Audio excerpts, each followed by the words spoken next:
Sacred Symbols is sponsored by the Masters of Hydration at Liquid IV. Liquid IV is a powder that you mix into a glass of water, heightening the effects of that water and making it, well, less drab in the process. Grab your Liquid IV in bulk nationwide at Costco, or you can get 20% off your order when you go to liquidiv.com and use the code SACRED at checkout. That's LIQUIDIV.com with the checkout code SACRED.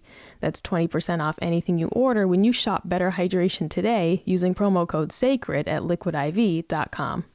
Sacred Symbols is sponsored by Chime and their suite of basic banking features. It's time to act. Start building your credit up. Open a Chime checking account with at least a $200 qualifying direct deposit to get started. Just go to chime.com/sacred.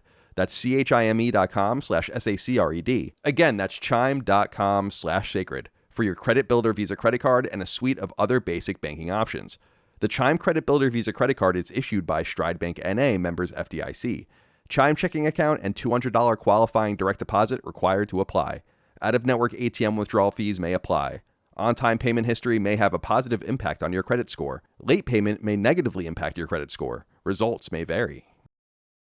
Sacred Symbols, a PlayStation podcast, is brought to you by, well, you. If you want to learn how to support our show, go to patreon.com/laststandmedia.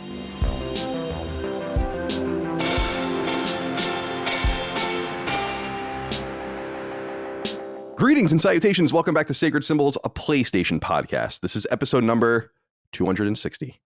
My name is Colin Moriarty. I'm joined today by Chris Raygun. Chris, how are you today, my friend?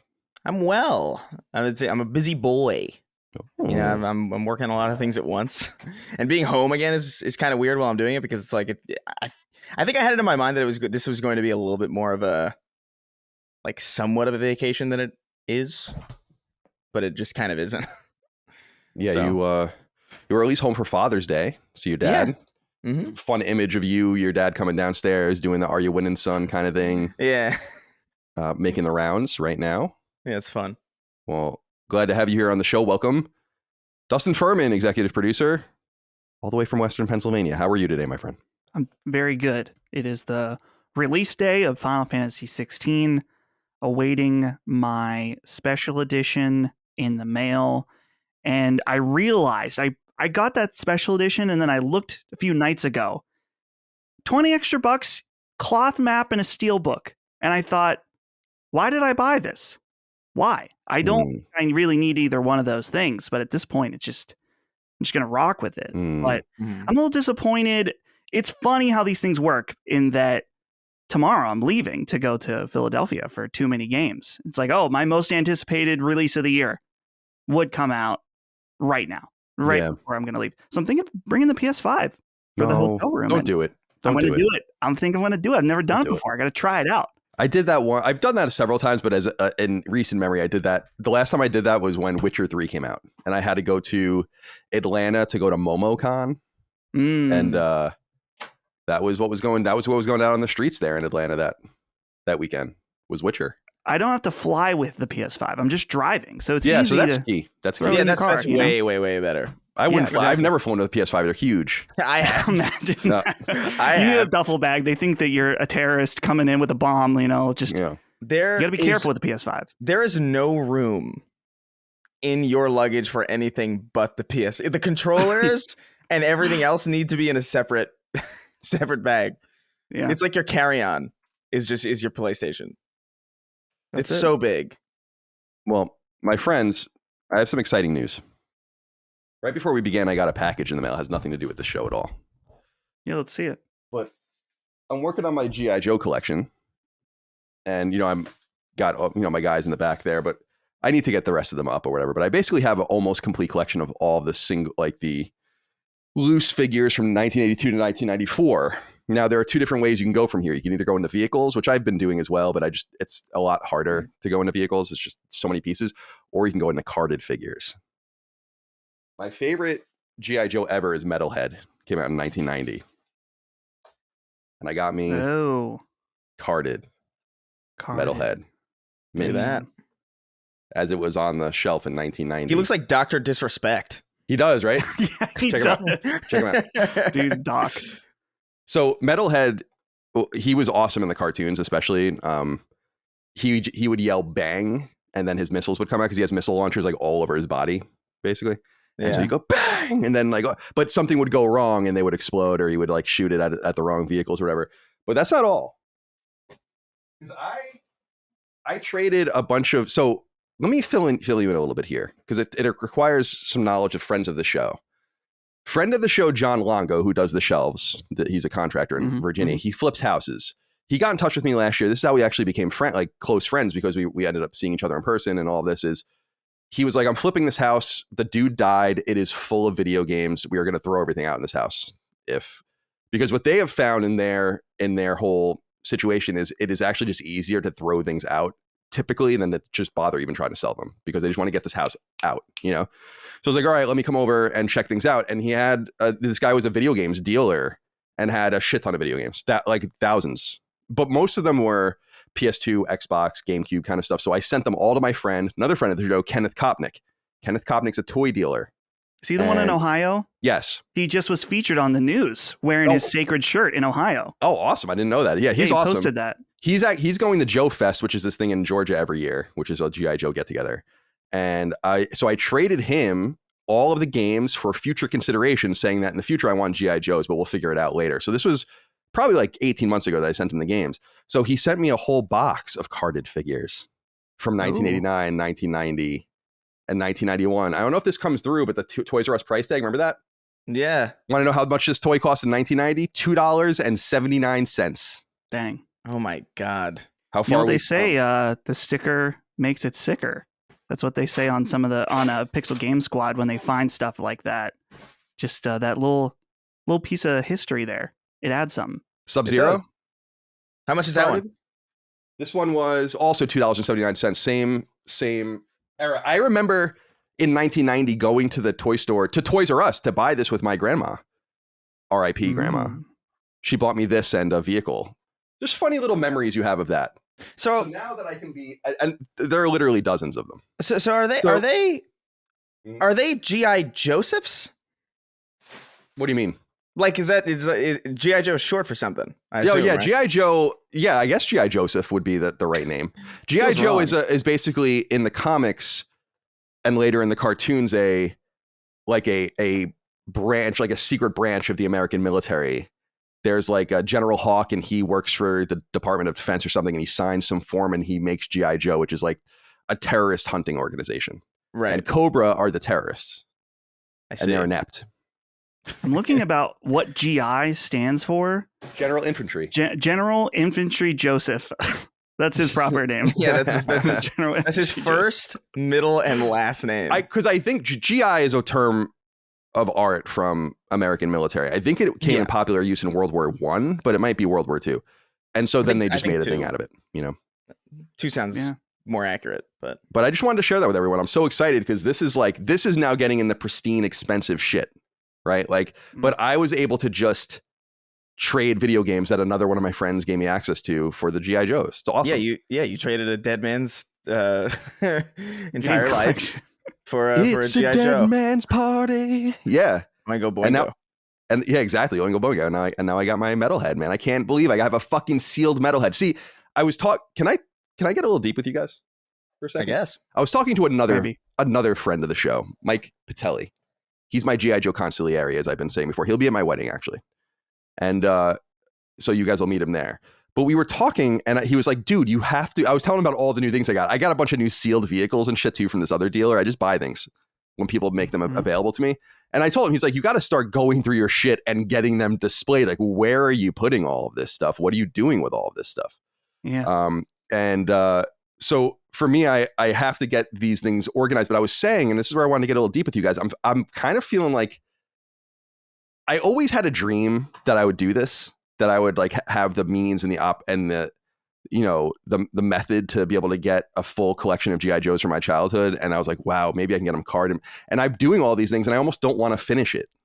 I almost don't want to acknowledge that I've actually done it. Like, in the boxes are a full, complete collection of the G.I. Joes, maybe with a few missing that I can go and nab on eBay or whatever individually. But so there's something psychological going on with me right now where I don't want there. And he's like, why don't you sit there and go through them and clean them and get them all together? I'm like, I don't really want to know that I've done it. It was always this dream. Yeah, it's like finishing a really, really good game. Right. That's exactly right. Oh man, I don't want that to stop. Since I was a little kid, I always dreamed of it, because I was born in 1984. G.I. Joe was already on the market for 2 years by that point. So I didn't get into it even until I was, 4, 5, 6, when a lot of people think the line started to wane. And I had a lot of my brother's stuff, which is why I was so into it. But it was always a dream. Dustin, I interrupted you. I'm sorry. Yeah, I got to say, Colin, you really do need to get them on display, because here's the thing. I can't stand it. I watch a lot of video game collector YouTube channels and stuff like that. When you see a guy pulling out a tote that's filled with the most amazing, PS1, whatever, boxed N64, boxed NES. When you see someone pulling out a tote in their garage full of that shit, it enrages me, because it's like, what's the point? You're like Smog sitting on your treasure. You're not even enjoying it or doing anything. You got to get it on display. Don't hoard it just for the sake of having it in a box. Yeah, that's the whole thing. Because I was working through this with my friend Mike, and he's like, well, I was kidding around. I'm like, I'm kind of running out of room. And he's like, are you really? And I'm like, I'm not really. G.I. Joes are tiny. If you just throw them all in boxes, it's actually not that much. The vehicles take up a ton of space. That is tougher. But I was more like, I do need to get over this mental hurdle, because I'm like, I actually don't like having things at all. My house is otherwise, I don't own anything except for furniture, clothes. Just have a couch, a TV, and just every G.I. Joe. And right. And every single G.I. Joe Hasbro has ever made. So yeah, anyway, I just thought you guys would find that funny. I'm looking forward to going through this box, because one thing is that I don't know what's in the box. I told him just a range of dates, and he knew he put Metalhead at the top of the box because he knew that's my favorite. So thank you, Kenneth Gopnik. We appreciate you. All right, my friends, welcome to Sacred Symbols of PlayStation podcast. Goes live each and every week. You can get it 3 days early and ad-free over on Patreon at patreon.com/laststandmedia. We have new podcasts basically on Patreon going up almost every day of the year. Whether it's Sacred Symbols Plus, which I'll talk about in a minute, that goes live twice a week. Defining Duke, our Xbox podcast. Defining Duke Ultimate, the supplement to that show. Knockback, our retro and nostalgia podcast. Constellation, our conversational podcast. Punching Up, our Nintendo podcast. There's a lot going on over there.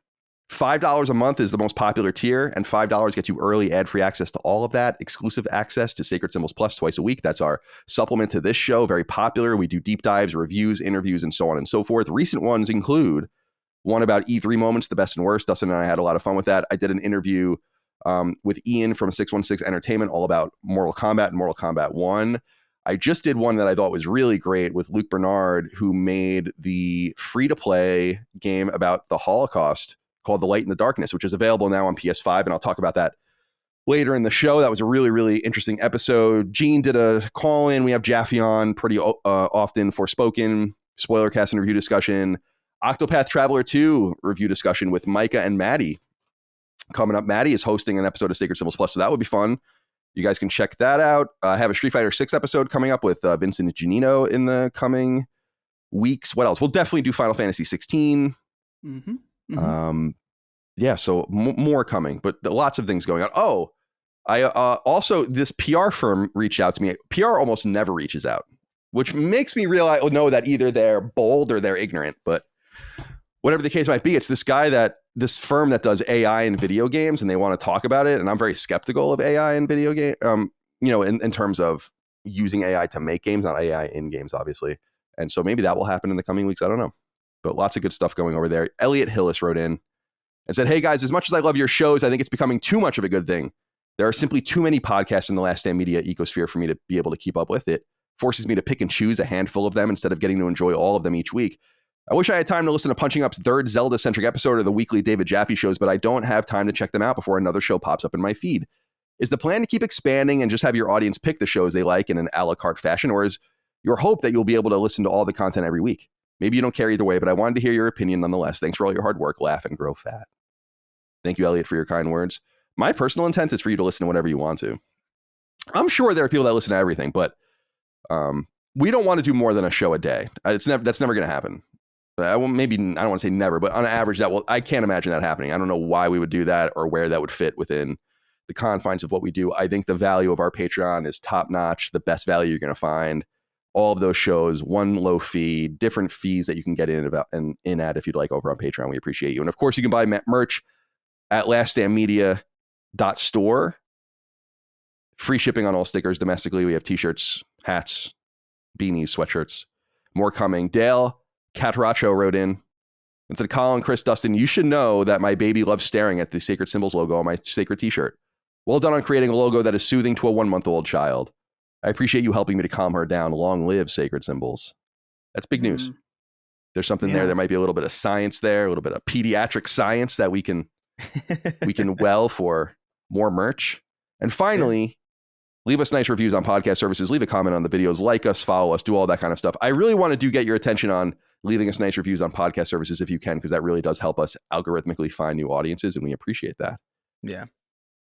All right, my friends. There's a lot to get through this week. It's actually not so much news. I just have a lot of random things. We have some great inquiries at the end of the show, too, in our questions, comments, concerns, thoughts, and ideas from the audience this week. Really, really good slate of them, I think. But let's start here. I think it's important that we do so. Samuel Fox wrote in, as a few people did, and said, hey, boys, on last week's discussion about Pride, it's really cool to see you all talk about a space I am a part of, and interesting to see your takes in it. However, a lot of Patreon comments were saddening to see, at least, and outright homophobic at worst. I understand you have no control over what your audience posts, and that's fine. However, as a bisexual, it made me feel genuinely unwelcome in the Last Stand community. I love when you have talks like this, and I look forward to hearing more takes from the Last Stand crew on whatever topics you have in the future. I didn't know what I wanted to say about this. I knew I wanted to say something about this, and I didn't actually write any notes. I'm just going to kind of shoot from the hip. Mm-hmm. And I wonder what you guys think of this. I'm not saying Sacred Symbols is a serious show. It's not. It's a very silly show. But I think that you need to reflect in your response to things the cadence and nature of the conversation on the show. I'm always surprised when something kind of hot button comes up. I go back and I listen to what we said. And then I look at the response and I'm like, this response is completely divorced from the nature of what was said, the cadence of what was said, what was actually said. You just wanted to hear whatever you wanted to hear and then rail about it. Here's my thing about this, Sam and Samuel and other people that wrote in about this and are concerned about this is I actually wrote a comment in response to someone who I think someone to go fuck themselves or something like that. And I'm like, that's totally unacceptable. And I don't want people attacking each other. I guess you can attack us, but I prefer not that.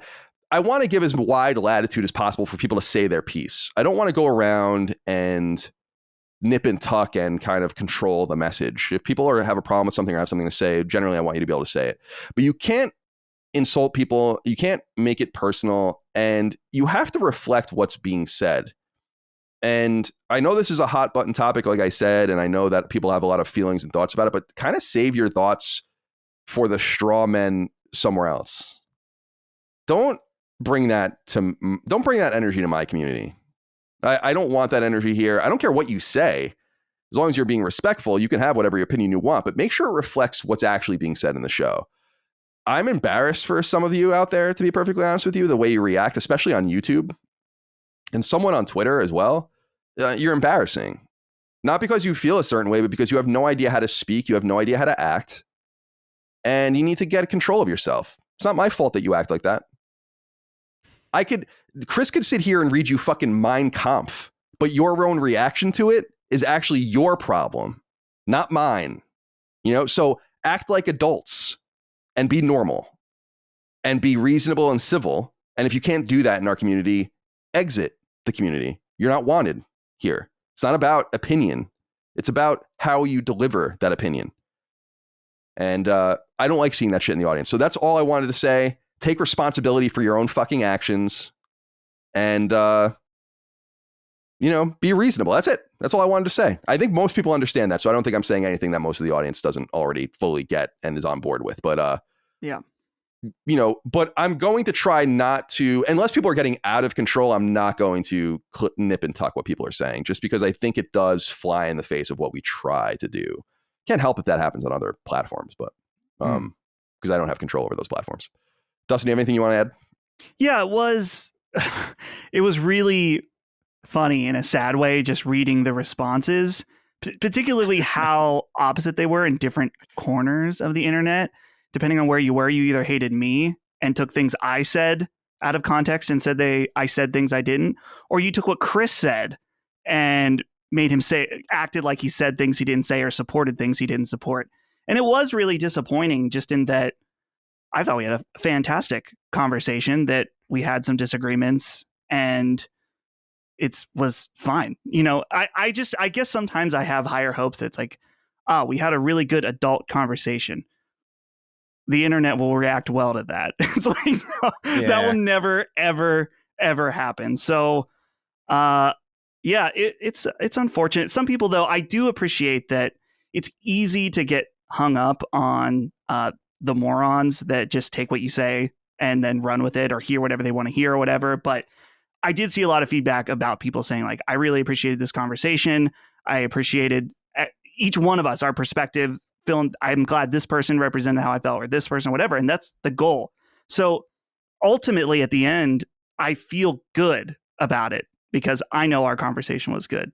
But like you said, it's I don't know, it's tough out there. So Chris, I don't know. I know that you and I were particular targets of this last one. It was, from different sides. Like, it just depends on where you look. Surprising. Usually I'm the target, so I kind of just sat back and enjoyed it. Yeah, dude, and it was funny. Just like Patreon was in the middle. I mean, Reddit was Reddit, and YouTube comments was YouTube comments. So you get what you expect from those sides. Yeah. It's I don't know. It's a bizarre. It's not all that new because I'm used to being called like a Nazi and all this stuff. So like I get when I hear like, oh, Chris, because you're reading Mein Kampf on the fucking podcast. Yeah, but they were like, there's some comments. There's like, Chris is a groomer. I was like, that's hilarious. So like, it's everywhere. Yeah, dude. People said I think that all members of the LGBT community are groomers. Yeah, it's like no, neither one of us said either one of those things. It's crazy, but I mean, the internet. I don't know, man. The internet just sort of always takes the wrong lesson from it. You can't. It sucks because you can't really control it. The only way to really beat it is to win the game is to not play, and that's not just not really an option.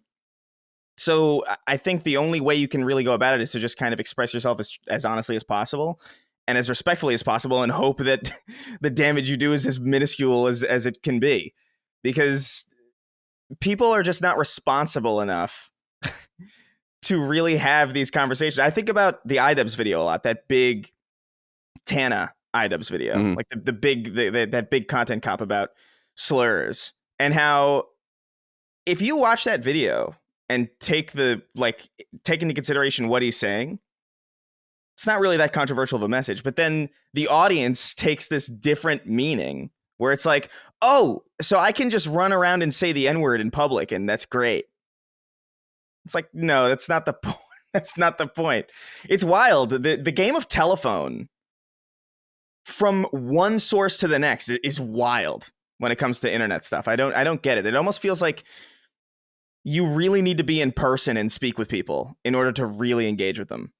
And that sucks because it kind of, I don't know, it mutes the power of this thing that we've built. Not us individually, but the internet as a whole, as like a means of genuine communication between people who otherwise would have never seen each other.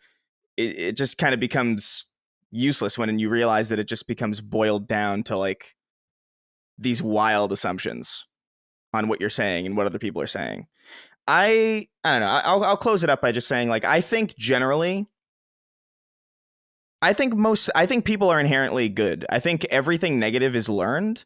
And I think anytime you see an opinion that you might disagree with, it's worth considering whether or not it's worth considering the fact that in all likelihood, this person's suggestion about societal ails is coming from a genuine place of wanting to fix things, as opposed to assuming that every single person with a differing opinion is out to get you or out to do some like nefarious thing. Because I just don't think that's the case. And I think people just need to open themselves up to different perspectives and actually engage with each other. And I don't know. That's it. That's really all I'd want to say. Yeah, I think that's well said. And we can leave it there. I just want to reiterate, be adults, be grown-ups, control yourselves, hear different sorts of opinions, and don't lose your minds over it. And if you do, that's your problem. I mean, I really do feel that way. It's similar to what you said, Chris, people calling you Nazi. I mean, read about me on the internet. People have called me, I am a fucking neo-Nazi to these people, alt-right, all of these different things, and certainly a transphobe, and certainly all these things. And I just kind of, it doesn't mean anything to me anymore. I know it sounds weird. The more intricate insults and the more intricate dissections of our content and me are much more painful to me than someone calling me a transphobe or a Nazi at this point. Because I'm like, that doesn't mean anything to me. okay, whatever. Yeah. It's like, okay, fine. I mean, you're the one who clearly has control of this word. So if that's the way you feel, I guess I can't stop you from feeling that way. But yeah, I wanted to underline the message of my own diatribe last week, which was everyone's welcome. Don't hurt anyone. Preferably don't hurt yourself as well. And feel however you want. I don't care. I'm not your dad. So I know a lot of you want me to be. Oh. All right. Easy. Thank you, Samuel, for writing in. I hope that makes sense. Sacred Symbols is sponsored by the Masters of Hydration at Liquid IV. Learn more about how you can rapidly hydrate and take good care of your health at liquidiv.com/sacred. Down here in Virginia, it's getting hot as hell, and it's easy to lose track of one's water consumption, what with video games and the pool distracting us. But in recent months, I've found Liquid IV to be an awesome and easy addition to my life, one that not only helps keep me healthy, but one that provides a welcome respite from the boring world of plain old water, which, let's be real, is as dull as dirt. Here's the rub. Liquid IV is a powder that you mix into a glass of water, heightening the effects of that water and making it, well, less drab in the process. But you're not just mixing something tasty into your water to pass the time, with flavors at the ready like strawberry lemonade, tropical punch, and watermelon at your disposal.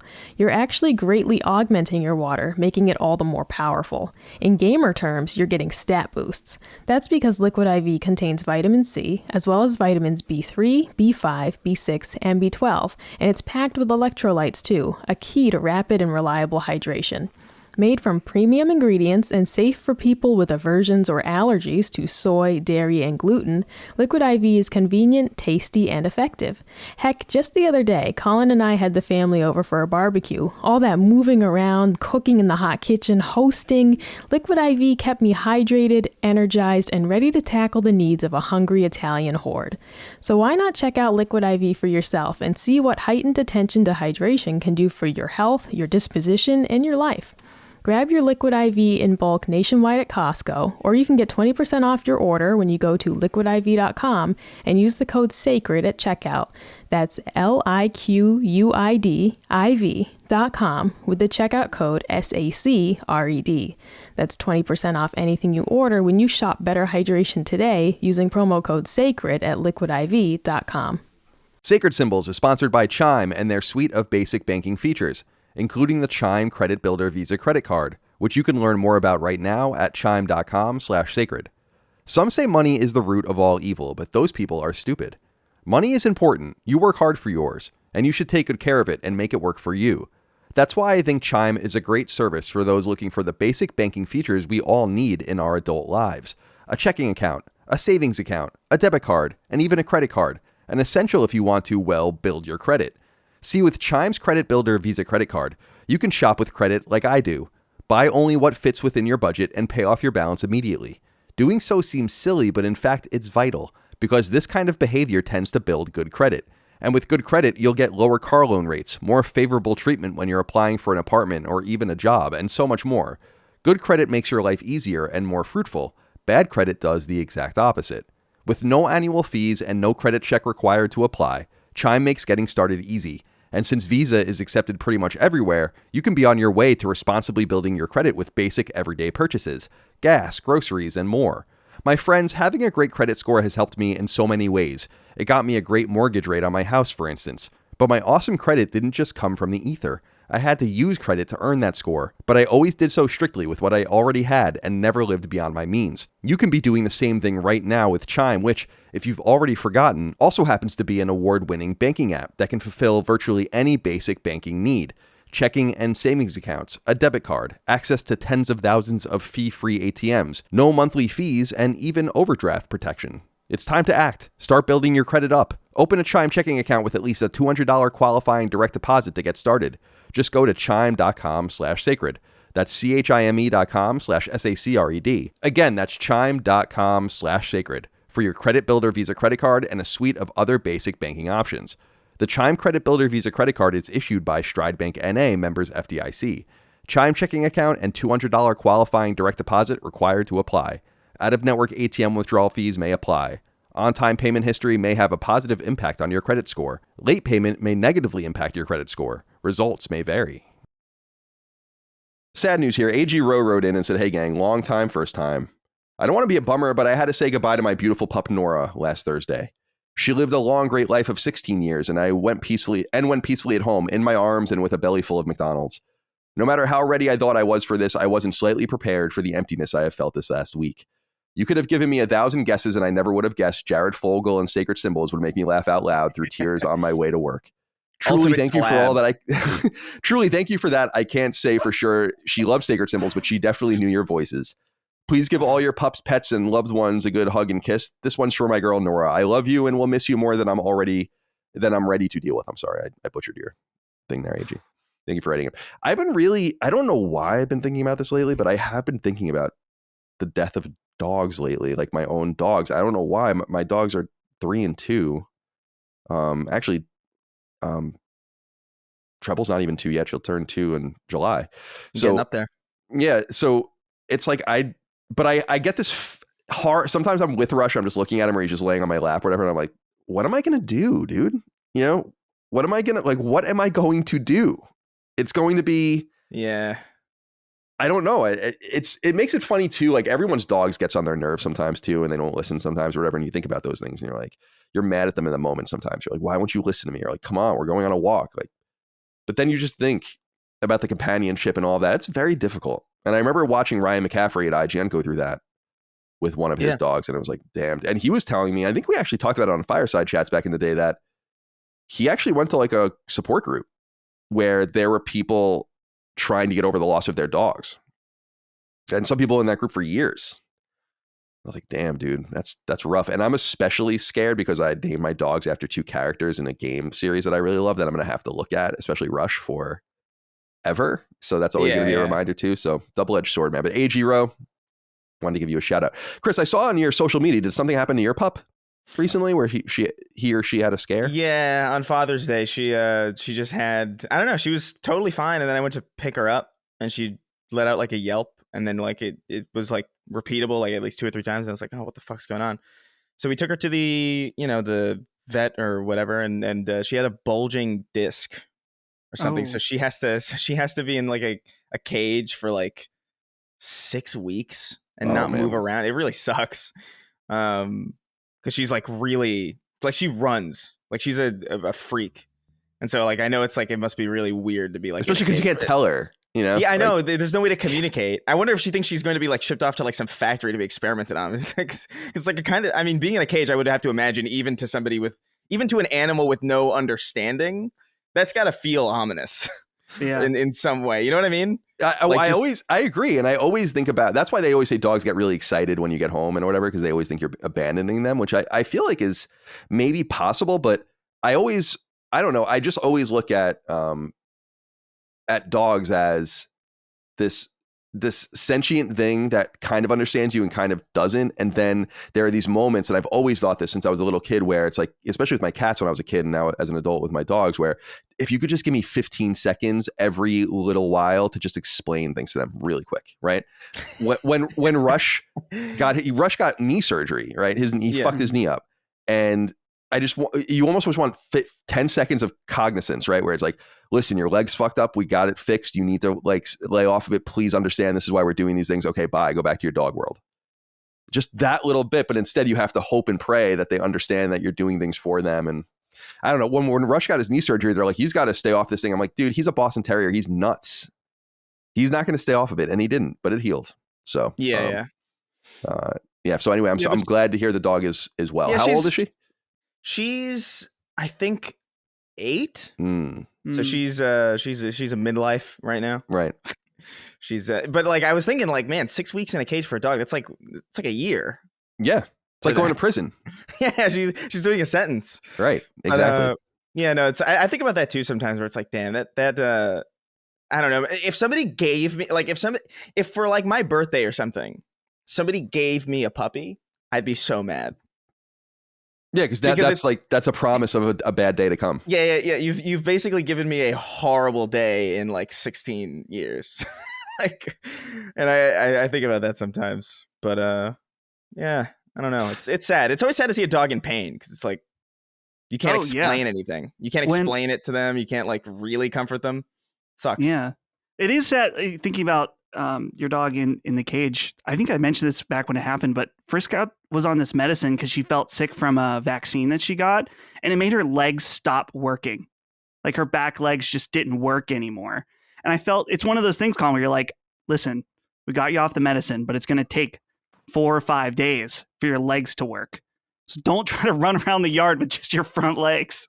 Now Frisk got fucked up by a vaccine, and now she's listening to RFK Jr. podcasts. That's right, dude. She's all about it. I'm like, Frisk, calm down. You can't tweet that. You can't post that on YouTube. I gotta say, I've been fascinated by that guy. I just want to throw that out there. I've just been listening to everything he puts out there. I don't know why. I'm just kind of. I don't know what to think of him. It's just interesting to hear. Agree or disagree with it. I agree with some of what he says and disagree with some of what he says. But just hearing someone just say whatever and just earnestly talk, it's very unusual.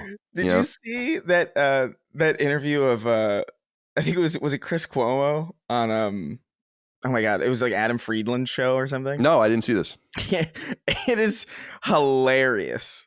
That conversation, so you could probably get the best of it in like clips if you like just search it on Twitter, but like, oh my God. Chris Cuomo. Yeah, he's on like News Nation now or something, I think. Something like that. I don't know what he's doing, but like the stuff he's doing right now doesn't feel like he should be anywhere. Because like he's on this weird podcast with this like comedian guy, and he's like, do you like Dua Lipa? And he's like, yeah, I do. And the other guy's like, yeah, I would let her shit in my mouth. And he was like, he just looks so out of it's I really recommend whatever, like I haven't seen the whole thing, but like I've seen like the highlights of it. I think I saw hilarious. A screenshot of him on the show, so I think I know what you're talking about, but yeah, because this was somewhat recent, right? Like in the last it's like in the last like month, probably. In the last month, okay. Yeah. That's I have to look into that. That's excellent. There's so much going on in the world and so much content. It's hard to keep up. I'm often surprised when I learn about things and I'm like, how? I don't know who the fuck this is. Did you see that the video that went around in the last few days of the chick getting hit in the face with the phone at the concert? Yeah, I heard about that. It was her name, whatever her name is, and I'm like, who the fuck is that? And then I went and looked, and she's been around for 20 years and has these like a discography, and I'm like, how do I not know who this is? You know, it was a made up person. Yeah, got a phone to the dome. Yeah, that looked painful, dude. It did. It looks. A phone hitting you at all is kind of like, you ever drop your phone like on your face while you're in like bed or something? Yeah, like you fuck yourself up. Even that kind of hurts. So like to have it thrown at you, like dude, it hit her like a ninja star. It was like good aim. Just, like, yeah, really like we were up, wondering who did that, and my assumption is that someone took someone else's phone and then just immediately chucked it. Yeah, that guy should be put. On a minivan-sized submarine. Yeah, and thrown at the Titanic. Right. I saw that with the Titanic thing. They used like a regular drill to drill in. Oh yeah, hand. It was a hand. Yeah, or a hand. Yeah, I was like, what? Oh my God, dude. They saw. Apparently, I was reading that the pressure at that level is like well in excess, like by magnitudes of anything you experience in space. You know, yeah. Well, I was talking to Holly this morning about that. So it sounds like now the Coast Guard said they found some debris in there. Yeah. Sounds like it imploded. That's good. I hope that it exploded and that they died quickly. As opposed to being this. Horrible otherwise to think. There's 5 people down there. There's a guy, the guy that's with the Logitech controller. He knows how many hours they have of oxygen. And I'm sure in that scenario, eventually you think, okay, well, if there's one less oxygen breather, we might have a better chance that the rest of us survive. It's so funny. I was reading something about that, which I hadn't considered, which is because the guy that's responsible for all that's on the ship. It's like, do you kill yourself somehow to like in some sort of honor killing or suicide in order to, and then I was reading all sorts of dark shit. Like, so does everyone kill themselves except for the kid? Oh man. You know, so like that there's 20 days of oxygen for him instead of 4 or whatever. You look, man, you could not pay me the amount of money that they paid to do this. You know? Mm-hmm. Like, you couldn't give me $250,000 to sit in a makeshift submarine controlled by a Mad Catz controller to go visit the Titanic. Like, you couldn't do it. You could offer me, and I'm not even joking here. I'm dead serious. If somebody came to me and was like, we're going to give you like $100 billion if you get in this tank and go down and go see the Titanic and then come up and then we'll give it to you when you come up. No fucking way. I agree. Here's the whole thing for me is like, how is not the guy I think proudly made it with off the shelf components, and it's like, what? Yeah, there's like an interview. There's like an interview. He's like, we got this at Camper World. Yeah, like, great, dude. You're 2.5 miles underwater. Glad you got, instead of every piece of it being bespoke and custom, which is the way normal, craft like that would work. It's like that to me is crazy. I love the adventurer's spirit. I don't celebrate these people's deaths. I think it's a horrible tragedy. Explorers die all the time. I think we're going to see a lot more of this, frankly, in the next few decades with going into space. I think bad things are going to happen in space, and we have to have the stomach to understand everyone's signing on to do it. They understand the risk, and that Buzz Aldrin was the one that said it years ago that basically any astronaut in the Corps would go on a suicide mission right now to Mars if they could do it. They're that crazy. So yeah, you buy in all that, and I love the the age of exploration and the Northwest Passage and all that stuff in the North Pole. People were dying left and fucking right. But I think that they took the proper precautions. I think that's the difference. And the people that didn't or made foolish decisions, like the people that got caught in the Northwest Passage and couldn't get out of the ice and stuff, like that was stupid. That's the thing though about it, where it's like obviously you don't have to celebrate it, but that's dark, by the way. People celebrating it's dark. Yeah, you don't have to celebrate it, but there is a dark irony in this. That you would go to see the Titanic and end up a part of it. That is whether you don't have to celebrate it, but that is darkly funny. No, it's ironic. And it's another thing where it's like, dude, there's so much bad shit happening all the time. I gotta reserve my deepest sympathies for the people who really just did not do anything wrong. Mm-hmm. Mm-hmm. If some kid's going to his math class and then he gets head exploded, that's not his fault. I feel bad. That poor kid. But a fucking, I don't know, you build a fucking submarine out of Legos and control it with a fucking Logitech controller. It's just. Yeah, because people, I know, I even not friend of the show. I mean, he's in our family. Gene Park now was saying, it's not. He was tweeting, it's not unusual for people to in these situations to use controllers. And I'm like, I personally, I get that, but if I'm doing this, I need every piece of it to be bespoke, not off the shelf. Yeah. How can you not understand? I understand that that's true too, but at the same time, if I was a part of that crew, right, or they were pitching this to me, and they were like, we're using this controller, and I got this at Camper World. Immediately, I'm like, no, that's a red flag to me, even if it's normal. And that sense would have served me well. Definitely. Yeah, because you want to hear that every piece of this is custom fabricated for this exact reason and tested, and that's hubris. And that's so I don't feel necessarily bad for the dude, but I feel bad for everyone else, for sure. Yeah. And I hope my hope is that they, first of all, if the thing got breached or whatever, they did go quick. I mean, there's apparently the pressure at that level, it would be an instantaneous destruction, implosion, I think, of the craft. So that's my hope, is that that's what happened to them, because I think that that's a lot less dark than being stuck on the bottom of the ocean, probably in the dark because your batteries are probably dead with very limited oxygen. At that point, you might just try to breach the hull yourself to commit suicide. Yeah. It's a very dark and fucked up, and there will be a movie, I'm sure. Oh my god! Yeah. Oh my god! I'm sure people screenwriters right now were waiting to see if they were going to live or not before they finished it, because it could be it's like an Apollo 13 thing.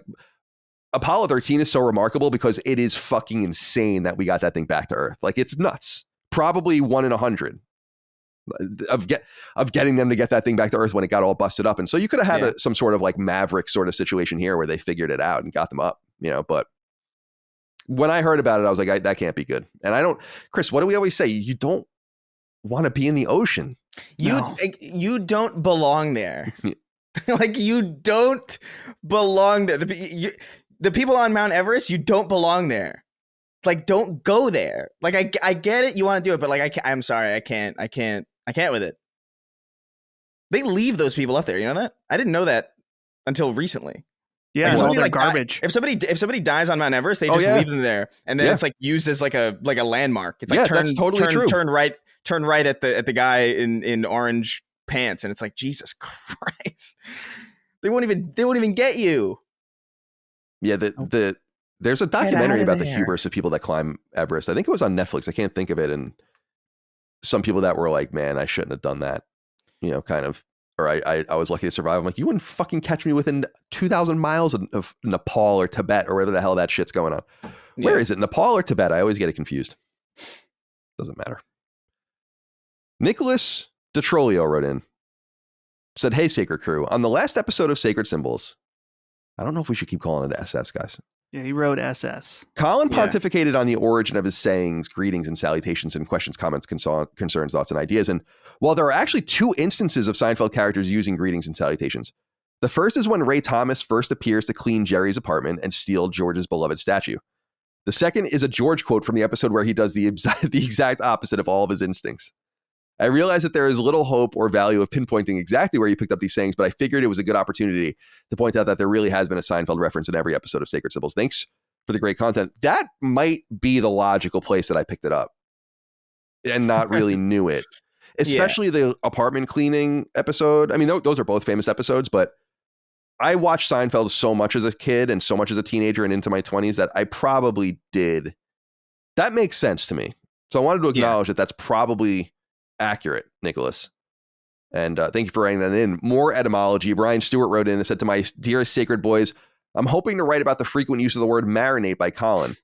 Ever since watching a YouTube video on the sex lives of Mormons, I can't help but scour at the frequent use. For the unfamiliar and sinless among us, the art of marinating involves 2 Mormons penetrating one another without thrusting. This is somehow a loophole and allows them to remain celibate in the eyes of the church.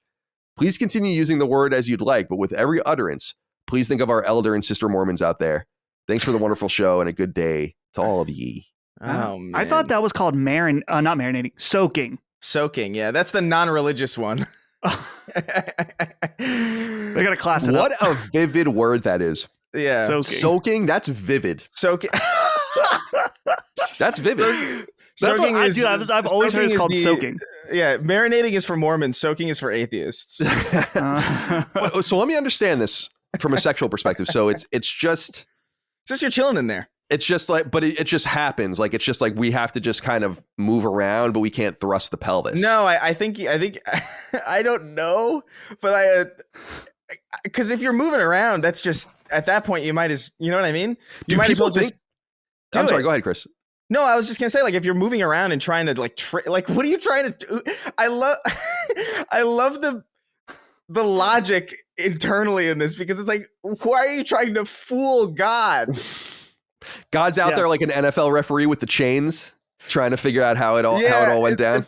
I like the idea. It's like, I like the idea that they like, you would assume that this is like the all powerful thing that knows everything, but also like, if you're just soaking, he can't tell, or like he's too stupid to know what you're doing. Yeah, I love that. I love that dichotomy. It's so cool. It's good. But I have 2 updates on this. Very important, because I went to the Wikipedia page for soaking. Soaking.com. Okay, 2 things. First of all, it acknowledges that soaking, also known as marinating or floating, if you'd like.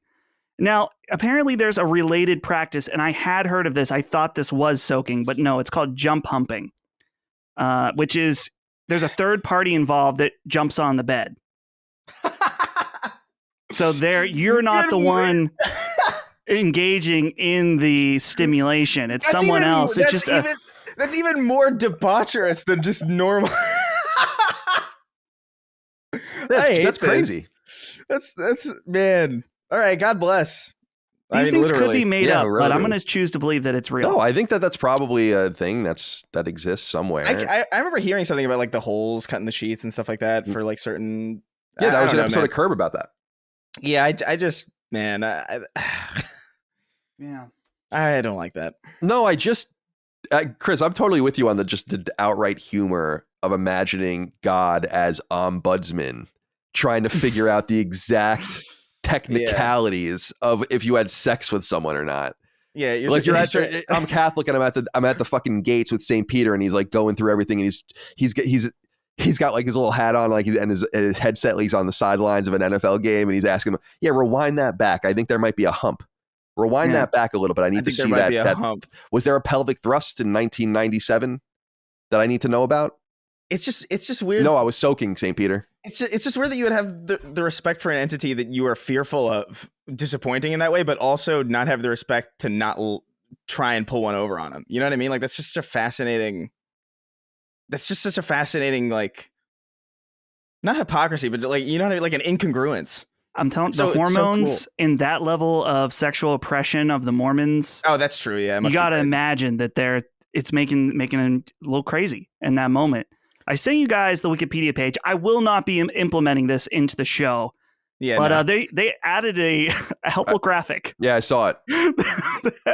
Like in case you didn't understand, they've got a graphic for you on the Wikipedia page. Yeah, yeah. If you go to sexual practice, it's up in the. Yeah, well, first of all, that dude has the tiniest penis I've ever seen in my life. That's fully erect too. That's sad. That's shame. That's a rough one. That chick, I'll tell you right now, whether you're having sex with this chick or you're just soaking, she's not satisfied. You're gonna need 2 people jumping on the bed for that. I do. I do have a suggestion. I do have a suggestion about the SS thing that I hadn't thought of it. Yeah. Before now, but what if we just one day renamed sacred symbols to sacred symbols, but with 2 C's? That could be done. You know, that could be done. That way, there's no SS. What about like with a T and a C? You know, so yeah, like czar, like sacred symbols, like but symbols would be like the ones on the drums. Yeah, we can figure it out. A nice little rebrand. Yeah. Oh dear. All right. RB wrote in, this is a key one here. I was curious what you guys thought about this as we stretch our legs. Is there anything more overrated than eating outside?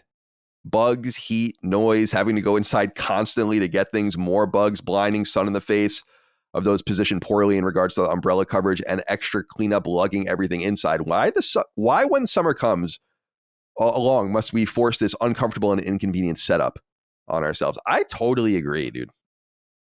I'll eat outside for, if it's a natural thing. So my uncle has barbecues and he has a really nice like backyard with a pool and all that kind of stuff. And we just had one on our, we have a pool in our backyard for Father's Day. It's much smaller than my uncle's space, but everyone was outside eating and hanging out. But that's kind of like natural because we're all out there. But I don't like the idea. Here's 2 things. If I'm at home and we're making dinner, it's like we're not sitting outside to eat. We're sitting inside to eat. And the second thing is if I'm at a restaurant and you ask me to sit outside, I'm going to be like, I would really prefer not to. If you have something inside, I'd appreciate that instead.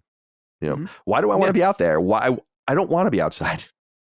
Yeah. I just don't. It's got to be optimal conditions for me because I pretty much agree 95% of the time. There is a golden hour that I'm finding, particularly recently. I think of sometimes after the show, I'll go to Chipotle and they have outdoor seating there. And if it's like 8:00, sun's going down, so it's not hot and the bugs aren't out yet, it can be a little refreshing out there. But 99% of the time, otherwise, it's like, man, I don't want to be in the sun for 2 seconds. I avoid the sun at all costs. So being outside, it's direct sunlight. I don't want that. So he's right about the umbrella and all that business. It's just, it's hot. Napkins getting blown away because you have to put your drink on it to keep them from... Yeah, I don't like it either. I think I'm fine with eating outside as long as the issue is I won't eat a meal outside. If I'm eating like a hot dog or like a slice of pizza and I'm walking somewhere or whatever, like a street dog in New York City or something like that that's like clearly made to just kind of like walk and talk or like walk and eat or like it's like a portable thing. Fine with that. But I'm not going to sit with like a plate of fucking rigatoni outside. Well, like I'm being harassed by every single type of insect, like caterpillars crawling on my fucking leg. Like I can't. No, like, it's we don't have to live outside anymore. We can live inside now. Colin, we ate outside at our last company dinner. That's right, we Houston. did. That's right, we did. But I wouldn't have chosen that. I would have said, let's sit down and sit inside. You know what? You know why we sat outside? Because my parents were there first. Oh, okay. And they probably, you know what happened? My mom went inside. She said, it's fucking freezing in here. And it was. And that's why we're outside. Yeah, guaranteed. That's fine. It was no big deal. But I mean, it was nice there. And I don't want to overstate it, Dustin. Like, especially recently in the last couple months, Micah and I are going for walks constantly. I'm always just walking around a few miles a day sometimes. I do like being outside. I like being in my pool. I like kind of being in the yard and doing all that stuff. But it's as Chris said, I'm not looking to eat outside. I just don't want it. It's like, oh, you want to sit outside and eat? No, I don't want to sit outside and eat. I don't want to contend with all the bugs. I have a fucking basically a death camp going on my yard right now with Japanese beetles with those bags you capture them in. Oh. It's a slaughter, dude. It's a slaughter out there. We're in the South. We're spraying for spiders. We're spraying for mosquitoes every month. They don't want you out there. You don't want to be out there. They let you know real quick that they don't want you out there. The frogs are taking over. The frogs are everywhere. I had 3 casualties in the basket last night. 3 casualties in the basket of the pool. I put the frog log there. They don't know how to get. I'm out there ripping them off of the pool and out of the pool at night to just be like, get out of here. I'm trying to save you. And they don't understand. That's like one of those moments where you wish you could just explain. Right, exactly. I just want all of the frogs in the neighborhood's attention. You can hang out here. I don't mind that. But you get in the water, you're going to get in the skimmer, and you're going to die. You know what's crazy when you think about it? When a frog is dead, that's millions of years of just evolution just gone for that frog. And then think of like how often it happens and how like they're just a million frogs in this basket. You've altered the course of history, probably. Yeah, because like they've made the evolutionary right choice. They went left when they should have. They climbed the tree when they should have. They secreted some poison when they should have, and all of that. And then finally they met the pool skimmer. Yeah, that's what did it. And that was the end for them. The crazy thing about it, and this is what I feel bad about. That's why I go check it often, and that's why I got the frog log. And we try to keep them out of the yard as much as possible, is because sometimes they go in the basket. You pull the basket out of the water, the skimmer or whatever, and then I bang it down and there's like a frog or 2 on the bottom, and then they like pop to life and like hop off. Like they were almost dead. I saved them and like they had given up. And it's just dark. I want to hurt these little guys, So I'm trying to keep it all free and clear. I have no idea how we got on this. For RB, thank you for writing into the show. I totally agree with you, by the way. Yeah. All right, let's get into video games. That's what the show is for, apparently. I have so much to get out of me every time we talk, though. I have so much to say. Bo wrote in and said, hey, CDC. You guys often talk about introducing older generations to gaming. I never would have expected to play a part in that myself, but I'm happy to report my mother got my 69-year-old stepfather a PS5. The O is in the write-up, by the way. She mainly got it for him to play the new EA PGA game, but in 2 short weeks with a console, he's found his way over to Red Dead 2. My mother sent me a text last night. How do we get the Dead Eye Tonic? Amazing. Cheers, gentlemen. Bo, love to hear it. I hope your dad said it something like this. How do we get that Dead Eye Tonic? Where's that tonic? That Dead Eye. Well, I love that. That's so cool. Yeah, it's great. Yeah. Because what that suggests to me is that the dad was curious enough to either explore the PSN or went online, found like, what are the games that are good for older people, or what are good games for newcomers with PS5s or whatever. Yeah. So either way, he's showing interest. Ladies and gentlemen, we got him. That's right. Now he just needs to listen to this show, which will scare him right off, and he'll act like he never played a video game ever after listening to this episode for 30 minutes. That happens every once in a while. Someone will say, oh, my friend likes video games. Should I recommend them your show? And I always go, it's that exact same response. Like, maybe. Yeah, I never know what to say to those people. Yeah. Perhaps. I don't know that I recommend this show. I definitely don't recommend it to certain types of people. Yeah, it's so specific. Like there's certain people you get a read on them, and you're just like, you're not gonna like this. You're gonna like that. I know you're not gonna like this. It bothers me when people who know me ask that though. They're just like, hey, yeah, I should listen to your show. It's like, no, you shouldn't. You know me. You're not gonna listen to me speak for 4 hours of your own volition if I'm not in the room with you. Why the fuck would anybody do that? Oh I don't listen to any. I have so many friends in the podcast space. I don't listen to what they do if I speak to them on a regular basis. Me neither. I'll listen to Finding Duke sometimes because I rarely speak to those guys. But like, no, the person I see every day, I'm not. No, I'm sorry. Yeah, I'm not listening to your 7-hour fucking talk about, I don't know, your soliloquy about the Titanic craft, the submersible. Oh man. Yeah, it's funny. We just do. It's just the show is just whatever you want it to be. It's fine. Yeah, it's kind of just my vehicle to say whatever it is I want to say. I wonder if there is. I know. You know what's weird about it is like this is it's a news show, right? Ostensibly, like we do talk. It's It's more than that too, but like, I wonder if there is an episode of the show that is considered like not evergreen in the sense of like what we're talking about, because clearly that's always going to be dated, but like what a good onboarding episode for Sacred Symbols is. Yeah, I don't know. Like That's as far hard as to like know. tone and pacing and all that, like what is the most perfect we've ever gotten it? That's a good question. People can I write can in. tell you what the most viewed episode is. I believe, ironically, it's the one with the thumbnail that's about Suicide Squad, when there was the rumor about it being delayed. And the reason why I think it has so many views is that was the episode with the Teenage Mutant Ninja Turtles part. Oh, So I think people were going back to it. yeah. But I'm not, it's I forgot about that. Yeah. That was an iconic. See, the thing about Sacred Symbols that's so funny is that it does very well, and audio listens are actually starting to be eclipsed now by video views, which is weird. I mean, we didn't give a shit about video when we started this. Chris and I didn't do a video version of this show. We used to just publish it as an audio file on YouTube. Yeah. And people would be like, the fuck are you guys doing? Wasn't it just like a JPEG? I'm pretty sure. It was just like a JPEG that would slowly move. You know, like the DVD thing on your screen, it would move slowly so that it wouldn't burn into your TV. And that was basically it. Are you hearing something? Yeah, my parents are vacuuming. Oh, okay. That's right above me. It's not coming through. It's not coming through. So good. Thank God. Good audio gate. So anyway, I just wanted to congratulate Bo on a job well done. Capturing Chris looks flabbergasted. What annoys you about this right now? Talk to me about it. You can't hear it, but like it's because it's a vacuum, but like the floor above this is tile. Oh, so it's like making that like like that noise, yeah, like that div, that bump every time it goes over a tile, like driving down a highway. Yeah, exactly. That sounds like the Long Island Expressway to me. I used to love that sound when I was a kid. The rubber going over the. Oh, what's happening over there? You got it. You got some. You muted some of it. I tried. He owned you, man. Dude, there are motorcycles that drive by my house all the time. I mute them. Usually I can hear them coming. That guy flying down. Yeah. Very, very annoying. Sounded like a TIE fighter. All right. Magro Crag wrote in and said, hey, CDC. Thoughts on the Steven Totillo story regarding Microsoft's desire to eliminate, in quotes, PlayStation?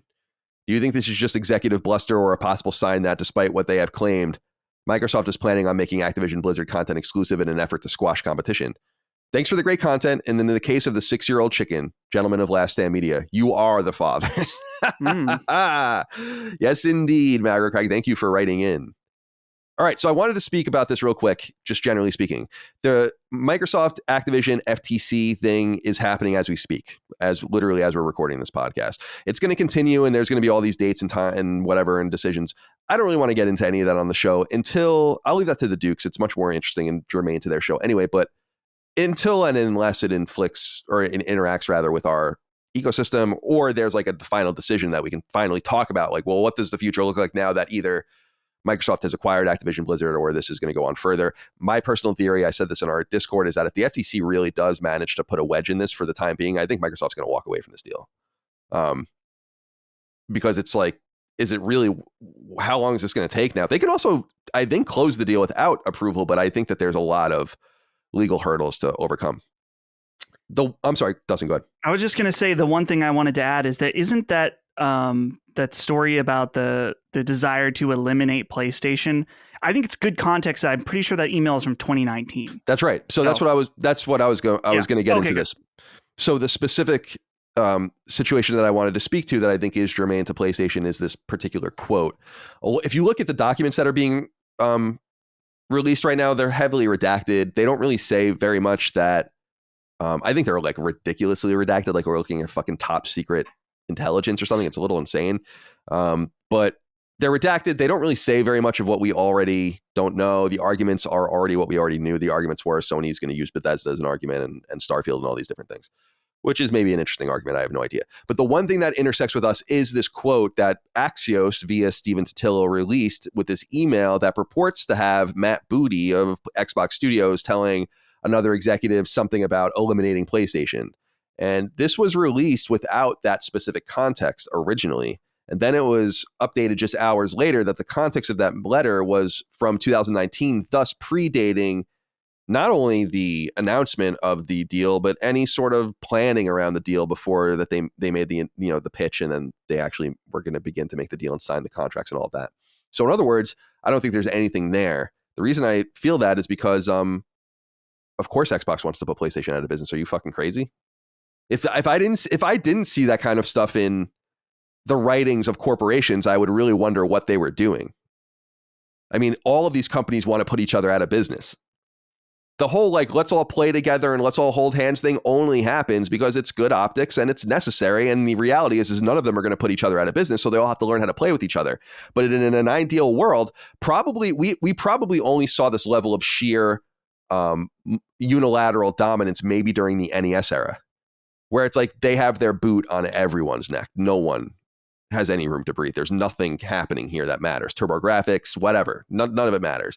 But that was a one-off thing. That wasn't even during the pre-crash era of Intellivision and Atari and Coleco and all this kind of stuff. They were all kind of in harmony along with early Apple computers, along with early PCs, IBM compatible PCs. So that was a really quite robust ecosystem. So I guess what I'm saying is that this is the kind of terminology I would expect to see behind the closed doors about wanting to really go after your enemies. I don't think it proves or means anything. I could be wrong about that. Maybe Hogue would disagree with that assessment, but at IGN, we used to talk about putting other sites out of business.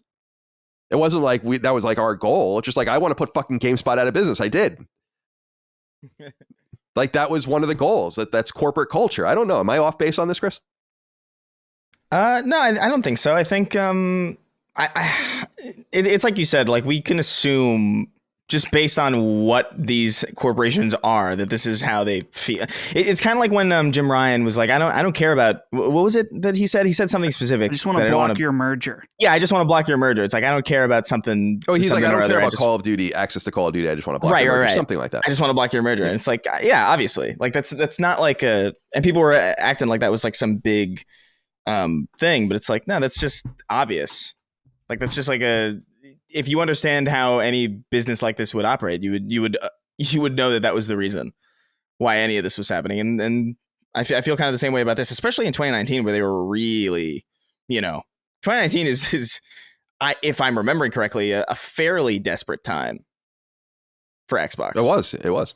So I mean, that doesn't surprise me in that way either, because yeah, of course they're going to be they're going to talk like this if they want to get people on board to continue this thing. I mean, in the mid 2010s, they were considering. I'm pretty sure Microsoft was considering throwing Xbox away. So I mean, it's a lot going on. Well, I think that's the whole lead to their case with the FTC.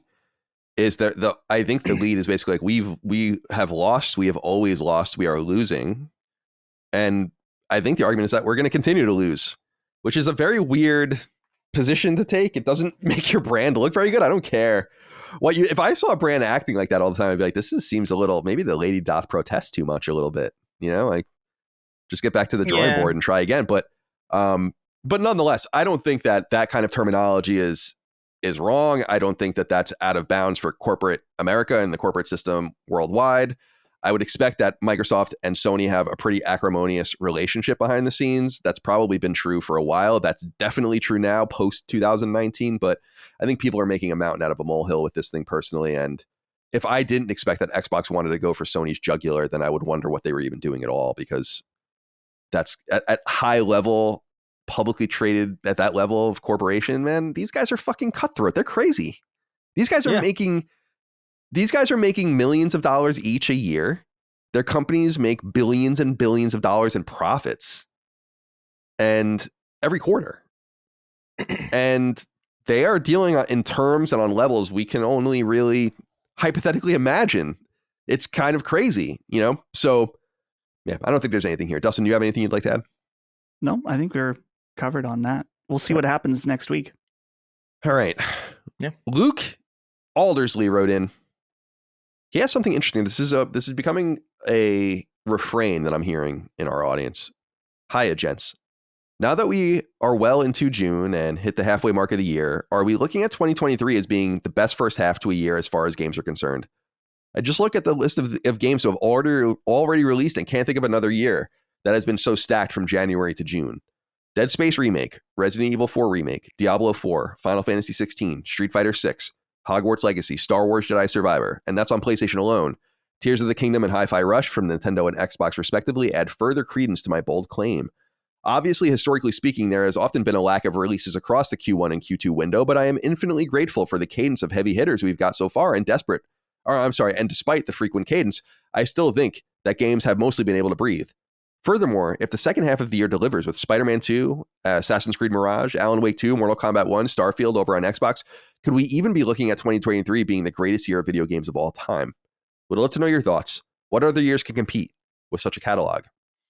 This is interesting. I think that for the first time in a long time, we are having there. It does take. It should give you pause. Let's say this conversation that usually I would just be like, nah, I don't think so. There are just certain years in the industry that are insane. 1998 is looked at as one of those years. 2007 is looked at as one of those years.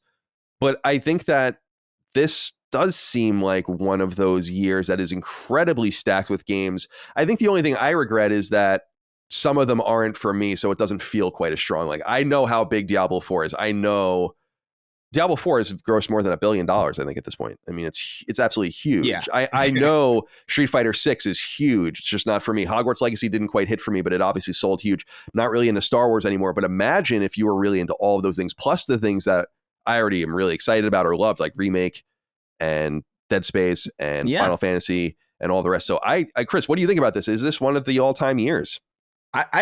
Yeah, I think so. I think it's easily, even just as is, I feel like it's a pretty strong contender for like at least one of, it's one of these years that you remember. Like you said, 2007 is the one for me that I remember really, really fondly, because that year was just stacked for me specifically. And I just couldn't believe it. But yeah, I mean, there's so much, and that's not even mentioning some of the stuff from the Direct that happened, I think, yesterday or the day before, where I think there's like a new Super Mario RPG or like Super Mario RPG remake or something. Yeah, which is cool, man. That's so cool. Yeah. The only thing that gives me pause about it is that a lot of the biggest, or not a lot of, but like a sizable number of these really big titles are remakes of previous titles. Not like a crazy amount, but like Dead Space, Resident Evil, and Mario RPG. Those are really big games, but they're also like revitalizations of games that we've seen before. Whereas like when I look at like was it 1993 you said? For what? Or 1998? 1998, yeah, 1998. When you look at like 1998 or like 2007, I don't know if you have that. We just weren't in that ecosystem quite yet, where we were getting high profile remakes of that caliber. So it's I don't know. It leans into the question of like, do you consider something like Resident Evil 4 for Game of the Year, despite the fact that it's like a remake of? I think you do, but also like there is an interesting kind of conversation to be had there. But yeah, man, I think this year is stacked in a way that's really, really uncharacteristic of most recent years. Like I can't remember the most recent year we've had like this. Oh, I have an answer for that, because that's part of his question about what years compare. And this is going to depend on a taste basis, of course. Like Colin's saying, you can acknowledge a great year, but things not being for you. For me, the last year that was stacked like this was 2017. 2017 was Breath of the Wild, Mario Odyssey, Persona 5, Horizon, Nier Automata, Capcom, Horizon. Did I just say Capcom? Resident Evil 7. Prey was in 2017. It was 2017. I think Neo's in 2017 as well, right? Did you say that? Wolfenstein 2 was in 2017. Destiny 2. What remains of Edith Finch? That's vanilla Destiny 2. Still though, I mean, yeah. I don't know, like, because I think of the most recent year that I can remember was 2018, but that's really only because like the big three that year really hit. Right. As far as like Red Dead, Spider-Man, and God of War, those are like three really, really massive, like renowned games, kind of back to back, and but I don't know if that year was overall special.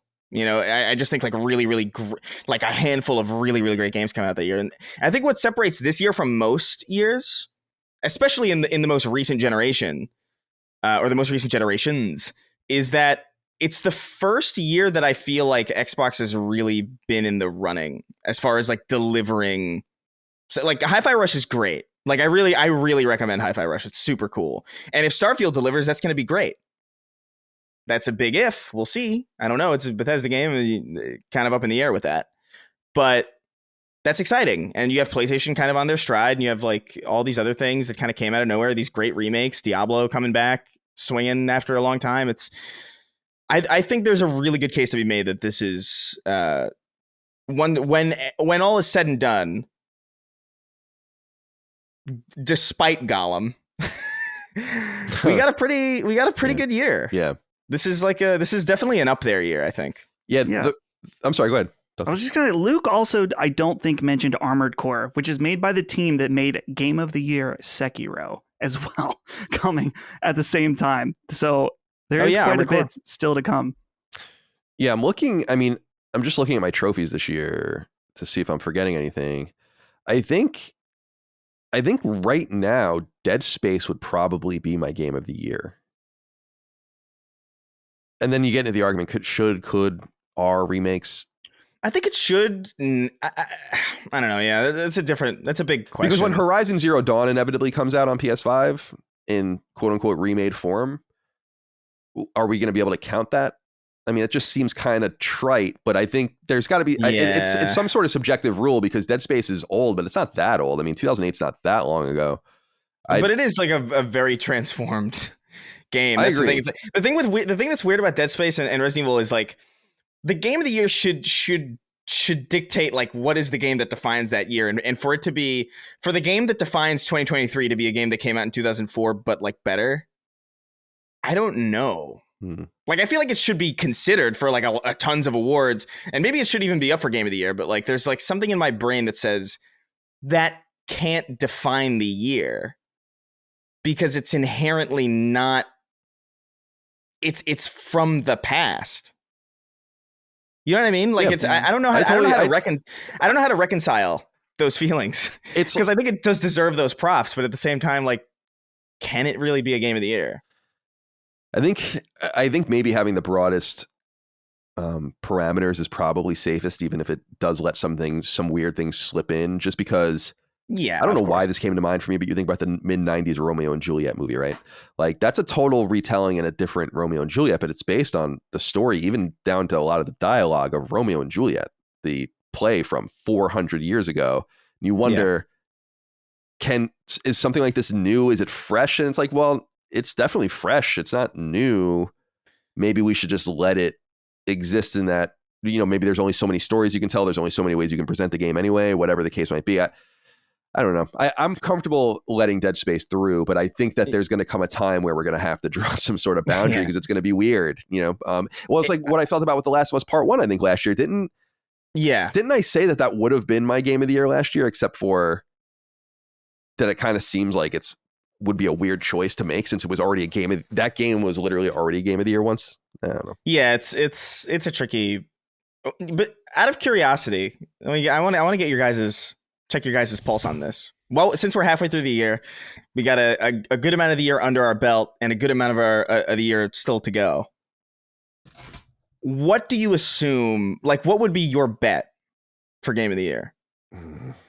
Tears of the Kingdom. Yeah, I was going to say Zelda would probably be my. Yeah. I think it's for the general industry. Yeah. I think it's between three things. I think it's not going to be anything that's not Spider-Man 2, Tears of the Kingdom, or Starfield, assuming those things all hit. Yeah.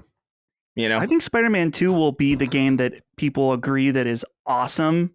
Spider-Man 2 has the least likely chance of the three, definitely. I think. Because I think if Starfield can do what it's doing, I think it will be considered about as ambitious and like about as like interesting as Tears of the Kingdom, and we'll see how that goes.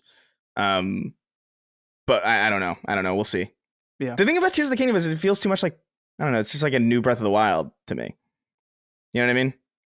Yeah. But then Starfield is just a new, broader Elder Scrolls.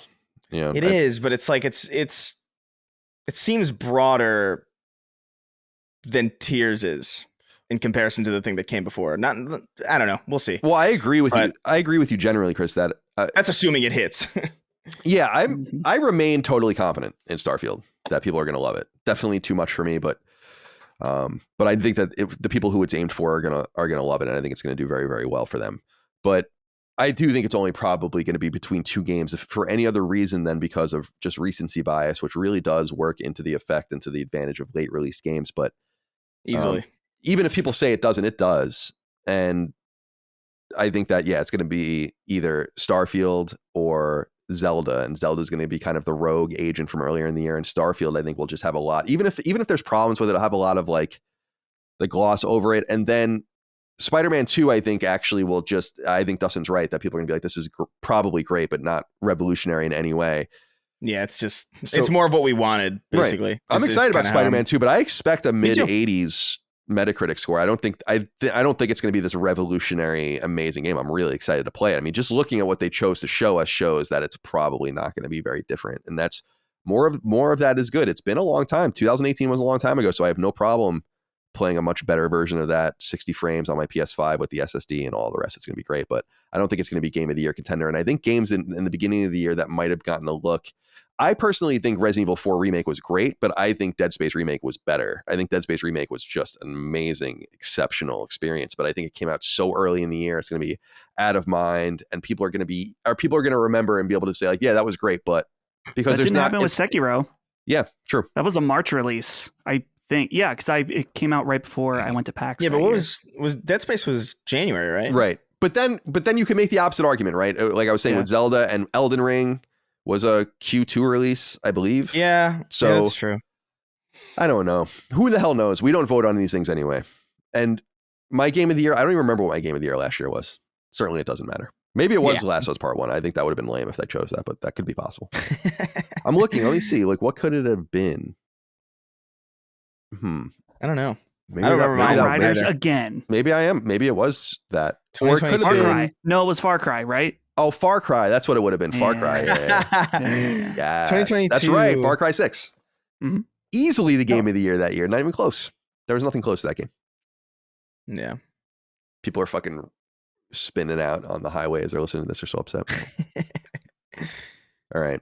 I thought this was interesting. This Twitter account that seems to be reliable and people have been writing about it, Zuby Tech.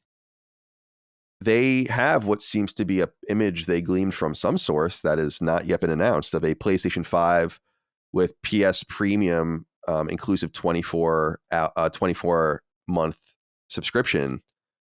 If this is true, this is really huge, I think, actually. I don't know how they're going to exactly position that to the general public. They have to instruct them on what PlayStation Plus Premium is and what it's like to subscribe for all that. But if this is a unit that they're just going to sell, and it looks legit to me, it looks like it has European markings on it. Yeah, it's definitely European. Yeah, so I'm curious what you guys think of the real or fake. I think it brings up an inch, and I don't think it's fake, but real or fake, and it's undetermined. I feel like this is a powerful move against a surprisingly aggressive move actually against Xbox that allows them to get PlayStation. They want to sell consoles. They want you engaged in the console space, and they're going to get you for 2 years basically and just seal you to it. And I know Microsoft does similar things, but Sony has never been so aggressive about subscriptions like this before. I think this is a new look. Chris, what do you think? Yeah, I think they're true. I think you're exactly right. I think they're just trying to get people into the ecosystem. They're trying to get people they're trying to get the machine into people's houses. They're trying to get people to build their library. And then like once the 2 years are up, they're like, well, I'm in this ecosystem already.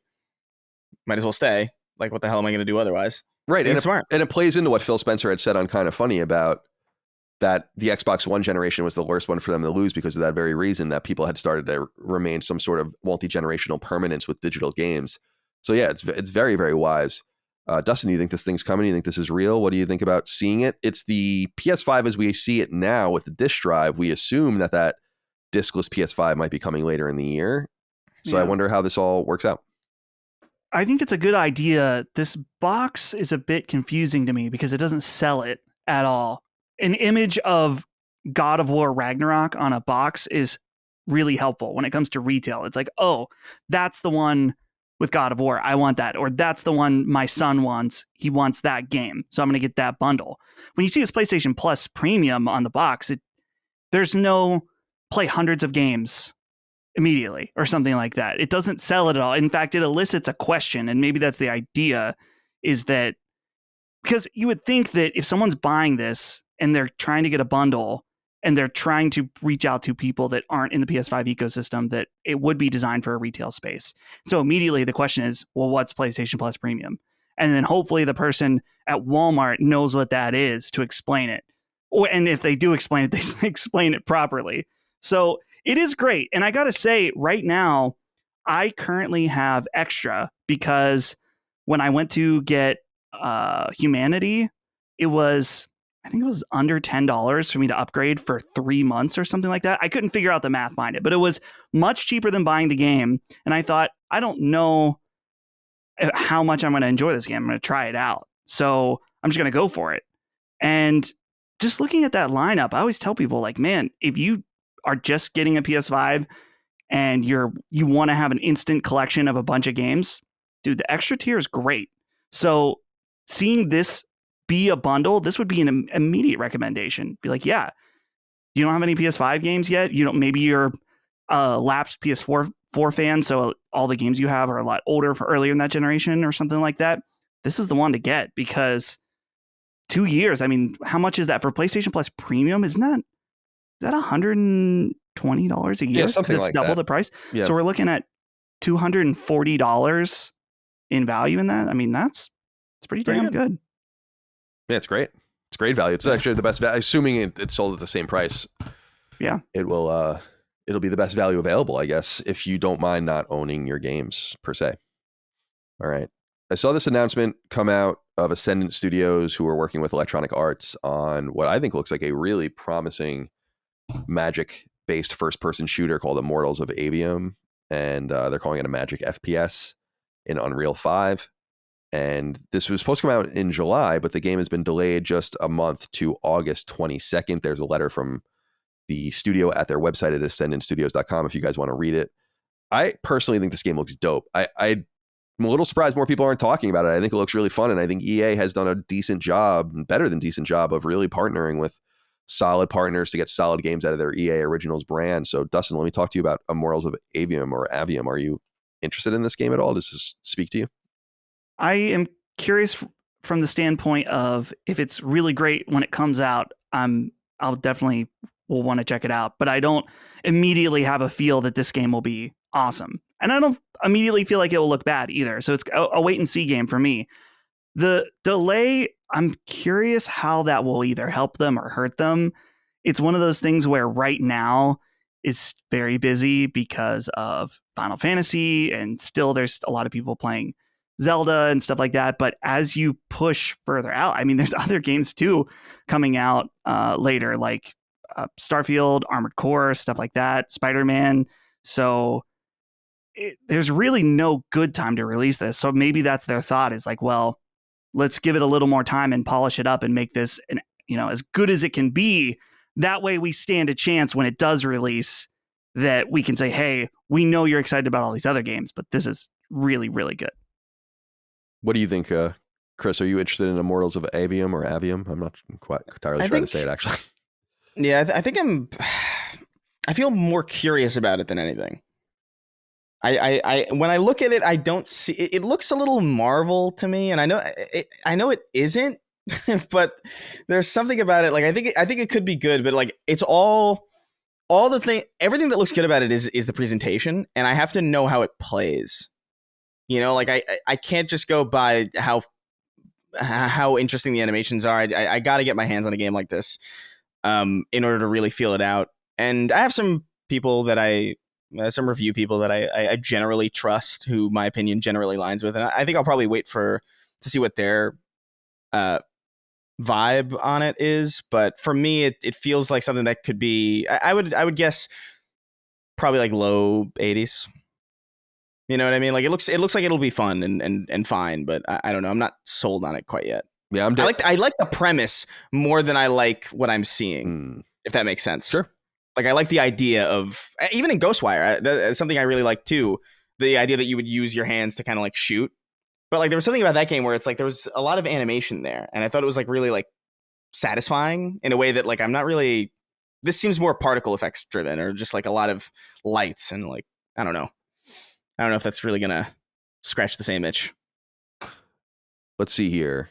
Another game was announced. This was actually leaked before the show and was shown at Nintendo Showcase. Devin Torres wrote in and said, "Hello, Sacred Crew. I've been listening to Colin's rant since the early IGN days. I'm happy for all your success in the industry. It's well deserved. I'm hyped for the announcement of Star Ocean, the second story R. I have major nostalgia for this game. Do any of you? Also, what older RPGs would you like to see get this treatment and art style? I love the look of the Octopath games, but not a fan of the smaller storylines. Keep lovingly caressing that foul." Thank you, Devin, for writing in.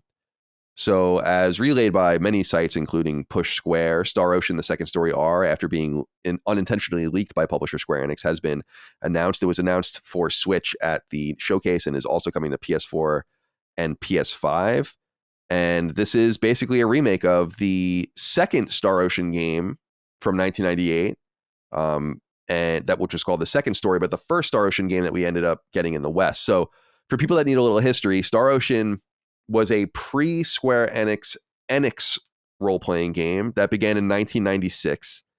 And the original Star Ocean was a Super Famicom game that actually came out very late on Super Famicom via Enix in the summer of 1996, but it was never ported for obvious reasons because the SNES was pretty much dying and dead at that point.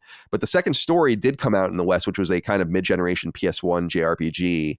And ironically, Star Ocean has kind of been an underexplored Western franchise. We got a PS2 version of the game till the end of time. There was a lot of PSP support in some re-releases and all of the rest. And you guys might even remember that game, Star Ocean: The Last Hope, which I think was the third Star Ocean game we got in the West, was one of those random Xbox 360 timed or outright exclusives from Japan during the early to mid Xbox 360 era. That's why I always think it's so funny when people say Microsoft isn't trying to get Japanese games. They need to get Japanese games. It's like, dude, they tried so hard. They got some big ones from some big publishers, including some exclusive. Star Ocean: The Last Hope ended up coming out to PS3 ultimately. But Star Ocean has kind of always been the secondary or even tertiary Square Enix license. It's never done extraordinarily well. First Departure was a PSP game that was a remake of the first game, and then that was released, I think, on PS4. And the Divine Force came out last year. That's the newest mainline Star Ocean game. So, if that makes sense for everyone, I think it does. I know you're not interested in it, Chris, but Dustin, I'm curious what your take is on Star Ocean. I've never played any of them, and this is frustrating. Last summer, this was a PlayStation 1 game. I had the case in my hands at a yard sale. I was about to make an offer on it, and there was no disc inside. I'm like, oh, we'll text you and let you know. We'll find the disc. No text back. So that one got away. But I got to say, I love Square Enix going and doing these types of remasters, remakes in the 2D HD style. I think it's the perfect mixture of staying faithful to the original art direction and the original look and feel of the game while modernizing it for a new audience in a way that is just really unique and beautiful. So I want to see more of these. So I'm happy to see this one. We still have Dragon Quest coming as well that they're doing in the 2D HD style. So I hope that these do well. And I'm really curious, Colin, I wanted to ask you, have you played the original? Is this one that we should be excited for? No, so I never played I played the PSP version of, I think, the original Star Ocean, and I never played the PS2 game, but I played the second game, which was the first release in the West on PS1, and I think that was one of the burned games that I had, actually, to be honest. Wasn't that Star Ocean: The Second Story? That would have been this one. Right. So but this is the third time. So this is a remaster, I think, of the PSP remake or something like that. But okay. But it's in this whole new graphical look. Like they've basically overhauled the look of the game to be in the 2D HD form. But I think it's basically on the bones of that PSP remake. But I could be wrong. People will know more than me. I'm not super into Star Ocean, but it's always been this kind of. See, when I was a kid, I actually had an eye enough to realize that I liked Enix. I didn't know, when you were a little kid, I didn't know what that really was or whatever, because I loved Dragon Warrior, and then some of the random games, ActRaiser, some of the random games that they released. So I remember having an eye for anything that came out with that E on it, that famous lowercase e logo. And Star Ocean has always been somewhat middling in quality from a lot of people's perspective. That has kind of scared me off from getting deeper involved in it, but I kind of love my traditional role-playing games, and I must say it looks pretty good. So we'll keep an eye out for the Star Ocean: The Second Story R. And Dustin, let's stay with you. I wanted to ask you, Yeah. do you have any interest in this game at Eternights? It's supposed to be this is the dating one. Yeah, it's supposed to be like a Persona game where you date girls. It looks pretty interesting. There's a new write-up and some new videos on PlayStation blog if people want to go check them out. But I was curious if this game is speaking to you, because I think this game actually looks kind of good. It comes out September 21st on PS4 and PS5. Yeah, when we talked about this last time, I remember my big concern about some of it looking a little budget, but this is a small team, so that would make sense that it's not quite AAA quality or whatever. But what I'm seeing, and particularly in this most recent release date trailer, looks pretty cool. I know people will call me an elitist for this, but I really hope that it's playable in Japanese, because I just I'm not down with the dub voices, really. It's a style thing. A lot of people obviously really like the dub type anime voice. I'm not a big fan of that. So I hope there's an option to play it in Japanese, but maybe not. Either way, I think it's cool to see a smaller team make a really ambitious game like this. And yeah, so I know that this is one that PlayStation has been pushing, and I've been seeing Shuhei Yoshida retweet stuff from it. So when this comes out, that release date was September 21st. Oh, it's so busy. Like it's so tough when it's coming out amongst a bunch of other games, but I don't know. We'll have to see how this turns out. Yeah, people should look into it if you're curious. It's Eternights. It's called Eternights. All right, two more things I wanted to just quickly point out. There's a really great write-up on GamesIndustry.biz, the website GamesIndustry.biz, called Star Wars Mobile and Free-to-Play, Ubisoft's Bid to Transform Its Business. It's a pretty extensive interview with Yves Guillemot, who's the CEO and co-founder of Ubisoft, and sometimes beleaguered, sometimes celebrated figure in our industry, but it's really, really an interesting look at what's what in the games industry. We're actually going to talk a little bit more later on about something he said in there in particular that I wanted to get your guys' take on. But I highly recommend people go read that story if they want to hear more about what Ubisoft is doing right now, because I thought it was a pretty good read. And finally, I wanted to go here. We always promise, as we did with Eternights and with Star Ocean and others, that we want to highlight some interesting looking games that are flying under the radar. Mike Held wrote in with one of them. Said, "Hey CDC, wondering if you guys saw the trailer for Trepang 2. I think that's how you say it. It's an indie first-person shooter heavily inspired by the original Fear, released by Monolith back in 2005. It was released on Steam today, and the demo has been available for a while. I was surprised to see a trailer on PlayStation's YouTube channel saying it's coming to consoles soon. I think Fear is one of the best FPS games of all time, so I've been really excited for this. Is this on your radar and something you guys might check out? Thanks for the constant flood of great podcasts." So I wanted to bring this to people's attention. It's called Trepang 2, and I think it's named after the studio itself, but it's Trepang 2 with no space. And it looks like an indie Fear. And I must say, it looks pretty damn good. People want to go check it out. Dustin, what do you think? Have you checked this game out? Yeah, I'm looking at the trailer now. Fear is a game that when I played the demo, I thought it was so cool when I was younger, but it was too scary for me.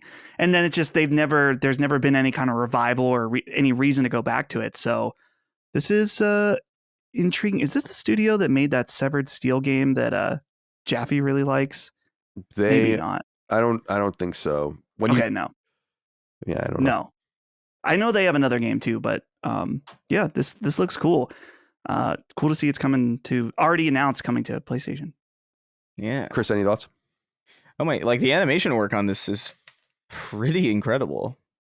Like it's actually it's really jarringly well detailed and well animated for something that's, I mean, is this indie or I know Team 17 is publishing it, but yeah, I would consider it. I mean, it's not truly indie then because they have a publisher, but it's certainly small. Team 17 is not very that's big. pretty. I mean, this looks really good.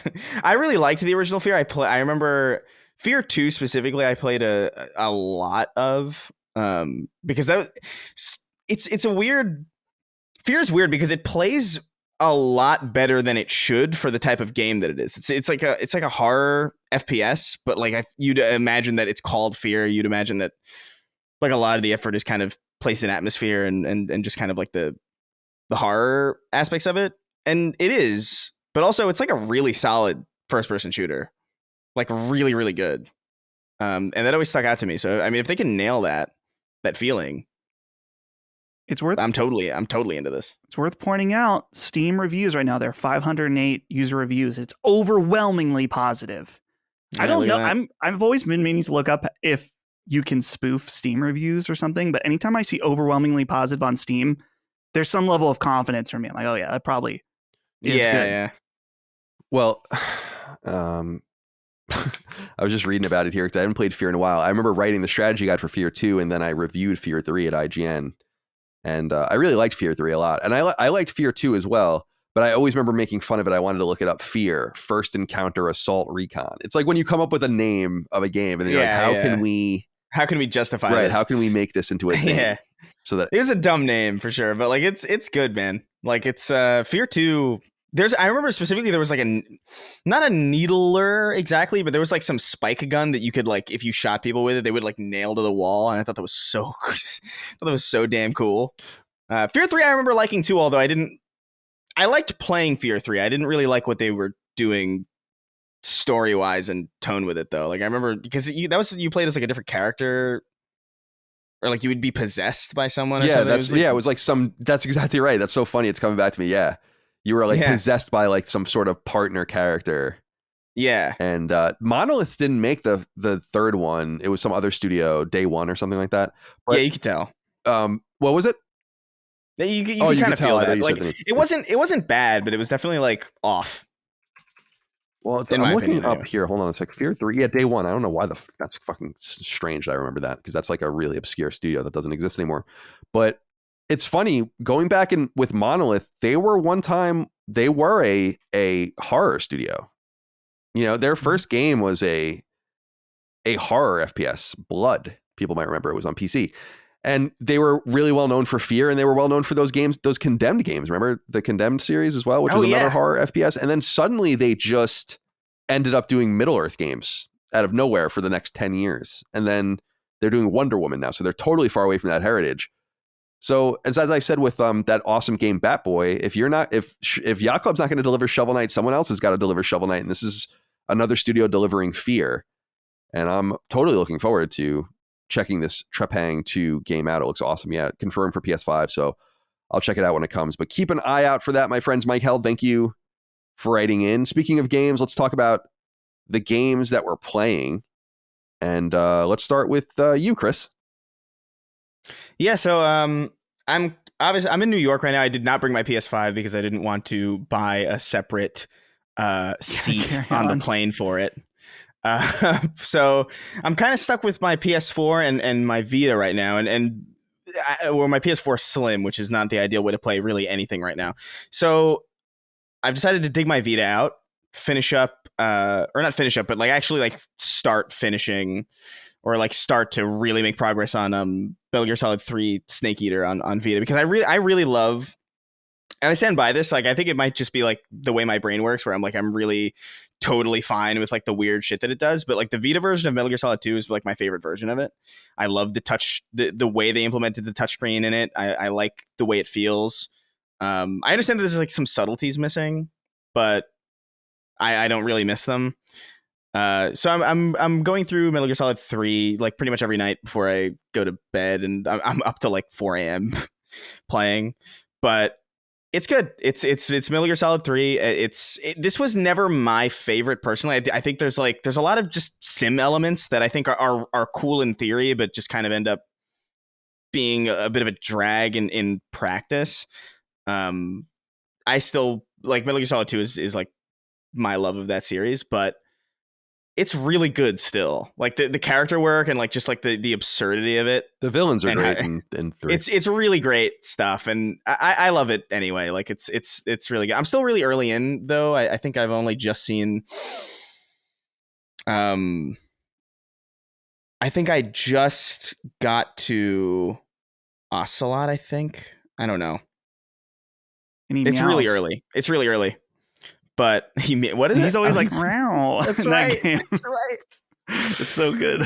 I've been listening. I've kind of played it like a lot. So like I've just been kind of like listening to podcasts and stuff and like audiobooks while I'm playing it, which is like insane. But yeah, it's I maintain that it's just like it's really cool to be able to play Metal Gear Solid on a portable handheld like that. It's super fucking cool.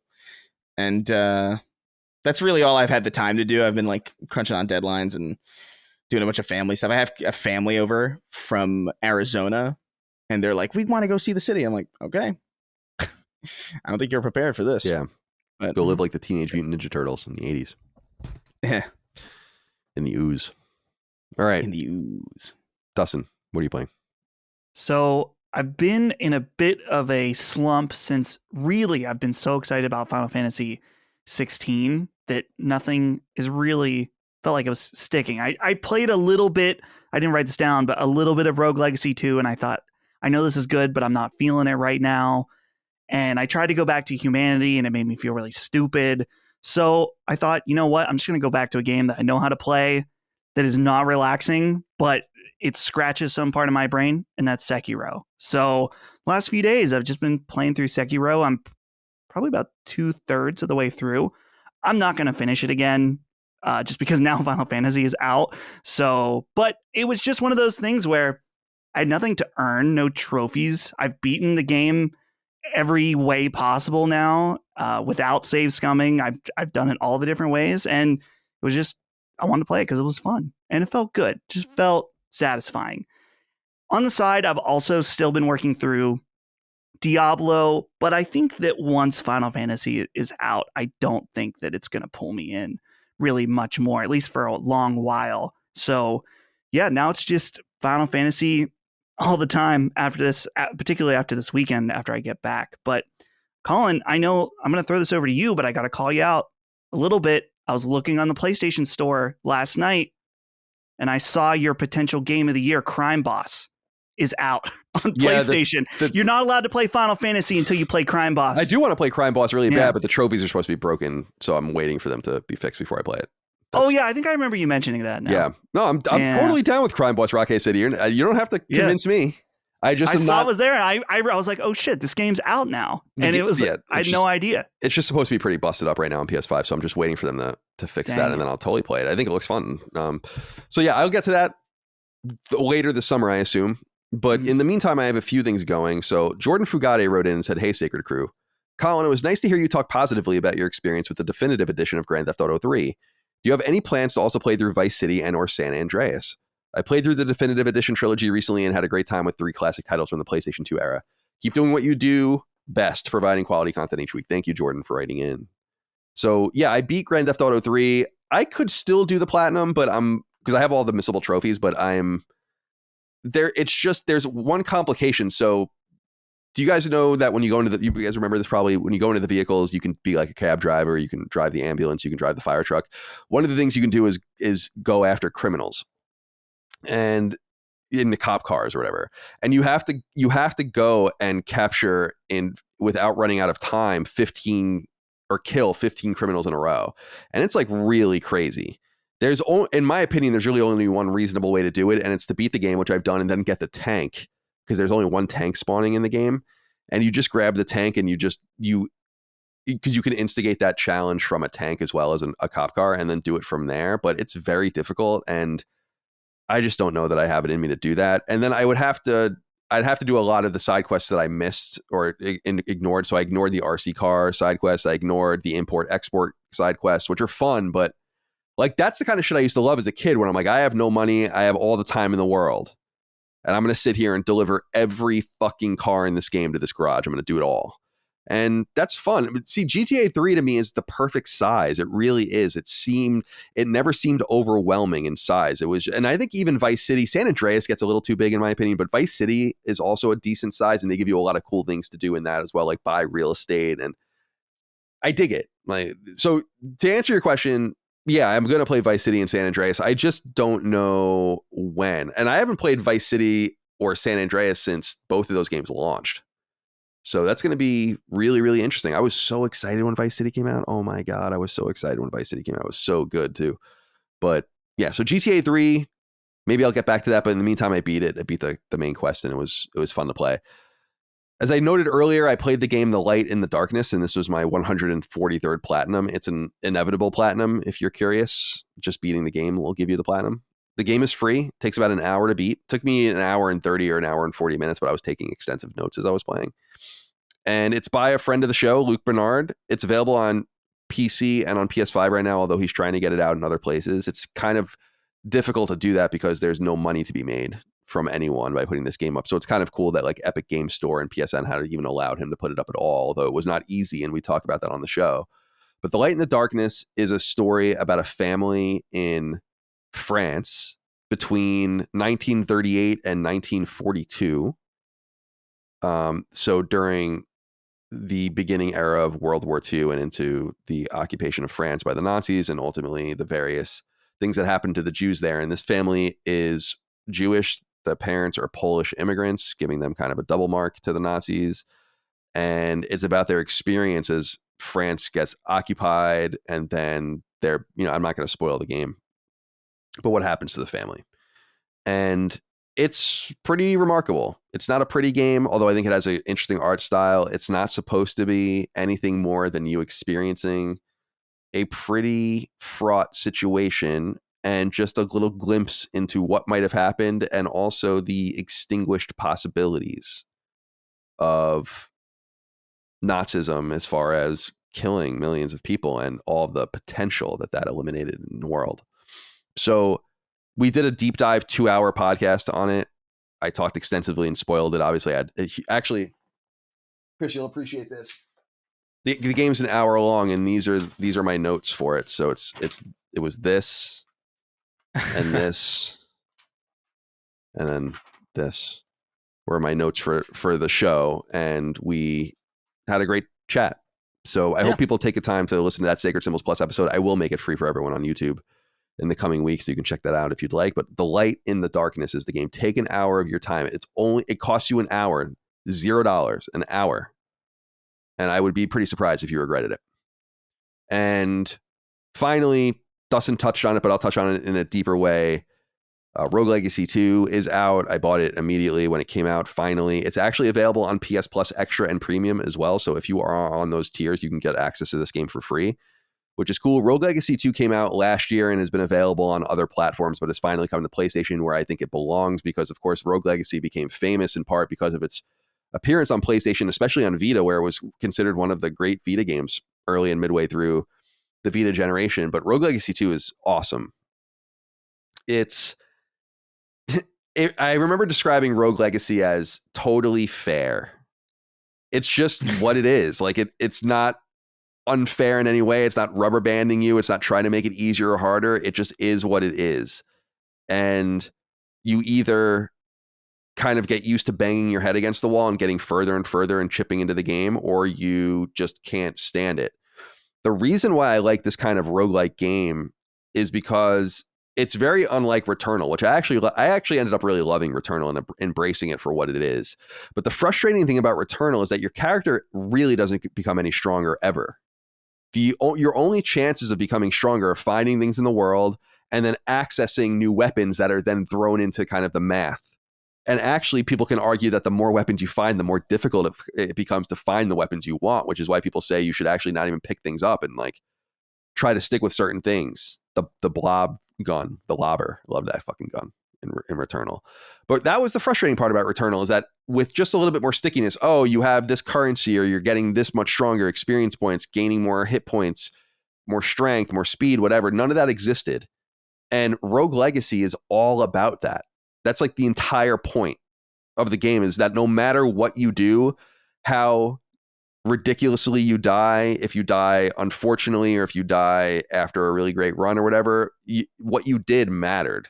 You're gaining experience points, you're gaining gold to spend and other currencies to spend on upgrades, permanent upgrades. You find blueprints in the wild that you can then bring back to the blacksmith to make them, weapons, armor, and so on and so forth.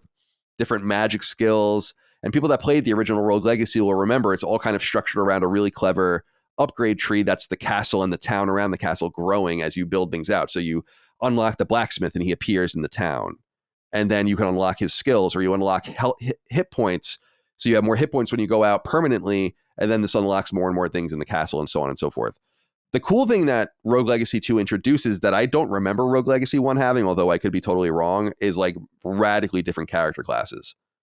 And this, I don't remember there being in the first. Again, it's been a long time, so maybe it's there. But in this one, there's a ton of character classes. You can play as a gunner, an archer, a mage, like a Valkyrie, all these different things. But the cool thing for people that don't remember, by the way, I said this in the beginning, Rogue Legacy is all about creating a character and then that character dying and you playing as the character's ancestors and so on and so on and so on and so on. So you can see at any time, like all of the different characters that have led in your family tree, to your point. And there are like genes that are brought between them, which are like your skills. And then there are things that you don't want to happen. So like every so often someone will be born with like a recessive, dwarfism gene, and he'll be like a quarter of the size of a normal character and you have to play as him.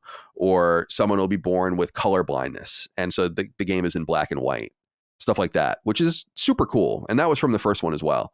Rogue Legacy 2 is dope, dude. It's $25. I think people would balk at that price considering what it is. I think it's well worth it because I think the game's as deep as you want to make it. It's really clever. The systems are very deep. I highly recommend it. Comes out at a bad time because I know we're all going to be distracted with Final Fantasy 16, but I think this will be a good palate cleanser when you want to just play something quick. You only have a little bit of time. And one of the cool things that this game really stresses, and I don't know if you noticed this in the beginning, Dustin, is that it overtly tells you the game saves all the time. So just walk away from it whenever you want. It literally says that in the beginning. Like, don't sweat it, just go. Which is so nice because so many games make you suffer. Yeah. And I think that there's a place for the save point. There's a place for the typewriter in Resident Evil, but not everything. Rogue Legacy is breezy and accessible, but really difficult and fun. And it gets easier and easier, and it's rewarding as you get further and further and figure things out. There's a lot of deep subsystems. I think it almost gets a little too deep in some ways that I don't remember the first one getting deep. Like there's a weight system in the game now. So like you can only carry so many things. There's like a percentage number. I think it's called your resilience or something. I don't remember. Where if it's above 100%, you're fine. But if it falls below 100%, you actually start permanently losing hit points. And you go up or down based on the things you acquire and equip on you. So you have to kind of keep that into account as you're going. Like this thing requires 30% of your resilience, but it'll help you double your attack power. But that's going to cost you some of your hit points. It's like, I don't know if it needs to get that deep, but it's really, really great. Rogue Legacy 2, highly recommended. Shout out to, what are they called? Cellar Door, I think. Yeah, Cellar Door Games. Mm-hmm.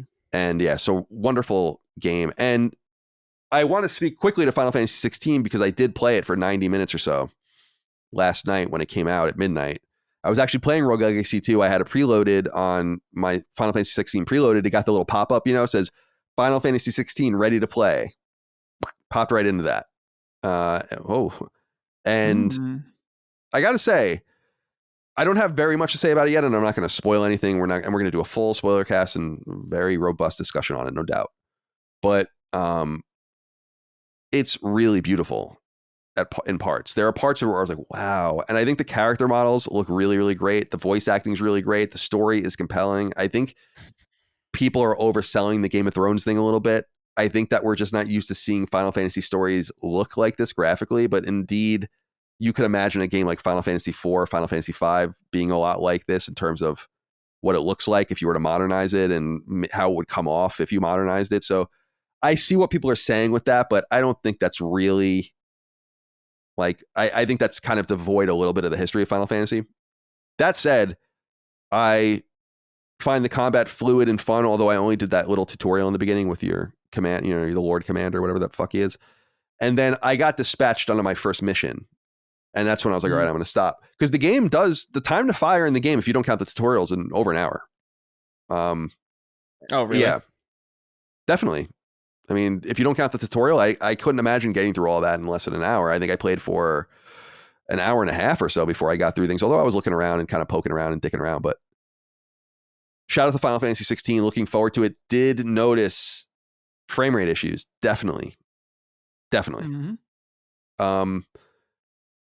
I put it on the high fidelity graphical mode or whatever, and the frame rate's on. I know it's locked at 30, but I'm like, I can't play like this. I was actually showing, Micah was sitting next to me watching, and I'm like, I spun the camera around, and I was like, look at this. Like, look at this. I love that I've done this to you. Oh, man. And so it's like, I'm like, look at the motion blur and all this. I'm like, holy shit. I can't play like this. So I think that but I'm walking around this first town area and I'm wondering, why can't it run this? Well, this isn't that crazy. And it's surprising to me, although I do understand someone had explained technically why this might be, but it's like apparently during combat where it does matter most, the frame rate's fine. But I'm a little concerned about what they've been doing if they can't get this, because the game has been content complete for more than a year, right? They were just polishing it. What was the state of the game last year? If this is as good as you got it running, I expect more out of the PS5 than this. I do. This isn't nothing about this game is mind blowing in any way as far as the delivery. Just wait. Okay. Yeah, fair enough. Just wait. Not that I've only played the demo. I don't even have my copy yet, but you'll be impressed. I'm sure I will be. There was a this isn't a spoiler at all, but there's a scene in a throne room where I was like, this is gorgeous.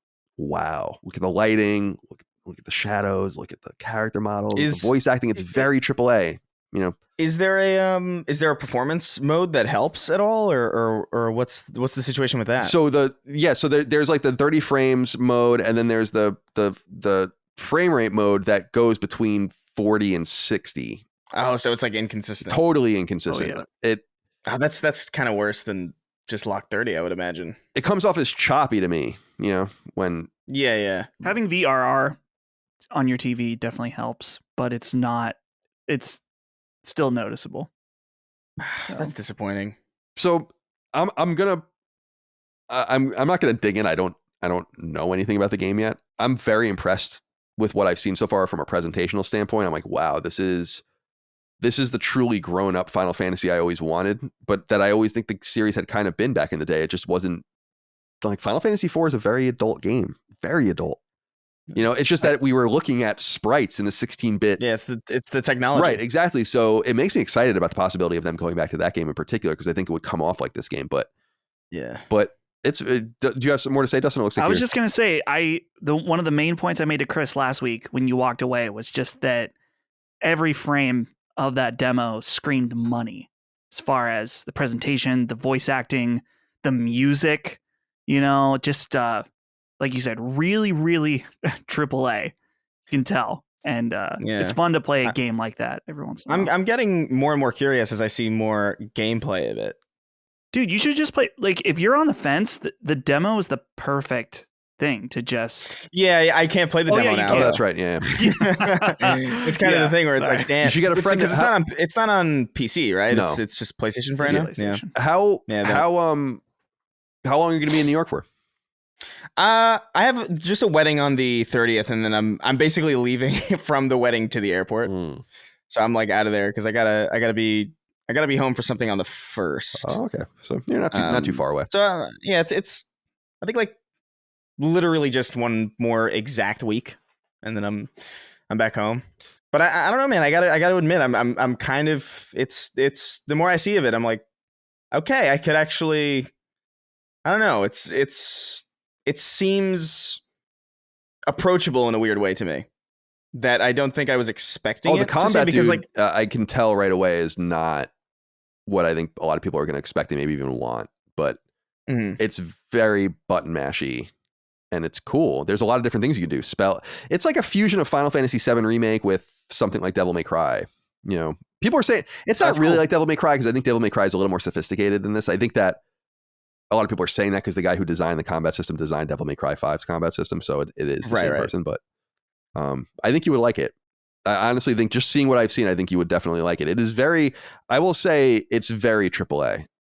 Apart from the frame rate, which is a fundamental thing. And I was going to say to you, Chris, like maybe you'll get a better patch version of it, which you probably will, but by the time you get to it, but I don't know how much more you can do. I mean, if they couldn't fix this problem, what are they going to do?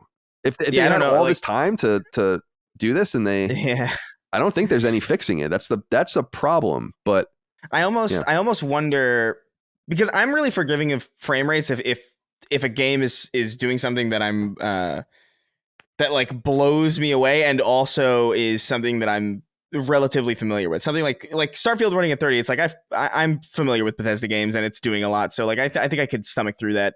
Zelda is like a similar thing where it's like I know how to play Zelda. Like I know how to play Breath of the Wild. I get it.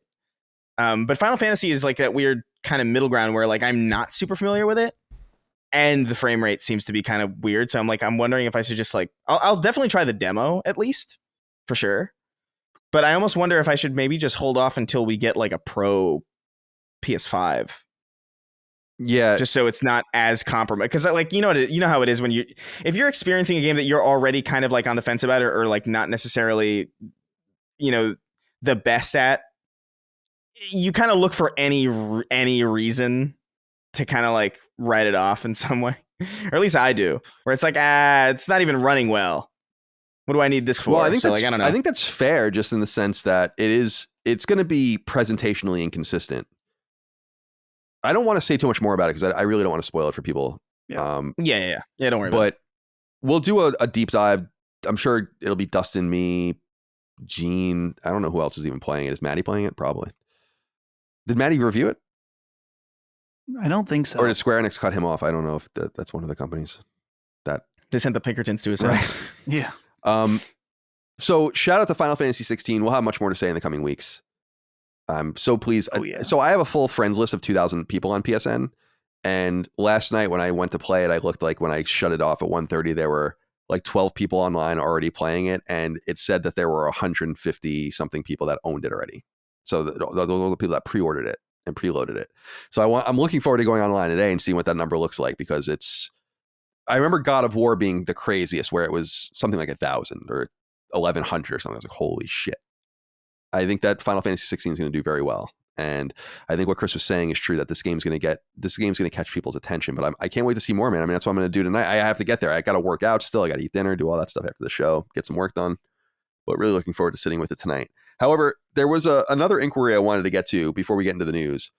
Junt wrote in and said, lads, I've been playing Killzone Liberation after it was released on PlayStation Plus Premium and having a great time. Have any of y'all had a chance to jump in or are interested in this game? I feel like twin stick shooters are really underrated and underrepresented this generation. Even Helldivers 2 is going third person. Would you be happy with you said Hellzone, Killzone done in Liberation style? I don't think we need to go back to that at all, but I think it's really cool to see this come back. For people that don't know, Killzone Liberation is a 2006 Guerrilla developed PSP game that was released in between Killzone 1 and Killzone 2. And it's basically a top-down, rather, twin-stick-like shooter. And I have never messed deeply with it. We had it at IGN. I played with it to familiarize myself with it, I think, when Killzone 2 came out, but I never beat it, rather. I'm very interested in playing this game, just to have it. And I feel like it's the closest we're going to get to playing something Killzone-related for some time to come. Although maybe it's a good sign that they're letting it into the wild. I don't know how to read it, but yeah, I'm looking forward to playing it. I'm glad people are out there enjoying it. It's on PlayStation Plus Premium. I think it's available a la carte as well. All right, let's get into the news. There are a few items to get through this week of import. Curious what you guys think of this first one. Number 1, PlayStation's nascent and frankly so far irrelevant and widely unseen mobile initiative has taken some damage in recent days. That's because, as reported at website mobilegamer.biz, PlayStation Studios has lost its head of mobile gaming not even 2 years after the initiative began. PlayStation's new mobile efforts, not to be confused with the old defunct PlayStation Mobile brand that hasn't existed since 2015, was spooled up in the summer of 2021 under the guidance of Nicola Sebastiani. Sebastiani was a huge hire for Sony. Though he began his work in the games industry at publisher Ubisoft, he made a name for himself at Apple, where he led Apple's famous App Store's games vertical and helped lead Apple Arcade upon launch in 2018. So poaching him was ostensibly a big deal. And as you may know, following Sebastiani joining PlayStation Studios, Sony made its first ever acquisition of a mobile team in the form of European-centric Savage Game Studios. MobileGamer.biz reports in part that, quote, Sebastiani was responsible for building PlayStation's mobile team when the new division was set up in July 2021, and was a key figure in Sony's acquisition of Savage Game Studios, which is currently in work on a new unannounced AAA mobile live service action game, end quote. In what appears to be a now deleted LinkedIn post, Sebastiani claims he's cutting ties to, quote, pursue a new undisclosed opportunity, end quote. And frankly, this may be the entire story. However, it would be incredibly unusual for an executive at that level to leave his position after only 2 years, no products launched, and few, if any, successes to show for it. Indeed, it's likely he signed a non-compete upon his breaking of the contract, and it's also worth noting that he'd be walking away from unvested money, which is always how companies get talent to stay. So I'm skeptical he wasn't fired. Either way, MobileGamer.biz reports 2 people will step in to co-fill the vacancy, Chris Davis and Olivier Courtemanche. Both men were hired by Sony around the same time in the spring of 2022, likely by Sebastiani himself, and both have serious mobile chops. Davis was poached from mobile gaming behemoth Kabam, where he served as VP of Business Development and previously served as PlayStation Studios' head of mobile business development. Courtemanche was previously an executive at both Meta and Zynga, and was originally hired as PlayStation Studios' head of mobile product. So what this all means for Sony's attempt at mobile gaming remains unclear. Though a small handful of products have sputtered out in recent years, including a random Wipeout game and a Little Big Planet spinoff, Sony didn't make or promote either title, and it's unclear what precisely their goal ultimately is. Dustin, I'm curious what you think of this. Not only about Sebastiani leaving, we reported on him coming to the studio or to PlayStation when it happened. It was actually reported months after it actually did happen. It happened in the summer of 2021, but we didn't know until the fall of 2021. And of course, the purchase of Valkyrie, or not Valkyrie, of what is this? Savage, right? Happened last year in 2022. So they're trying to get something off the ground, but I'm just curious what they're doing and why they're having so much difficulty here. I get that they want to remain PlayStation quality focused and oriented and don't want to shit things out. And I get that, but it makes me wonder what the point of that Wipeout game was, what the point of that Little Big Planet game was. What are they trying to do? And I'm really curious if this guy left or was fired, because it would just be strange to leave a position like that, having clearly failed to get anything off the ground so far. Right. Yeah. And I got to say, his work, at least around the launch of Apple Arcade, I think that Apple Arcade is a pretty compelling service for people that are into games in that space, where it's like, hey, we've got awesome high quality games that are included on the service that don't require microtransactions. And I think I have Apple Arcade included with, I just have the Apple bundle that gives you Apple Music, extra cloud space and stuff like that. And I've always been pretty intrigued by it. And I know I haven't really used it, but Holly has. So he was a really good get for Sony. So to see him go maybe in a way that wasn't favorable is unfortunate. But the mobile space, it's funny to see how there's still some people really trying to reach for it that you would think would be obvious players. Like, it's like, oh yeah, it's gaming.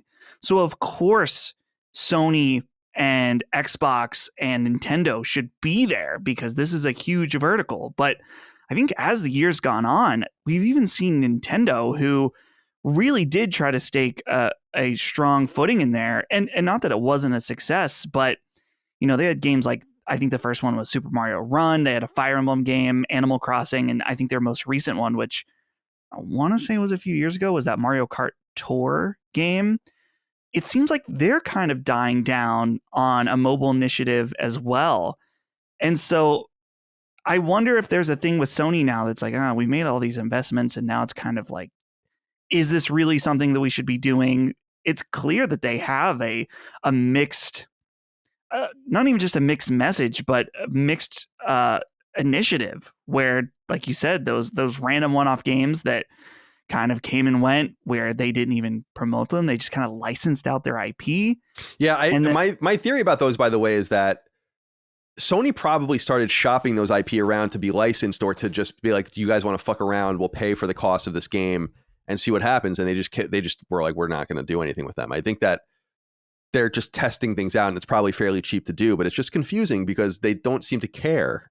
Right. So yeah, why not just squash it in the crib as opposed to letting it become announced but not acknowledge it, not put any trailers up for it, not have your branding on it? I don't understand that stuff at all. You know, very, very strange. I just realized, I think it's worth pointing out, it's just a comparison with Nintendo, that Nintendo hasn't released, if I'm looking at my info right here, they haven't released a mobile game since 2019. So I think they're kind of lost interest in this market as well. And it's not to say that the mobile market, there's not money to be made there, but I think that gets to a point. It's like, man, why are we trying to chase after something that it's not really us? So I don't know. I would like to see Savage do something good. We always want to see games release. It's not like I'm rooting for them to fail, but at the same time, if Sony was to think, you know what, we've got a lot of different things going on, let's just cut it off before we even really try and focus on our efforts on other things, I think that would be a perfectly valid thing to do at this point. Yeah, I think there's an interesting point you make about if this is a logical place to even try to get a beachhead going in some way. Like, do you want to try to claw some ground here and just see what happens and start expanding? And the one thing that strikes me is that the core audience seems so skeptical and even hateful of them trying to do games as a service and more multiplayer centric games, that this seems to be orders of magnitude further from the center than even the idea of Fair Games or Concord. Putting something on mobile might court even more disaster and more of a downside. But I must say this, that as far as I understand, that Diablo Immortals or whatever the hell that game is called, I think is making hand over fist like hundreds of millions of dollars in profit.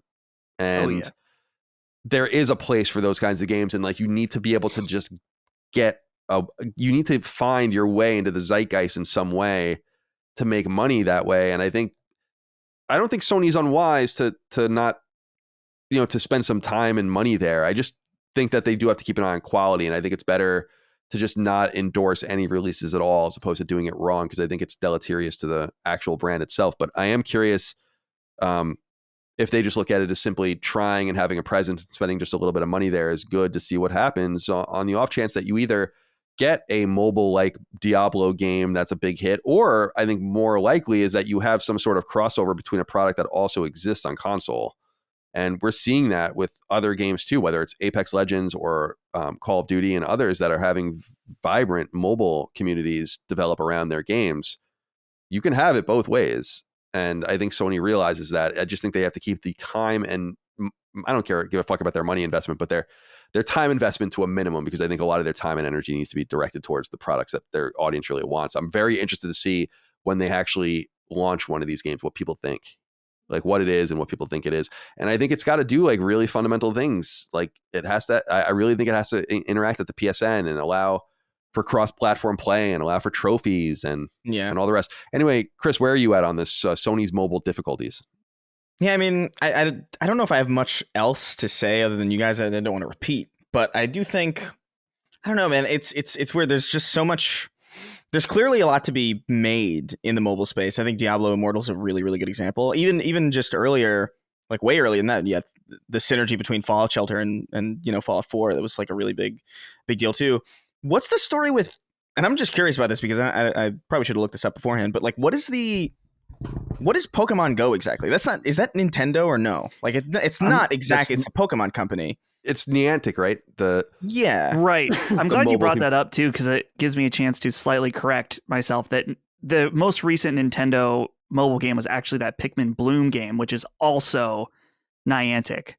And I would imagine with Nintendo owning part of the Pokemon company that they are getting some money from Pokemon Go. Yeah, because that was like a huge thing too.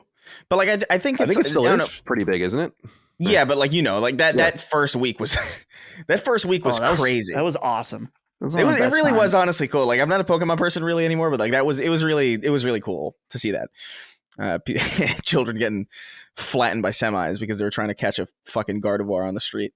I think I think, I don't know, man, mobile is such a weird space because you kind of look at mobile as like, you see a lot of popular games on mobile and they look so shit. They're just like Temple Run clones or like, I don't know, Subway Surfers or like any, cut and paste any, automatic running game that you'd see underneath a clip of The Office on TikTok. And you think like, oh, well, this is clearly popular, so like why put a lot of effort into it? But then you see like something like Diablo Immortal. Like Diablo Immortal is not a lazy game. Like that's a competent game that I have friends who like are really, really serious about. Like, they don't play any mobile games, but they're into Diablo Immortal, like actually. And so I don't know, they gotta invest, I think, in the cross-platform. Obviously, they definitely got to get PSN stuff working. It's weird to me that wasn't almost like the first thing that they tried to do with like Wipeout and stuff. Like, why wouldn't you try to engage your audience in that way? Everybody's got a phone. Like, it's crazy. That's the whole thing. And this is where I think the power of trophies come in and other things to just get people to try it. Like you have to just get people in there. There were so many people that would be interested in that just for that reason. And then maybe you find your way from there. I get afraid that they don't quite understand that, which is weird, but they should. And I hope they do. And we'll see what happens with Savage. But I'm curious to see if more comes out about this particular exit. Because I just find, I mean, maybe he did. Maybe he's like, I don't want to be here anymore. Maybe he was like, I got a much better opportunity somewhere else. But usually these kinds of hires traditionally are under lock and key. I mean, they sign long-term contracts. Their money is vested over time so that they stay. And they often, as I said, sign non-competes so that if they break their contract, they can't go anywhere. This is very common in high-level executive, the world of the high-level executive. And so I'm skeptical that this didn't happen more intentionally on Sony's side, but we'll see. Maybe we'll never know. All right, this next one, I'm very curious to see what you guys think of this, especially you, Chris. Mm-hmm. Number 2, perhaps the single biggest announcement out of the highly controversial PlayStation showcase a few weeks back was the existence of a Marathon reboot out of Sony-owned Team Bungie. For the uninitiated, years before it created Halo and found itself under Microsoft's ownership, Bungie launched an FPS franchise in 1994 on Mac OS called Marathon. It was the studio's 5th game and its first big hit, receiving 2 sequels in 1995 and 1996. However, Bungie moved on to RTS series Myth in the mid to late 90s before stumbling onto smash hit Halo by 2001, leaving Marathon as an increasingly fleeting memory. But then in recent years and on the back of Bungie's resurgence on the back of Destiny and its sequel, word began floating around that Marathon may live again. And that's the case. Marathon comes to PlayStation 5 at an undetermined point in the future. Now, what we know about Marathon's reboot is scarce, and this is where our news item comes in. An extensive article on trustworthy website Insider Gaming delves deep into Marathon as it currently exists in development. We already know it's a 3-person extraction shooter. Insider Gaming likens it to PC hit Escape from Tarkov, but it can be played solo. Quote, if you're not a fan of playing as a team, it's understood that you can jump into a server as a duo or solo if you wish, but you'll still face bigger teams. Extracting without your team is also seemingly a feature, end quote. The website also outlines a so-called oxygen system that's at the center of Marathon. Quote, all players have a limited supply that essentially acts as the match countdown timer. Once the player loses oxygen, you begin to lose health. Extracting yourself before you run out of oxygen and health is the goal, but players can also find O2 canisters in the match or subsequently buy them at an expensive price on the market before heading into battle, end quote. Marathon is likewise described as having a staple of modern shooters, progression trees, and RPG systems to explore. Insider Gaming's source reports that Bungie is aiming to make Marathon, quote-unquote, the ultimate live shooter, centering much of the appeal around lightning-fast load times that, if all goes according to plan, will result getting into a match in mere seconds. The quote-unquote core gameplay loop, end quote, is thus described as, quote, choose your missions, choose and buy your loadout, perks, abilities, and gear, drop into a server, hunt for loot and complete missions, and extract. End quote. Marathon reportedly has 3 maps in development, and as a reminder, as Bungie sits outside of PlayStation Studio structure, Marathon is also coming day and date to Xbox and to PC. I'm really curious what you think about this, Chris. Does this give you any more insight into what the game is, or make you more excited or more interested in this? Game? It makes me curious. Like I've dabbled in extraction shooters, and for me, the biggest problem really is the lack of that touch that Bungie has with FPS design. Like they all kind of feel like they're competent and they're decent and they're solid, but they don't feel quite as smooth as I feel like an FPS should. I think the best one that I've played is Hunt Showdown. That's I think that's the Crytek team. Yeah, I think, or I don't know what they're called now, or if it is, right?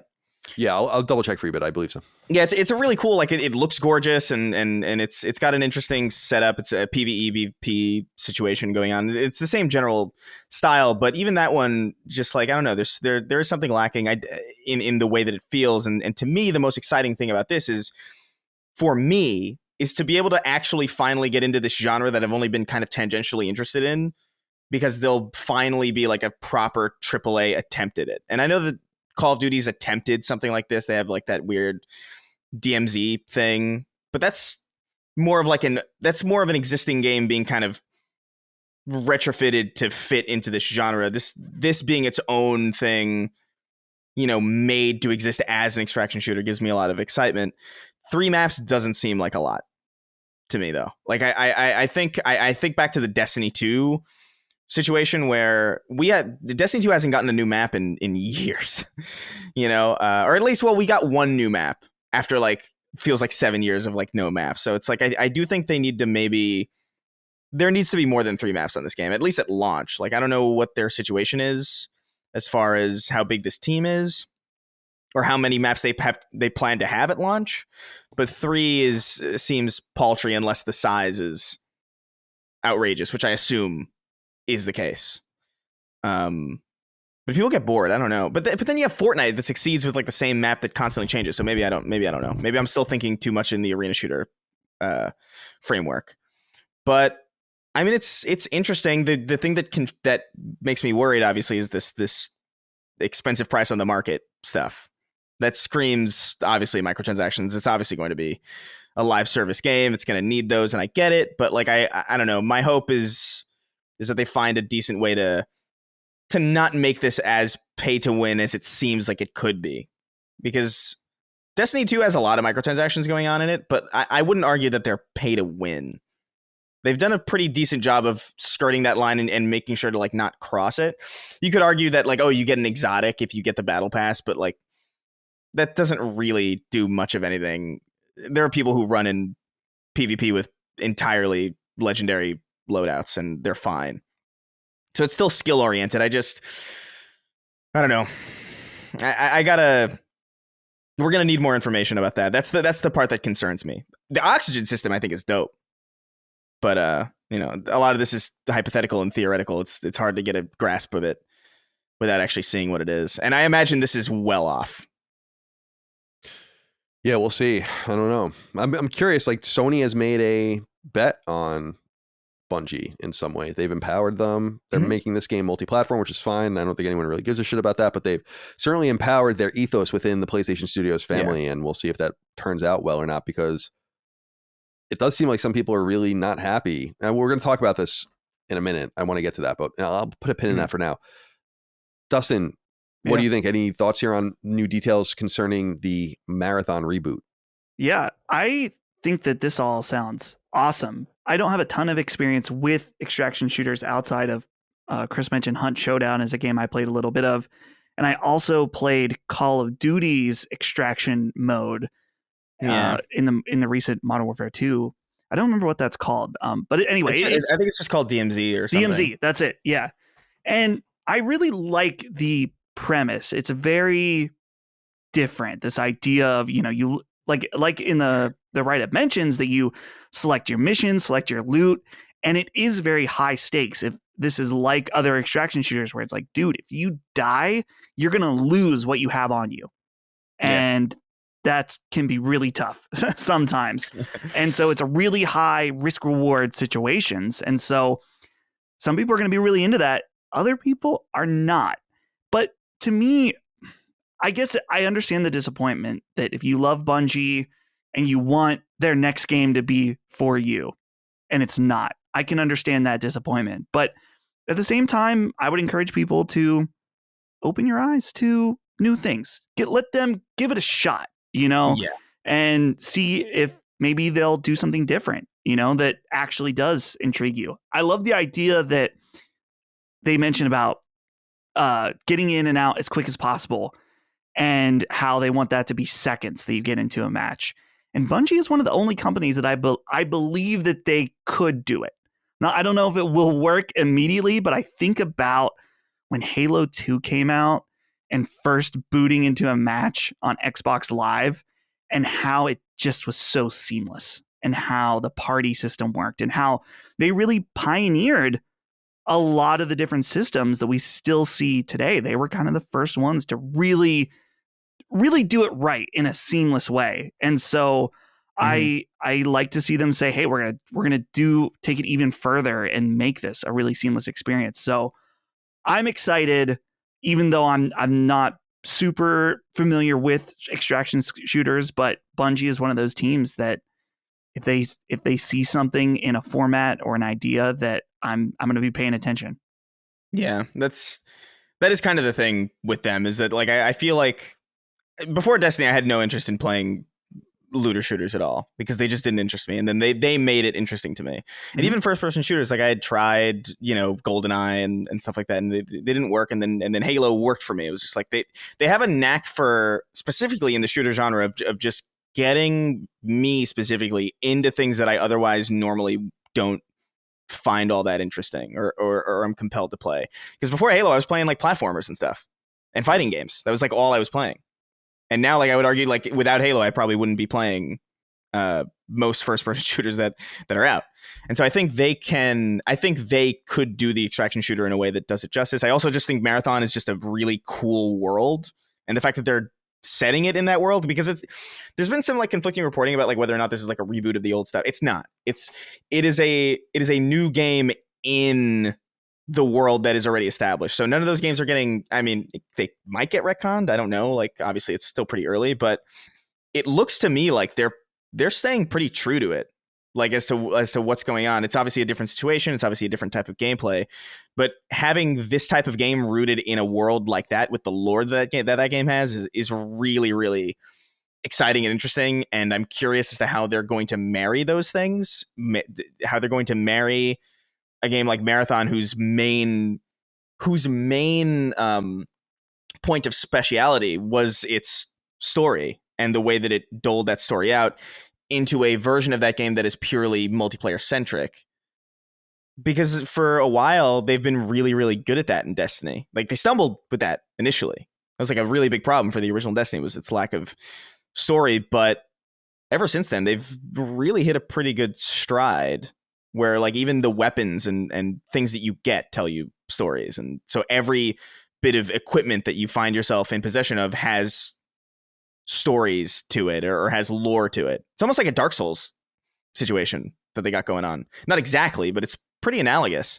So I don't know. I'm curious. I'm excited about it. It's going to be a while. I would imagine, like I said, like probably maybe 2025 we'll see it, but I don't know when we're gonna be playing this thing. And I do want to amend something, please.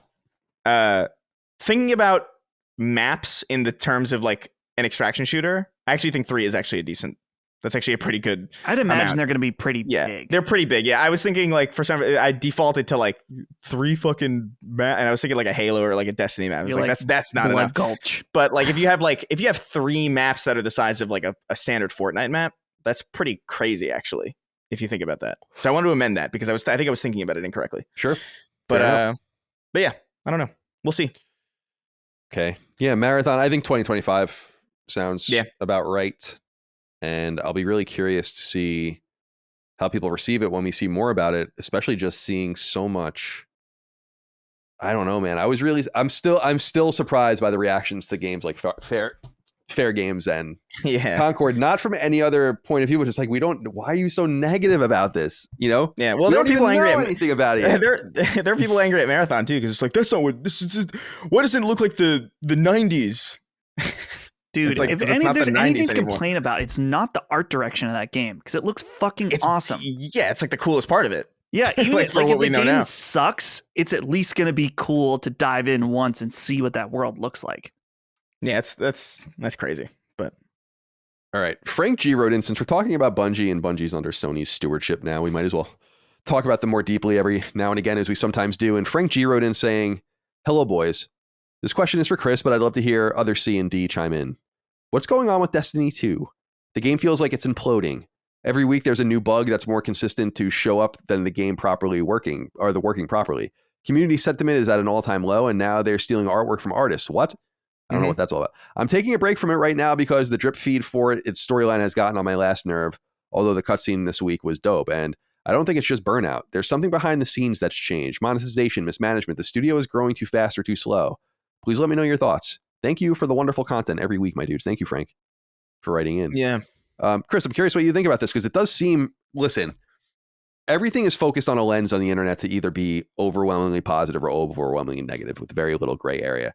That's just the way it works. It sucks. It's annoying. It makes every part of the internet suck in some way. It makes me not want to be there because I like the nuance. But what I'm gleaming from people that like Destiny 2, I think Cog would be in this group as well, but I could be wrong. I don't want to speak for him, is that people are a little disenchanted with what's going on here. And I do wonder what's happening.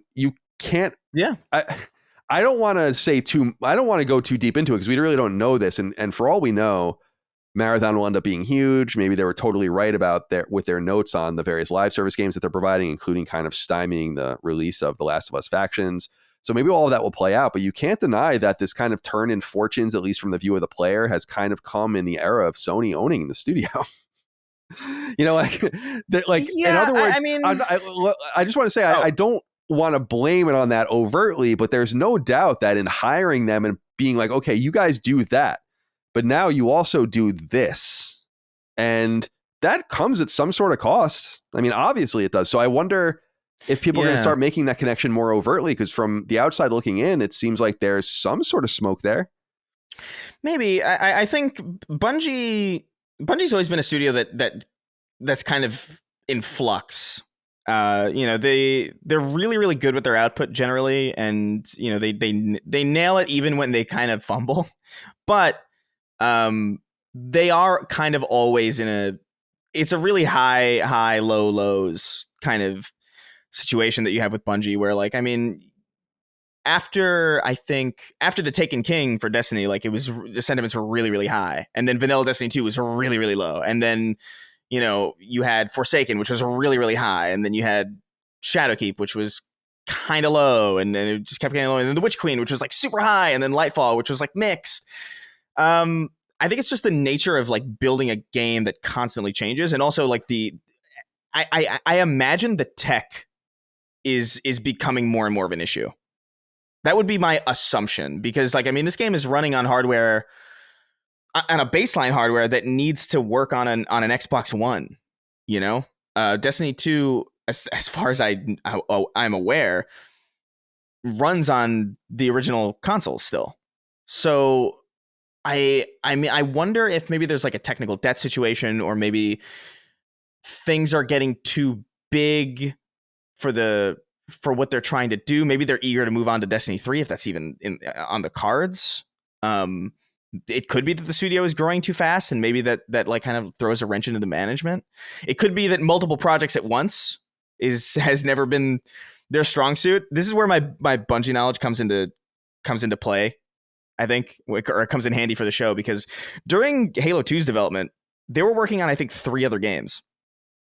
And they had to basically shut all that shit down because they realized it was coming at the cost of the big one. I think they were working on some. Oh man, I wish I could remember the name of it, but there was something that was I think it was the way they described it. It was Minecraft, but in 2004, which is kind of insane. And they put that away to focus on Halo 2, and they barely made the cut for Halo 2. That game barely got out the door in a suitable state. So I do wonder if maybe working on Marathon at the same time, maybe that comes into play as to why you're starting to see a bit of flux right now, in addition to the additional responsibilities that they have at Sony now, in addition to the assuming bloat of the studio. I imagine it's I don't know how many people work at Bungie. It's 1,000. That's fucking crazy. Yeah. That's insane. When you consider 35, maybe 50 people maximum made Halo 3, it's insane.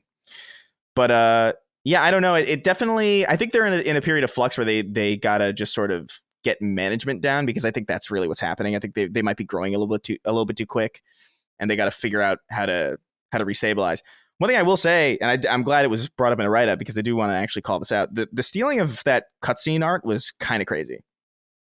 And I understand that these cutscenes are often outsourced in some ways. I understand that there's a lot of, not everybody can check absolutely everything. If somebody's going to plagiarize a piece of artwork, only that person is going to know, really, because you can't just Google search artwork, or at least in a way that's reliable. So I understand that some things might slip through the cracks. I hope that maybe the person who did that is, that they sorted that shit out, because it's not cool to take art from your community and just not credit them. That's really shitty. But it's also the least of Bungie's problems right now. Yeah. As they try to figure out, where to put their resources. I mean, just the announcement of Marathon was really frustrating to a lot of people, because they were oh, so that's why PvP has been messed up for so long. It's because they've had all their best PvP designers working on this new thing, that's going to be like their new kind of cow, and Destiny 2 PvP is just sort of like left on the vine to just sort of wither and die. Like Destiny 2 PvP is just not.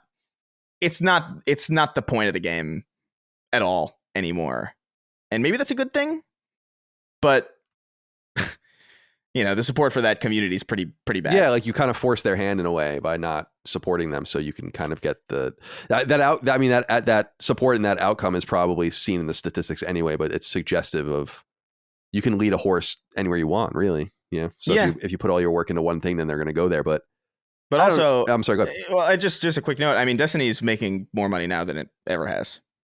Is an important sticky note to that to this entire conversation, where it's like, yeah, they're struggling, they're having some problems over there with Destiny, and I do think there is a level of fatigue where it's like, oh my god, this we've been playing this game for a long time, so it's only natural that there will be periods of fatigue and kind of like wavering interest and people lapsing. Maybe people lapse and then they come back, maybe people lapse and they don't, but they're making insane amounts of money on Destiny 2.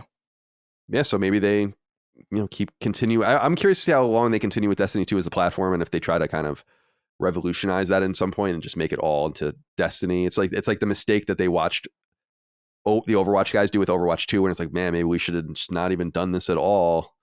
You learn that lesson, and obviously this is a remnant from the Activision days, but I can't help but just point out again that, and Dustin, I don't know if you want to add anything,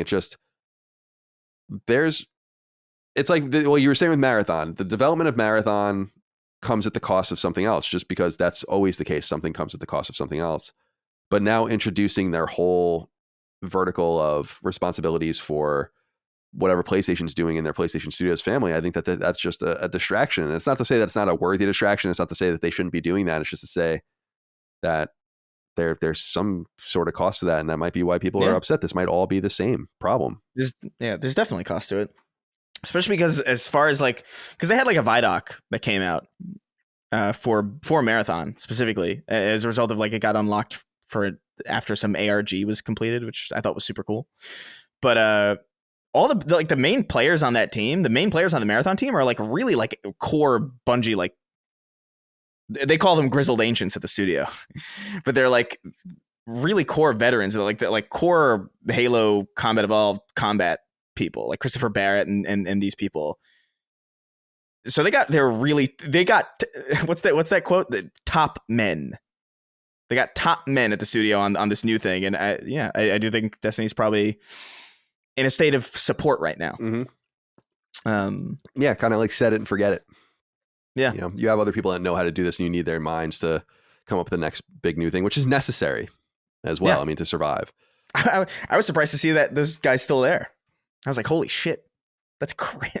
That's nuts. Those are the kinds of guys Sony made millionaires if they weren't already. That's true. Yeah. To stay. Do you have anything you'd like to add, Dustin?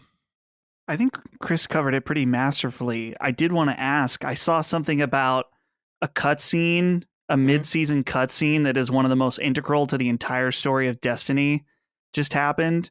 Like the way they're pacing the story is really weird.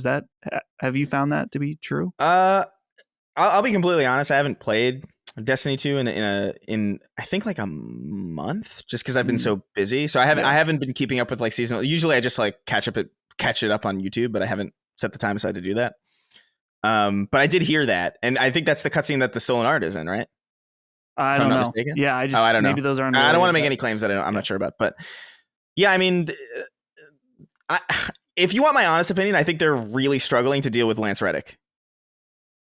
I really do think there's probably like a lot of rewrites happening as a result of that, and which is unfortunate. But I mean, it's better than them using like AI and AI. Yeah, you wonder at some point with AI if there would be a contractual agreement that was like, if you die before the end of this, you give us the right to at least finish things out. Though I think a lot of people would find that in poor taste, but I don't know, man. With the AI voices getting so good now, I can kind of see that. I can see it happening. Like I do think it's going to be like something we're going to contend with in the future. And for what it's worth, to be honest, I don't think they should do it. Yeah, but I do think Lance Reddick was so like into Destiny that I do feel like he probably would have been like if you need to do it, do it. Because I want to. He seems like somebody who's like really, really invested in that story. They still shouldn't do it though because they don't have his express permission to do that. But right, it didn't stop Warner Brothers from fucking dragging Christopher Reeve out of the fucking. Oh, in The Flash. Oh, The Flash. Yeah. Oh man. Did you hear? Spoilers, by the way, I guess. I don't want to spoil it. Never mind, because it's the end of the new Transformers movie. But something crazy happens at the end of the new Transformers. I heard movie about that. I was going to bring it up. That people told yeah. me would be interesting to me, and I was like, oh. So I'm curious. I didn't know. What were you going to say? 311 shows up. Yeah, 311 comes out, and they start playing rap rock. Yeah. That's how it ends, one car drives up and it's a transformer and it untransforms into all of 311. Yeah. We've all been one transformer this whole time. Yeah, it's a very, very much up my alley, and I'm like, oh, that's weird and interesting. I'm not really a Transformers fan, but yeah, me neither. There are other things in that universe, I guess, that are relevant. But it's interesting because I wonder, with this voice stuff, especially, if there will be, how do I put this? So there are companies and organizations, record labels, obviously, but investment firms and others that buy catalogs of songs. Like, for instance, The Offspring, I think, sold their entire catalog, like back catalog of songs. They don't own them anymore. I think they like they're allowed to play them live and they make new records, but they don't own the old shit anymore because a company bought them and like sits on the rights to like Pretty Fly for a White Guy or whatever. And, come out and play and all those kinds of songs that would appear in random movies, and they license them and they make money that way.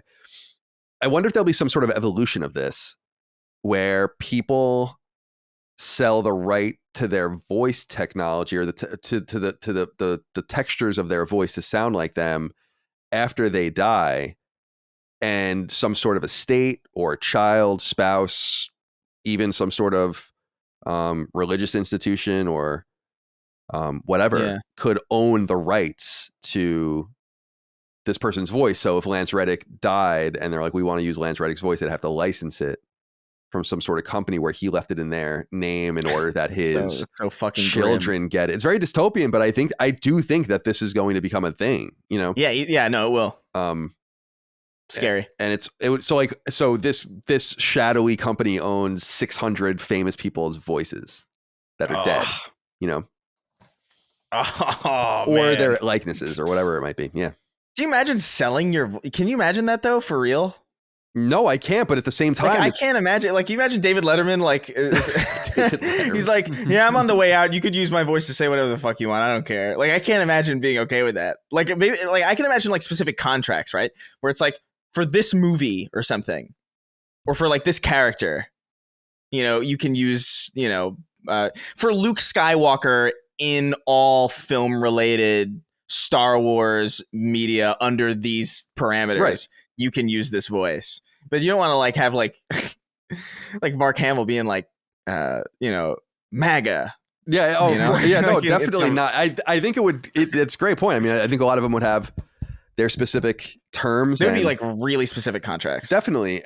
But you can imagine someone in their old age or you don't want to take advantage of people when they're dying, obviously, if you're in this situation, but they're in a situation where it's like, listen, you're getting older, you're on your way out, you're not working anymore, whatever. We'll give you $5 million right now. And we have I don't think perpetual contracts are legal in the United States, but I think you could do like 99-year contracts. So it's like, we'll have a 99-year contract for whatever. And maybe you could do it even longer than that. But I doubt it, because you can't really, then this comes into trademarks and stuff, because Luke Skywalker himself will be in the public domain. So, is it one of those cases where, like, do you know that Heidi movie they're doing, that gory Heidi? It's actually pretty funny. It's like a super bloody version of Heidi, I think it is, or something, where she's I don't know, killing these Swiss guards and doing all this crazy shit. But it's like, that's like an interpretation of that character or whatever. Very similar to what we saw with Winnie the Pooh. Yeah, Blood and Honey. So it'll be interesting that like Luke Skywalker and the Jedi and all this shit will eventually be in the public domain and won't require anyone to do anything. Although I think the original interpretation of it is always trademarked or further trademarked. I'm not really sure, because you can't show Winnie the Pooh in his red shirt, I think, because that's the Disney Winnie the Pooh. But weird. yeah, but you can. Is that really how it works? Yeah. So the first Winnie the Pooh movie that was made, or Winnie the Pooh product that was made, was that horror movie. I don't know if you remember after Disney. Yeah, Blood and Honey. Right. Is that what it was called? Blood and Honey? Yeah, Blood and Honey. So I think it's, you can't represent him in his red shirt. And and Disney has long been trying to protect Mickey Mouse from the same thing. Mickey Mouse should already be in the public domain. They've like really vociferously defended it for obvious reasons. Because the things people would do with Mickey Mouse, I can't even imagine. Oh yeah. Sick. You thought I can't wait to see the horror movie. I can't wait to see the porn. That you can get that already. That's true. All right. Number 3. Arguably more exciting than the confirmation that Konami is working on a Metal Gear Solid 3 remake, as long rumored, was the much more imminent release of the so-called Metal Gear Solid Master Collection Volume 1. Set for release on PlayStation 5 on October 24th later this year, and with no last-gen port planned for PS4, we already knew based on the PlayStation Showcase reveal that this compilation would include the original 1998 PS1 Metal Gear Solid and its 2 PS2 sequels from 2001 and 2004. Later, we dug through PR materials to confirm that the original MSX Metal Gear games from the 80s would also be included. But now we have even more details that seem to paint this MGS collection as something really special. Maybe not a huge surprise considering the great work publisher Konami has done in recent years in releasing high-quality Castlevania, Contra, and other arcade collections. Okay, so here are the fuller details. The Metal Gear Solid Master Collection Volume 1 does indeed include MGS, MGS2 Sons of Liberty, and MGS3 Snake Eater, as well as the aforementioned Metal Gear and Metal Gear 2 Solid Snake. While MGS2 and MGS3 are the HD collection versions of the game done by Sony-owned Team Bluepoint, just with updated controls and bells and whistles, the original MGS will include its VR missions and other special missions, and all 5 of these games will come packing a digital screenplay book and digital master book. And these look amazing. You can see samples right now on the collection's official website. So these are basically digital books that have the whole story, the dialogue, character art. It's really fucking cool. People should go look at this stuff. They should definitely, and I'm sure they will print these in actual book form, but they should definitely do that. I would be interested in buying those actually. So you can see those on their website right now. There's also a slate of bonus content included, including 2 other games in the form of the Famicom and NES port of the original Metal Gear, which is how many of us played it in the West, as well as Snake's Revenge, the Western-only Metal Gear sequel on NES that we got instead of Metal Gear 2 Solid Snake. In addition, 2 fully voiced digital comics for the original Metal Gear Solid and its sequel are included, as well as a soundtrack for the original MGS. The collection's digital size is a hair over 24 gigs, and the bonus content will require another 30 gigs of storage. Pre-ordering will net you some additional soundtrack songs. Metal Gear, launched in Japan in 1987, would become a phenomenon upon the launch of Metal Gear Solid on the original PlayStation in 1998. The game put writer, director, and auteur Hideo Kojima on the map. Metal Gear lives on in a post-Kojima world of Konami, with Delta Snake Eater being positioned as the first of potentially many Metal Gear remakes on the horizon. Meanwhile, Kojima works in a second-party capacity with Sony and is currently working on a sequel to his 2019 hit PS4 game, Death Stranding. Dustin, let's go to you first. What do you think about all these extras? This sounds pretty awesome. And I think Konami has shown a propensity to know how to do these things. And I say that from experience because I've bought all of their Castlevania re-releases and they're great. Yeah, this is absolutely fantastic. I'm really excited about this. It's worth pointing out, Colin, a little extra detail from your write-up is that this includes both the MSX and the NES versions. I assume that's all platforms, but that's something they detailed in the Nintendo Direct. I would imagine that would be all, but maybe that could well, be that's what I said. Oh, did you say both? Yeah, I did say that in here. Oh, okay, sorry. Yeah, it's okay. But either way, there's just so many things in there that are super, super cool. And the graphic novels and Siri's talking to me. My computer is speaking. Please stop. It's really, really off-putting. I think that happened to you, Chris, a few months back. That is it's scary. Anyway, sorry, I lost my train of thought. I'm very excited about this. I'm curious how people will receive the first game because they're not really doing anything to it. This looks like a pretty much it'll output in 4K, but it's not like they're fixing up the textures or really changing all that much. It looks like it's pretty much straight up the same version as the original, of course, with the VR missions and stuff like that. But I wonder how they'll do. I assume you get a platinum for each game, which would be really cool for me, especially since I just played through all these games, and that the platinums would give me extra incentive to go back and do some of the extra stuff. I hope they're not really annoying. Like the platinums on the Bluepoint versions are really annoying. So I hope that they redid them. Yeah, probably not. I'm guessing they'll probably take the path of MGS1 has never had trophies, so I'll be very interested to see what they do with those. Yeah, that is true. They'll be like, get gold on every VR mission or something like that. So now I did see, I'm trying to see if these write-ins touch on this. No, it seems like already based on the website metadata that the Volume 2 will include Metal Gear Solid 4. So it'll be finally unleashed from the PS3 after all the headaches I went through to play it earlier this year. But it's cool. Metal Gear is fucking awesome. If you've never played these games, there is no excuse after this.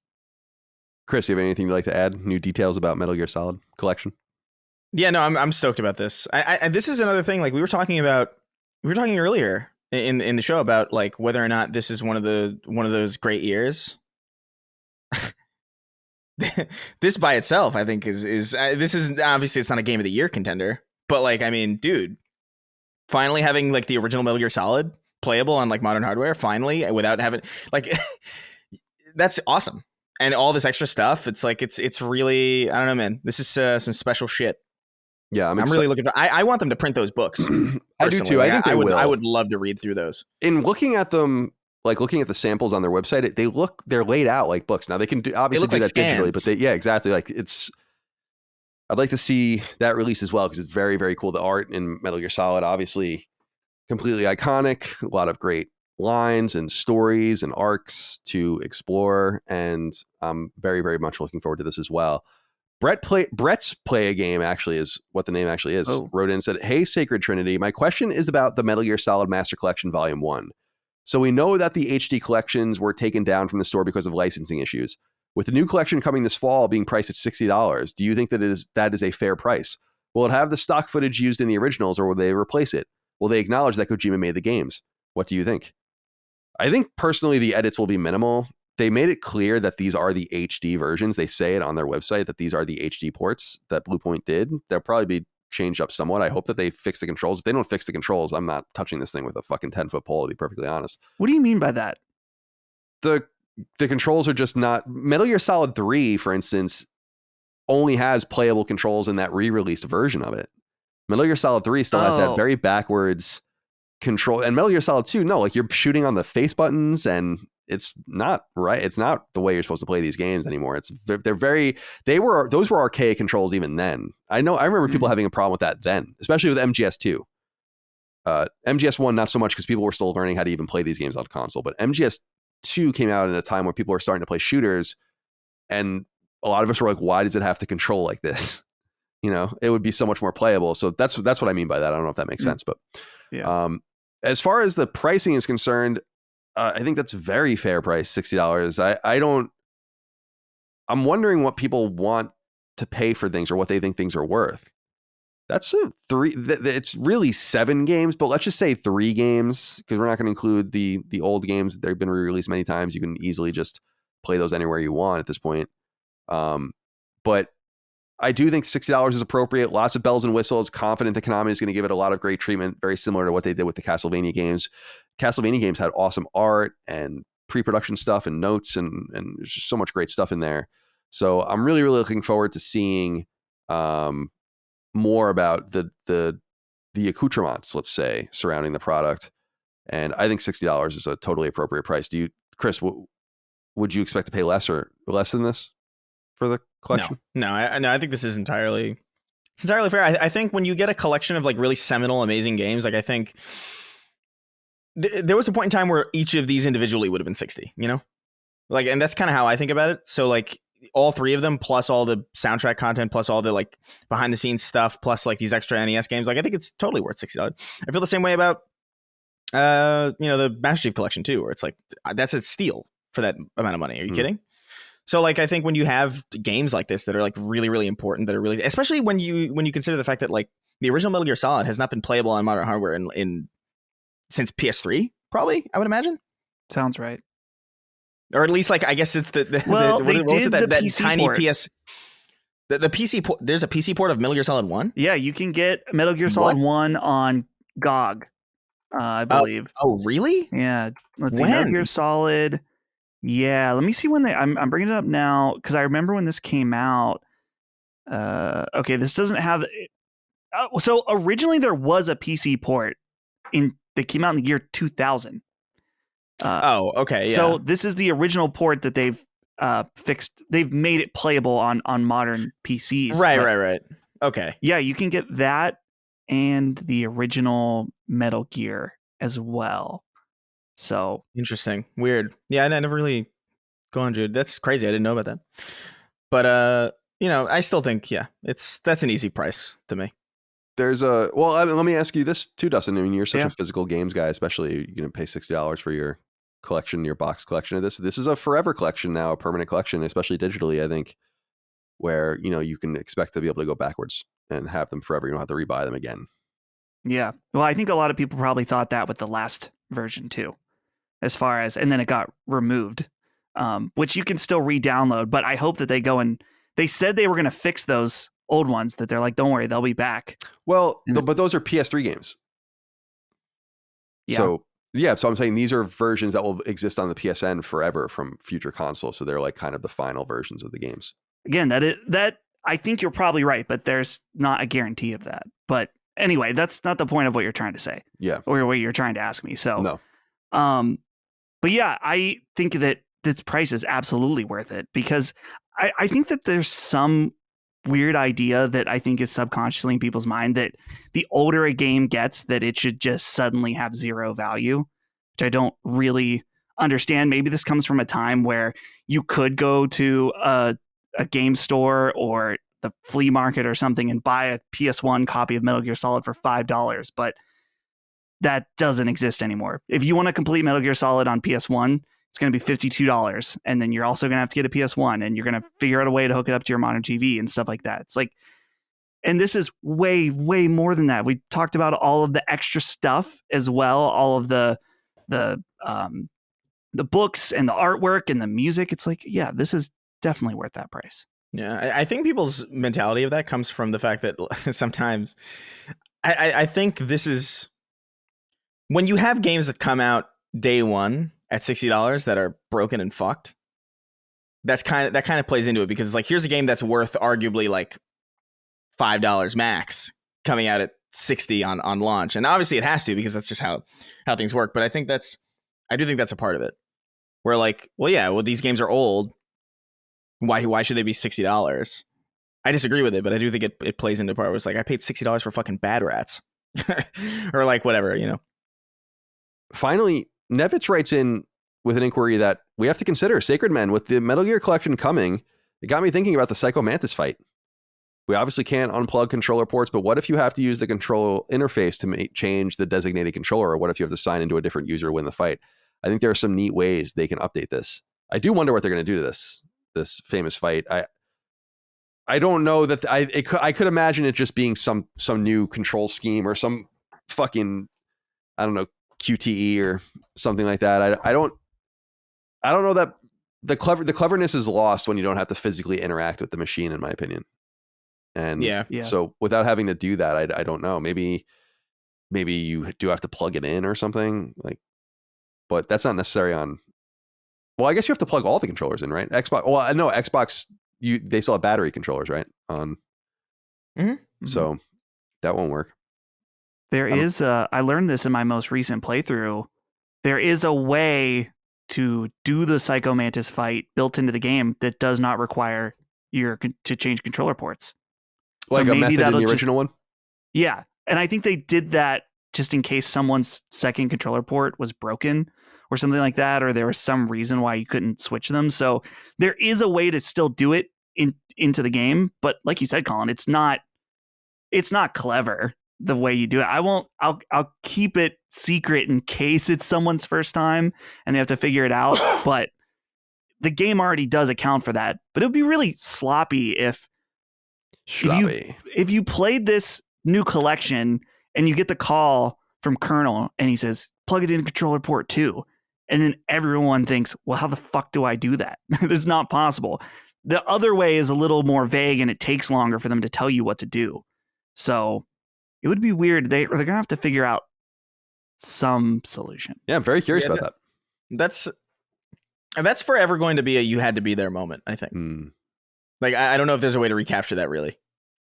Yeah, it's a notorious and famous game secret that's shared by, memory that's shared by many millions of people.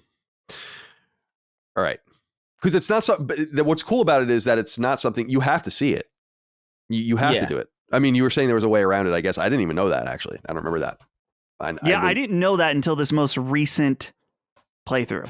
So most people experience it. It's like a shared experience, but it seems so bespoke and interesting. Anyway, MGS Collection comes out this fall. Number 4. And a move that probably won't be all that noticeable or consequential for gamers, but in a move that's undoubtedly interesting from an analyst point of view, mega publisher Electronic Arts has announced that it's splitting its studio structure in 2 parts, a first for the publisher founded in the early 80s. In a letter from longtime EA CEO Andrew Wilson, their new strategy is outlined in some detail. The 2 studio silos will be known as EA Entertainment and EA Sports, perhaps borrowing the latter moniker style for the former, keeping in mind that EA Sports and its in-the-game marketing spans back some 30 years and is some of the most successful games publishing branding of all time. EA may want to try to replicate that success with their studios that do big numbers, but have less of a cultural impact. EA Sports speaks for itself. The brand will control the likes of Madden, EA Football Club, NHL, the upcoming return of NCAA football, and other IP. But EA Entertainment is described as such, quote, EA Entertainment encompasses extraordinary owned IP, including some of the world's most beloved blockbuster franchises, as well as licensed IP through powerful collaborations. We're building the future of interactive entertainment on a foundation of legendary franchises and innovative new experiences, which represents massive opportunities for growth, end quote. In addition to this move, EA made quite a few personnel changes, including some folks leaving or retiring, others being promoted, and so on, nothing you'd care about. But the key here is this. Electronic Arts is essentially splitting itself into 2 component parts, and it's doing so voluntarily. Of course, it will remain one company and publishing entity, just with structures that are dedicated to one brand or the other. With around 13,000 global employees at dozens of studios and contracted entities around the world, EA likewise controls huge IP, including Battlefield, The Sims, Dead Space, Mass Effect, Apex Legends, Medal of Honor, and more. Dustin, I'm curious what you make of this announcement. My mind immediately went to trying to capture the EA Sports magic. EA Sports, it's in the game. Everyone knows that. Everyone knows that. You have to be you're a mom making dinner as your son plays Madden 98 every day in the fall, and you hear that and you know it forever. Everyone hears that and immediately is attracted to it generationally. Everyone knows it. And I don't think it really started out that intentionally. I don't think it was that kind of thing, but it would be weird not to see that and hear that when you start up Madden or something. And so I wonder if they're going to try to replicate it, not as literally as that. They have to do something different. But I do think it's fair to say that EA's other half, which is actually quite prodigious in its output at times, doesn't get a lot of fanfare and is almost lost in the weeds. This might be a time for them to say, like, Respawn, Motive, and so on. This is your time to shine, very similar to the way Vancouver and Redwood Shores and all of the others have shown so long on the EA Sports front. So I don't think it's a necessary move. Other people, by the way, Dustin, are much more cautious about analyzing this, thinking that they might be splitting themselves up to sell component parts, which I think is not happening. But what do you think? Yeah, I was a little confused when I saw this, just because I thought, what is the inherent advantage of doing this? The thing that came to my mind is just that you have 2 very different parts of your business that have to operate in very different ways, where you have one side that is working with thousands of different players and different sports organizations that are outside of EA, and also annualized games working totally differently. And so it would make sense that maybe if you have some people working in the middle that are kind of divided between 2 very different worlds, and so this could help them from an organizational standpoint, where it's like, okay, here's all of our sports stuff. These games come out annually. It all is on a very specific type of system, where over here on the EA Entertainment side, it's more traditional to non-sports games. We'll say, I almost said normal games, but I didn't want to make it sound like sports games aren't games. They are. That's good analysis, that one is very annualized and one is very traditional. Yeah.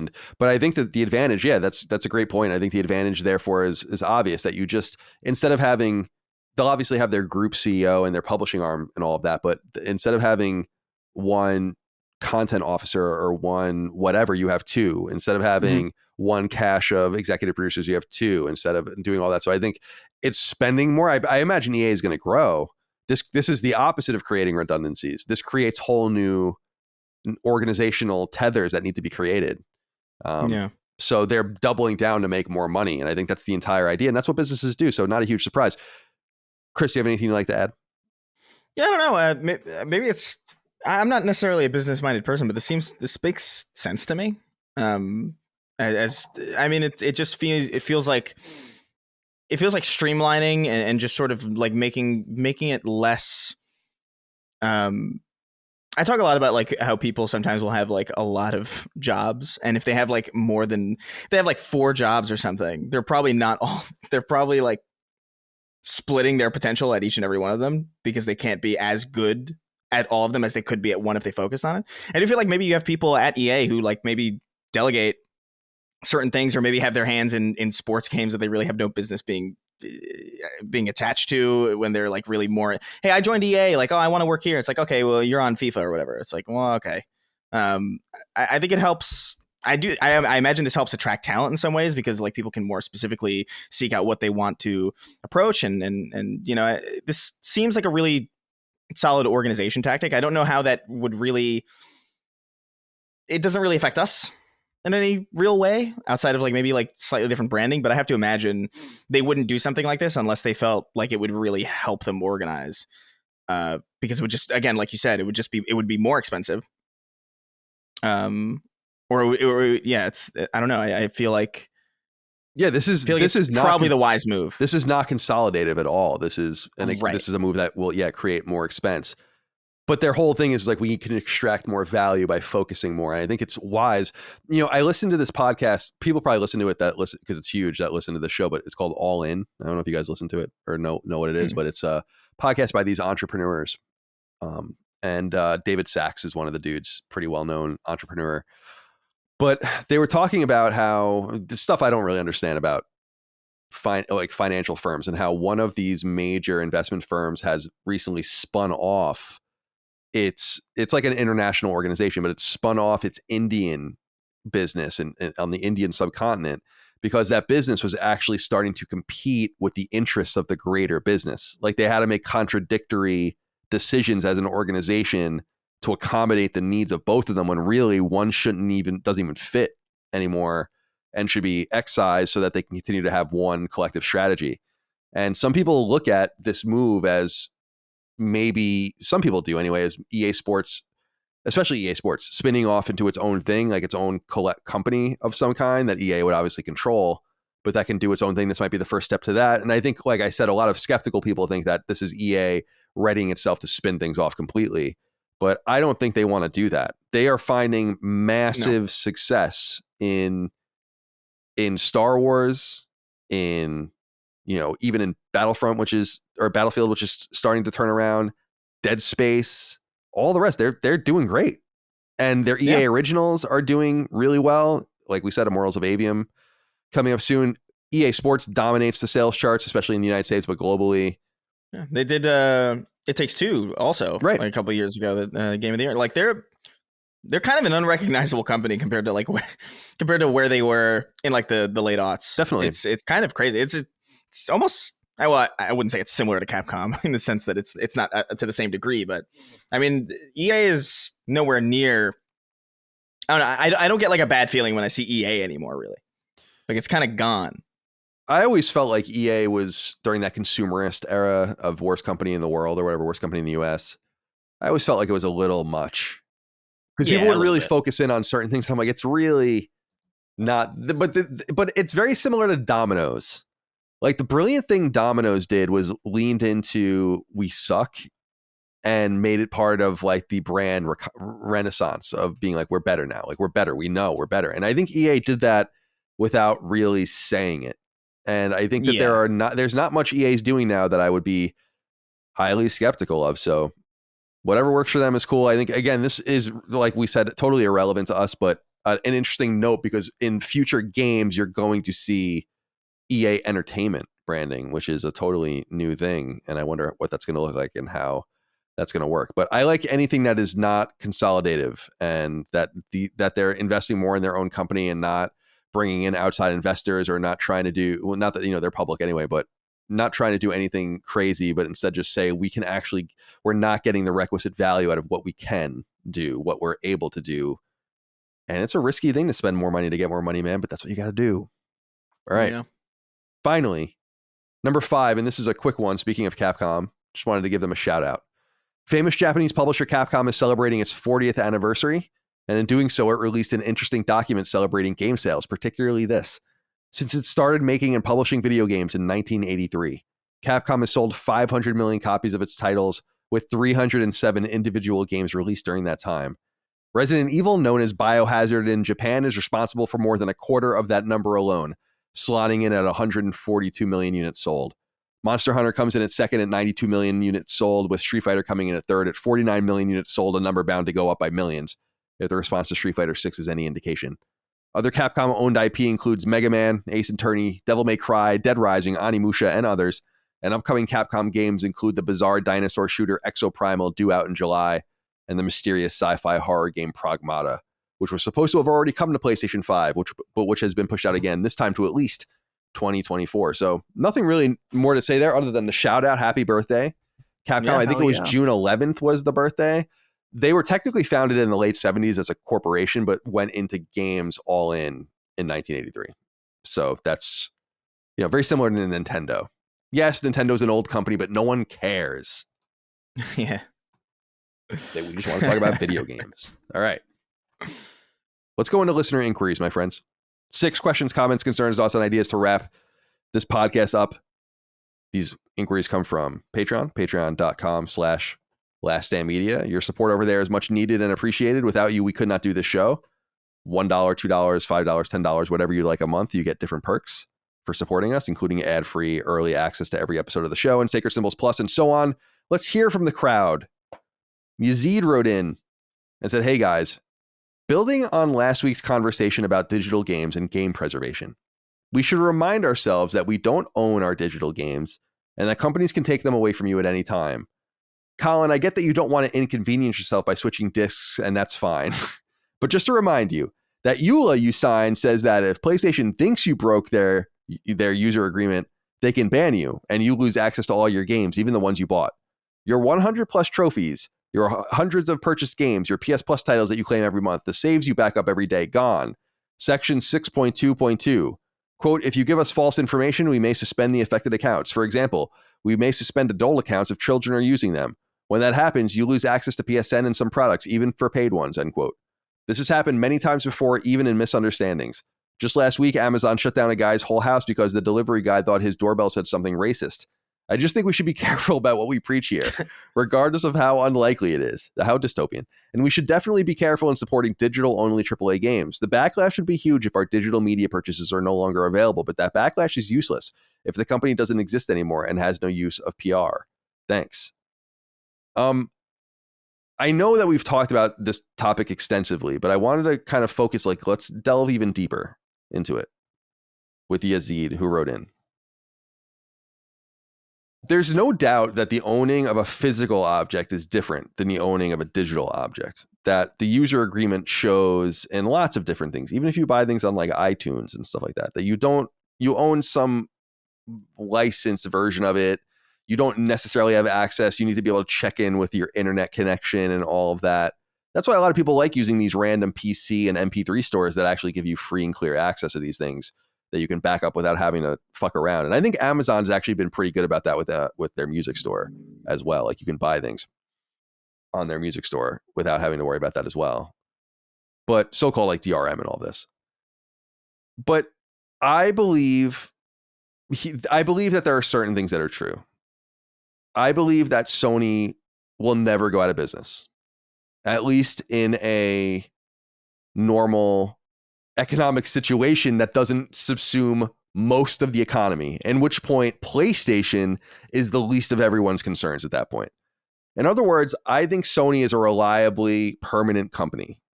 And we make those bets as individuals every fucking day. When you go and buy your Honda and you get a 5-year warranty on it, you assume that Honda store is going to be there in 5 years because you assume Honda's not going anywhere. And you're right. Honda's not going anywhere.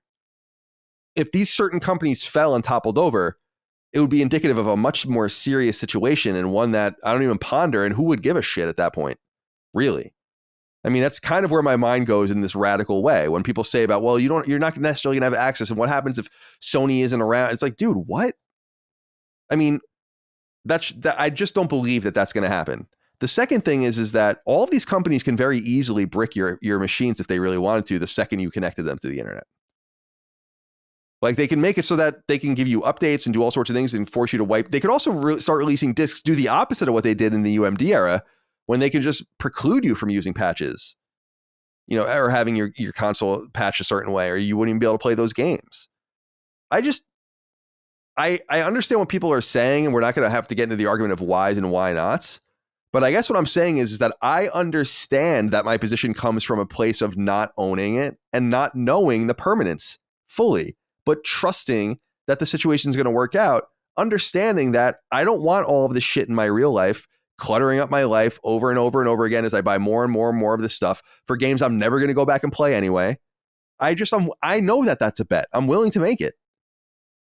That's, I guess, the whole point. And I think that maybe that's lost on a lot of people.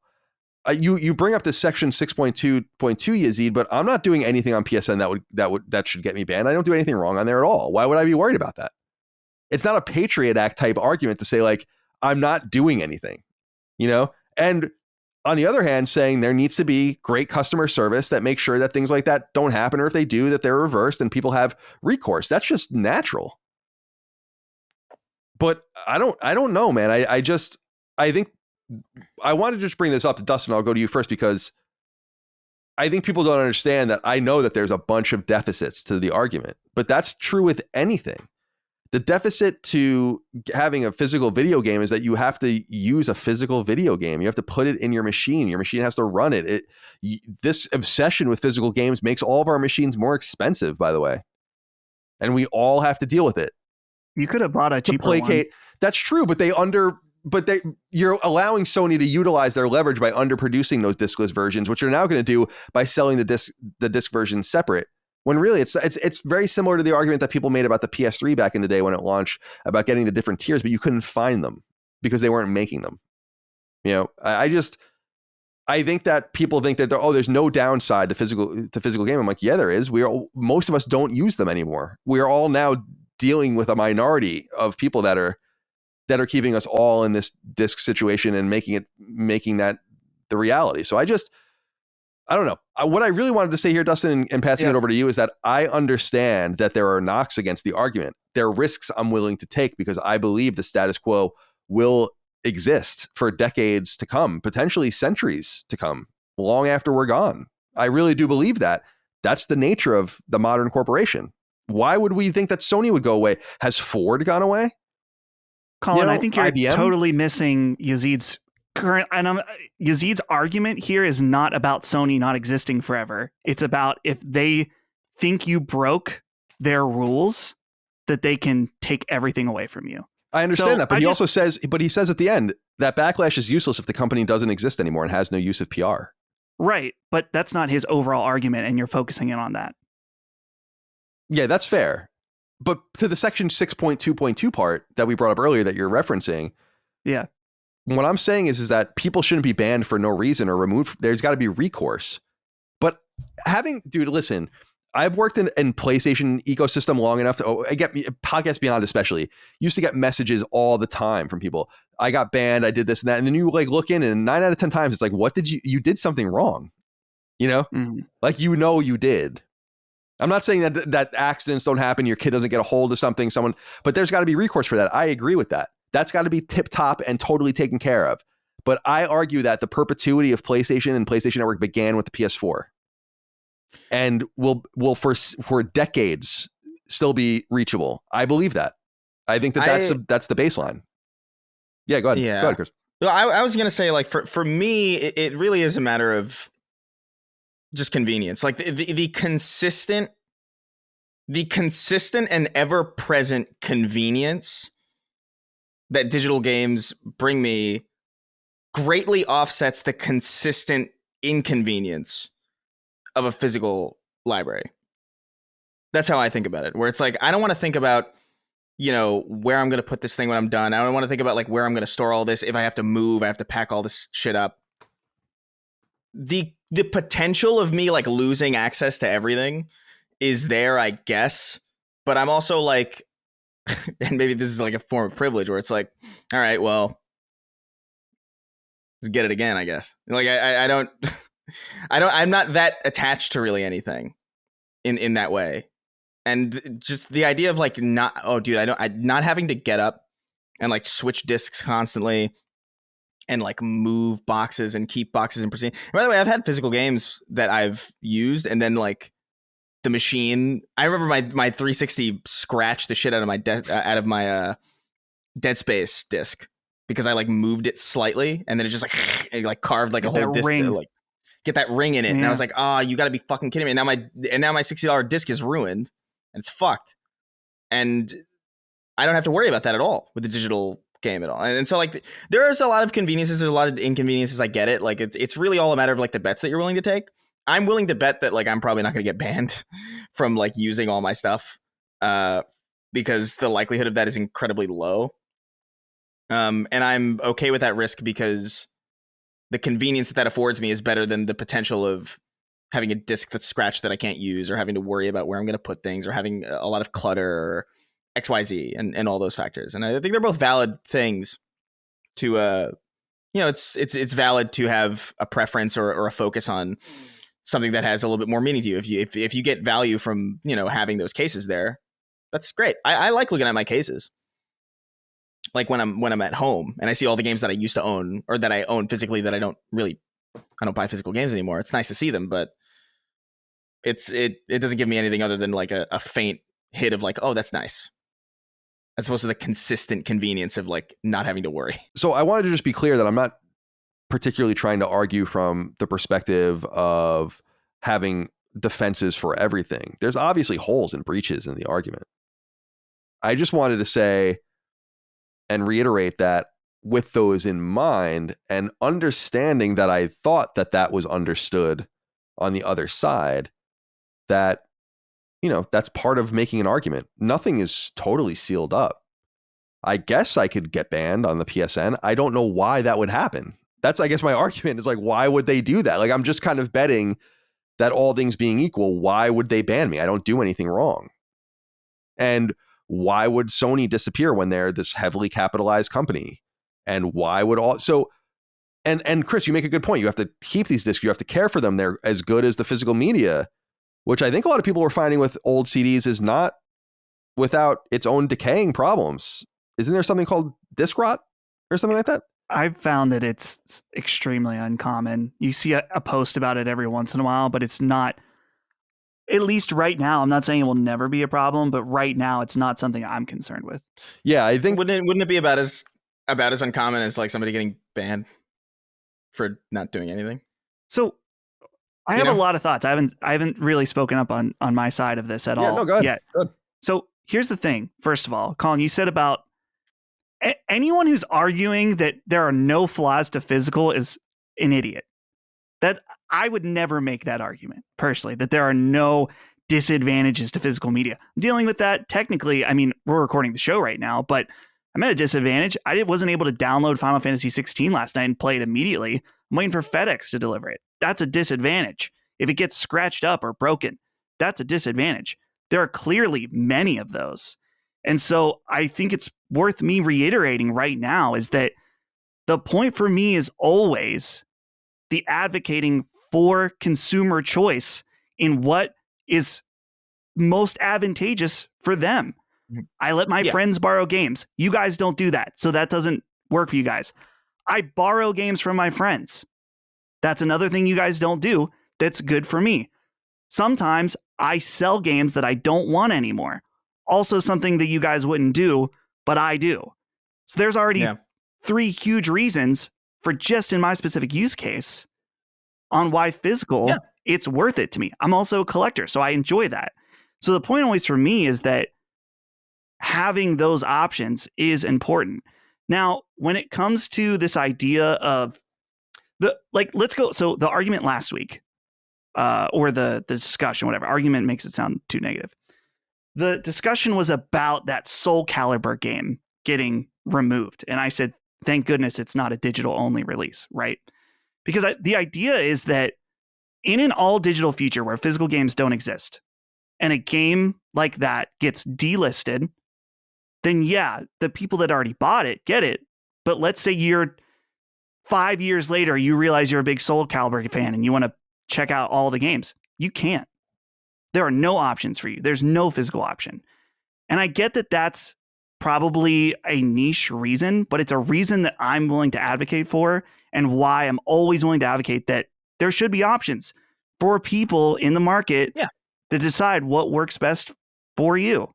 So that's always my thing too. And I will say, I agree with you, Chris, that there are situations where people get, hacked or something, that they lose access.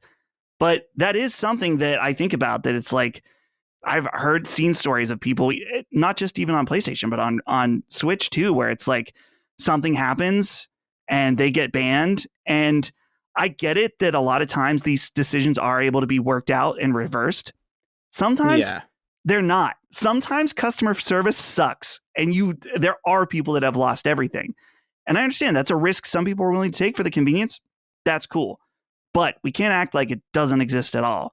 And so again, when you consider all of these different pros and cons, when you look at how you want to purchase media, that is a pro for a physical game, that if your account was to get banned or something was to happen, that you will still have your library. As small as a pro as it is, and a risk you're willing to take, that's fine. Yeah, no, that's fair. I don't think any of us are arguing that like one should be completely gone or something. You know what I mean? Like I think the option should always be there, right? Especially, and it's why like Alan Wake 2 bothers me, like that whole like, oh, it's just digital. It's like, that's kind of lame, dude. And the first Alan Wake got removed from stores for a bit because of licensing stuff, which that did get worked out. So a lot of times, the licensing stuff is a weird. Although you could make the argument that was like from a different, that was a deal that was probably inked in an era that we probably didn't expect. They weren't selling Alan Wake digitally, now, except for maybe on PC. Yeah. So like, I mean, like hopefully Metal Gear Solid, the Metal Gear Solid collection is another example of that, where it's like this late PS3 thing, and like we didn't expect necessarily digital permanence in the same way that we expect it now. So hopefully like those licensing agreements that are inked in the games industry now are like take that into account a little bit better than, because it doesn't make any sense like otherwise. Like why would you not, like, because movies have tracks in them that are clearly licensed for the movie. Right. So like why do they get to exist in perpetuity? Why does Spider-Man 2 get to be sold, 20 years later with raindrops keep falling on my head? But like a game using stock footage can't.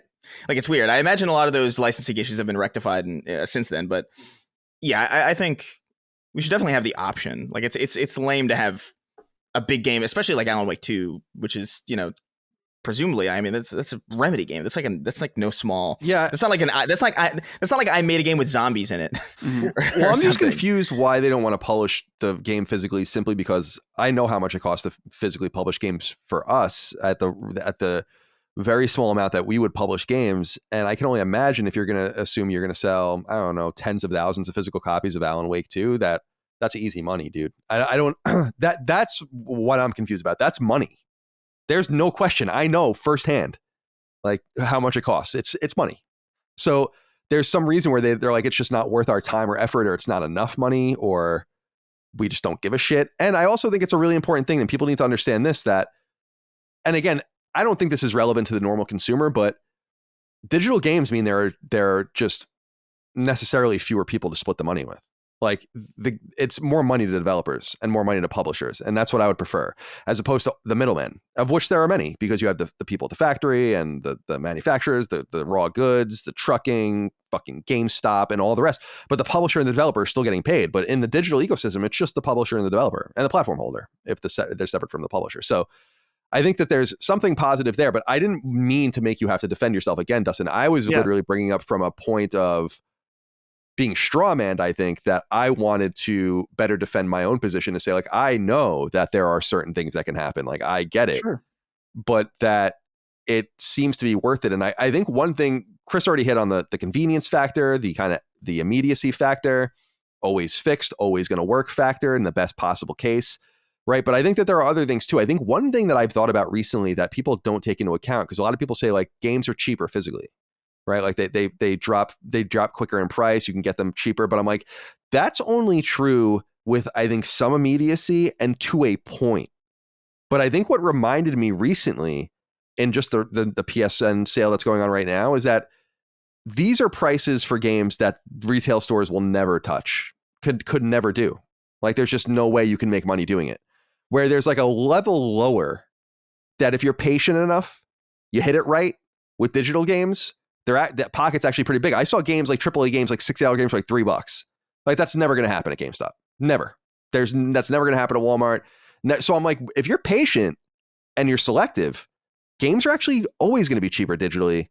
They just don't drop in price at the same pace because physical stores have a bigger pressure to get rid of stock, which again is not a problem with digital storefronts. So I just wanted to bring this up because I wanted people to be able to say that they thought I was wrong, but also for me to kind of reinforce my own perspective to say, yeah, I know A, B, and C could happen. And the whole thing with getting banned, like let's say I get banned from the PSN, I'd be like, why did I get banned from the PSN? And if they were totally recalcitrant and were like, this happened and I didn't do anything wrong, I'd be fucking done with video games at that point. I'd be like, fuck this. I totally understand that. That's part of the, it's almost like a baked in risk, you know? You take a risk every time you step out of the house, and you know, like every time you step out of the house, you're taking some level of risk, and you have a general level of trust that going outside is probably going to be fine. And if on the off chance it's not okay, you probably got bigger. There's probably way bigger things to worry about. And while you find, in my experience, talking to people and trying to connect people and all that, when you find that, yes, some people get banned for no reason, they get banned on accident, something happens that should be reversed, and hopefully that is like Dustin said, but. Again, in my experience, it's like, oh, I got banned from the PSN. And it's like, oh, have you ever connected to your PSN to like an emulator or anything like that? Or like uploaded illegal trophies or anything like that? They're like, oh, yeah, I did that a couple years ago. I was like, well, there you go. Mm-hmm. I mean, they got you. A lot of these guys, you can crawl PSN profiles. PSN profiles has reported things all the time. You can tell just by the way people earn trophies if they're cheating. And that will get you banned. If you're disrespectful to someone on a multiplayer game, you're going to get banned.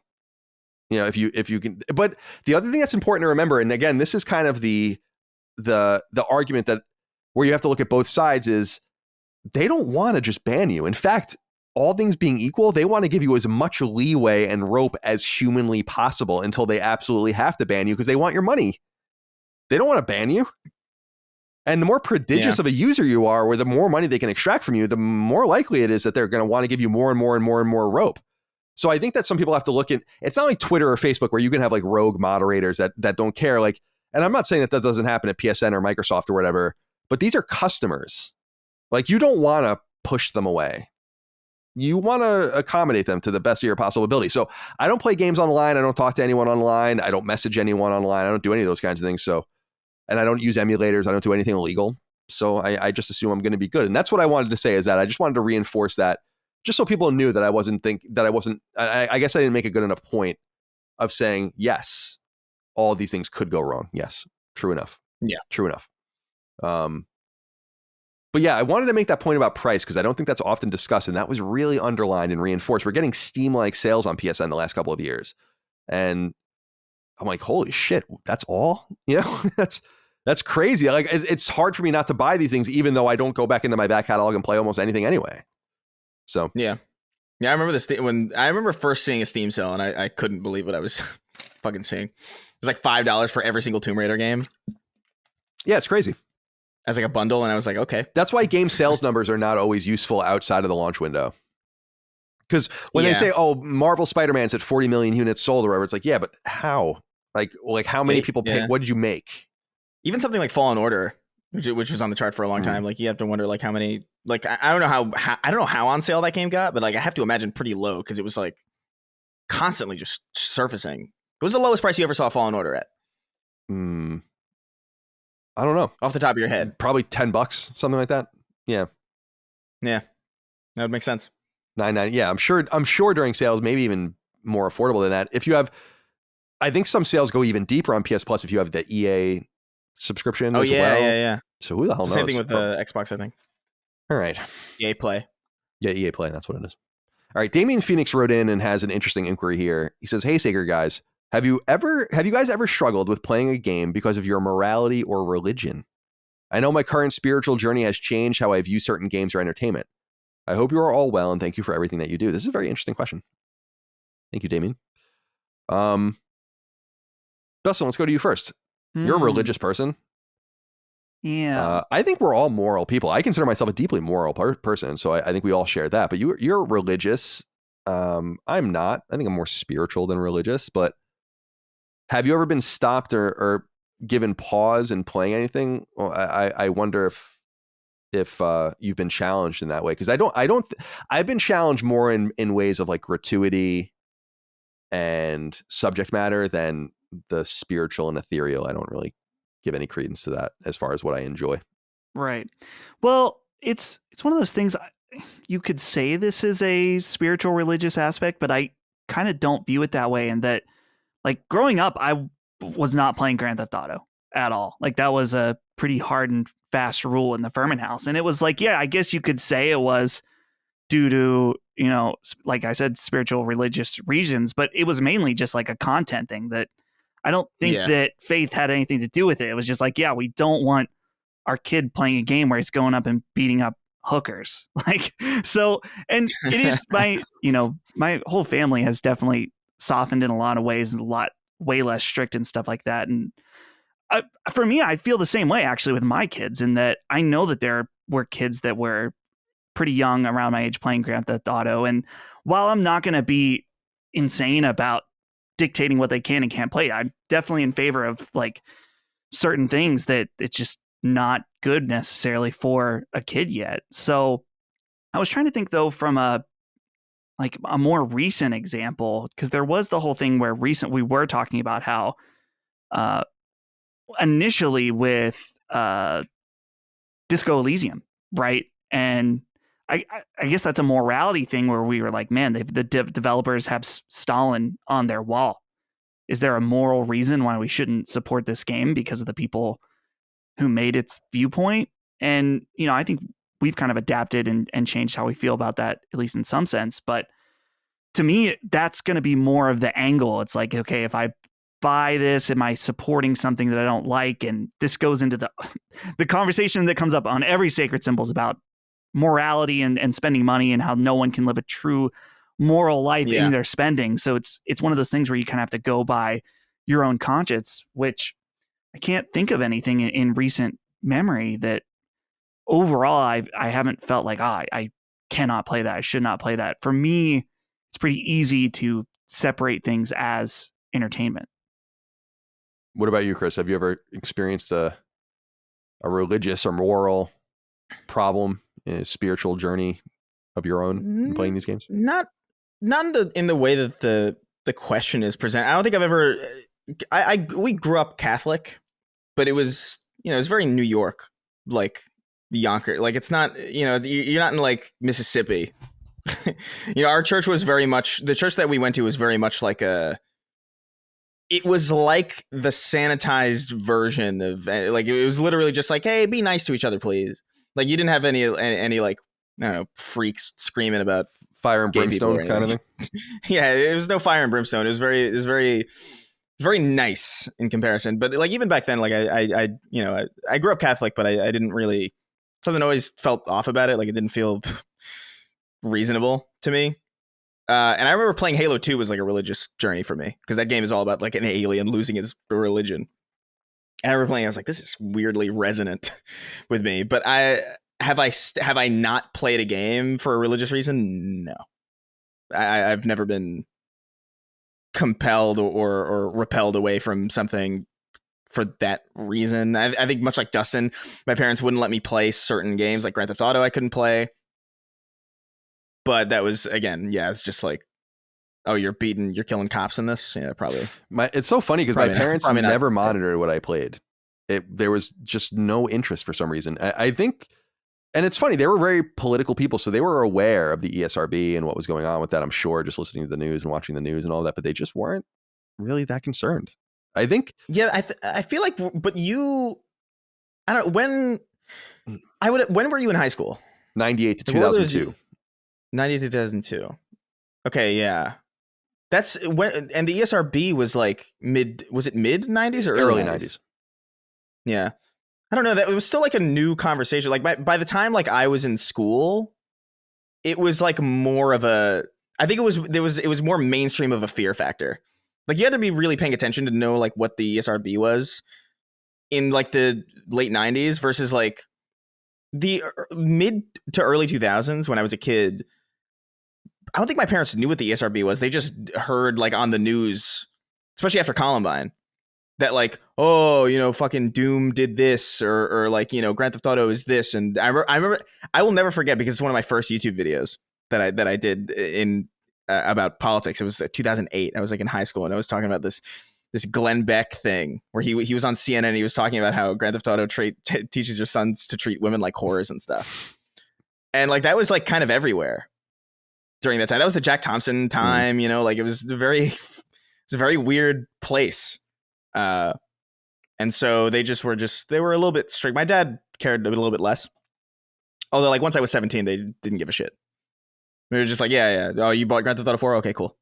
And they never really made us think about it after that, but they tried.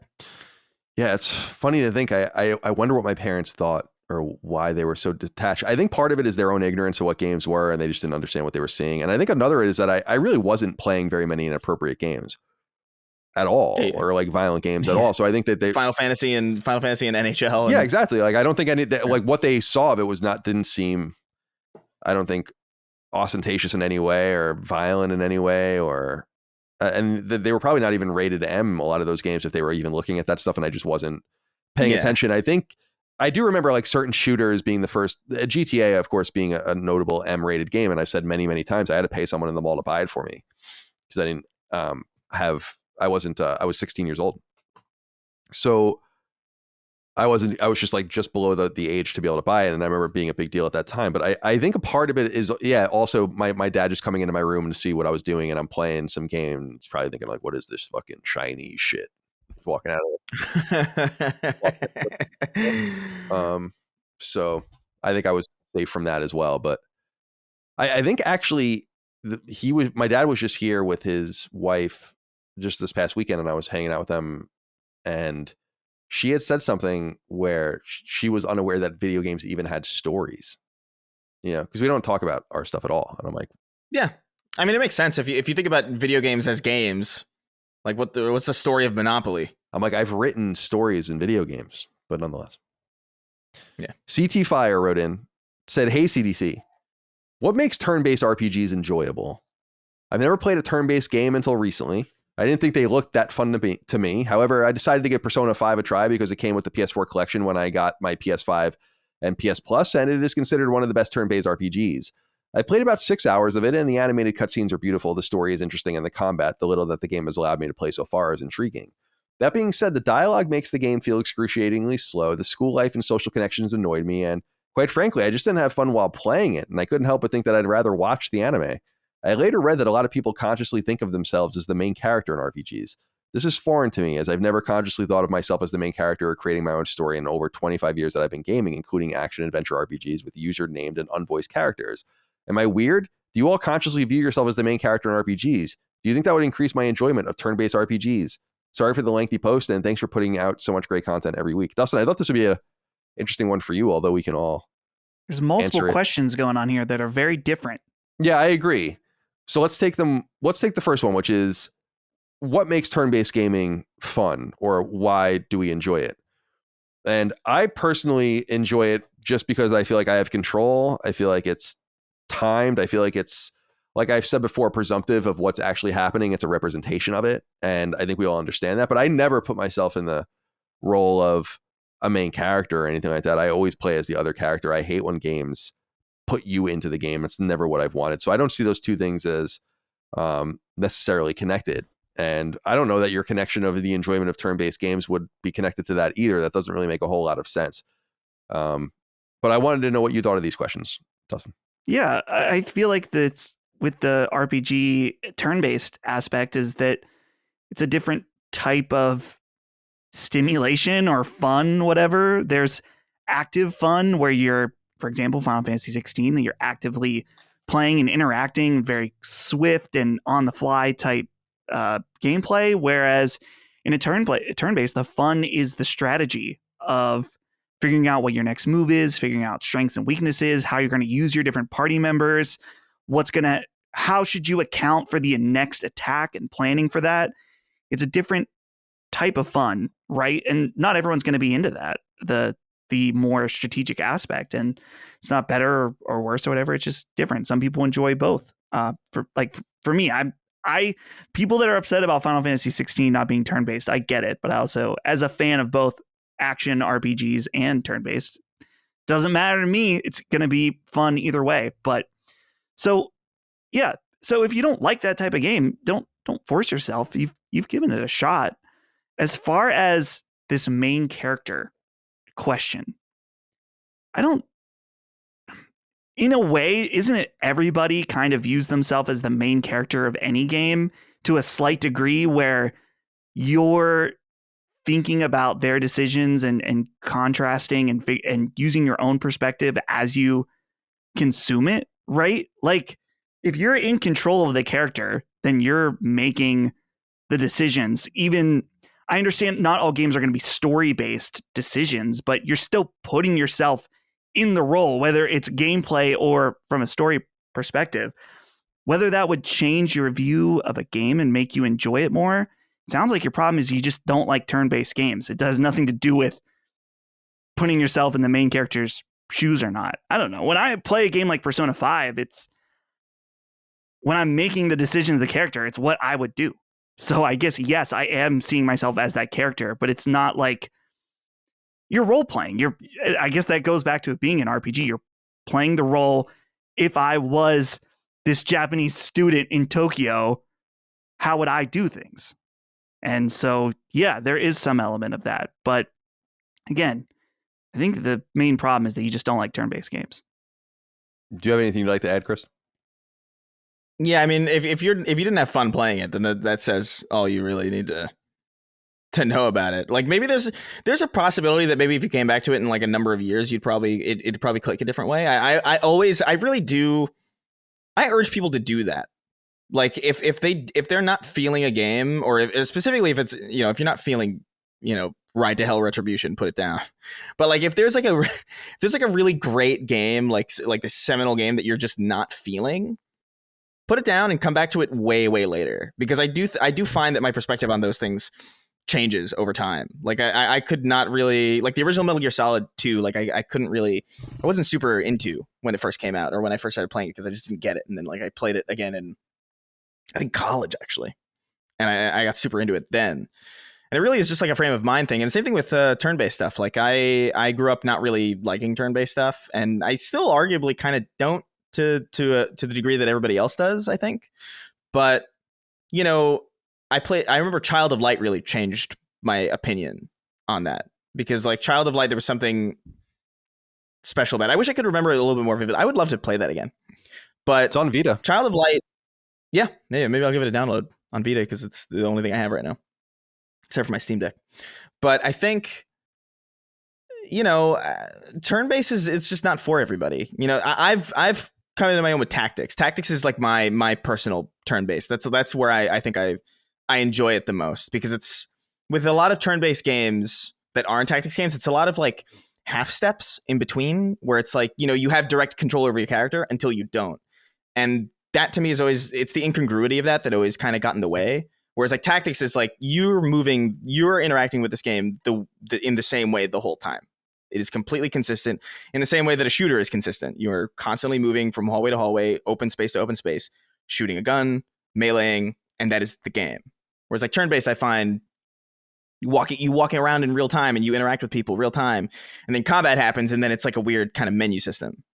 And I think I've found that it's that incongruity that kind of hurts it for me. If you could get yourself into the mental place to get over that incongruity, then I think you'd probably enjoy the stuff. But I do think maybe you just don't like those games, or you're just not in the right place to play them.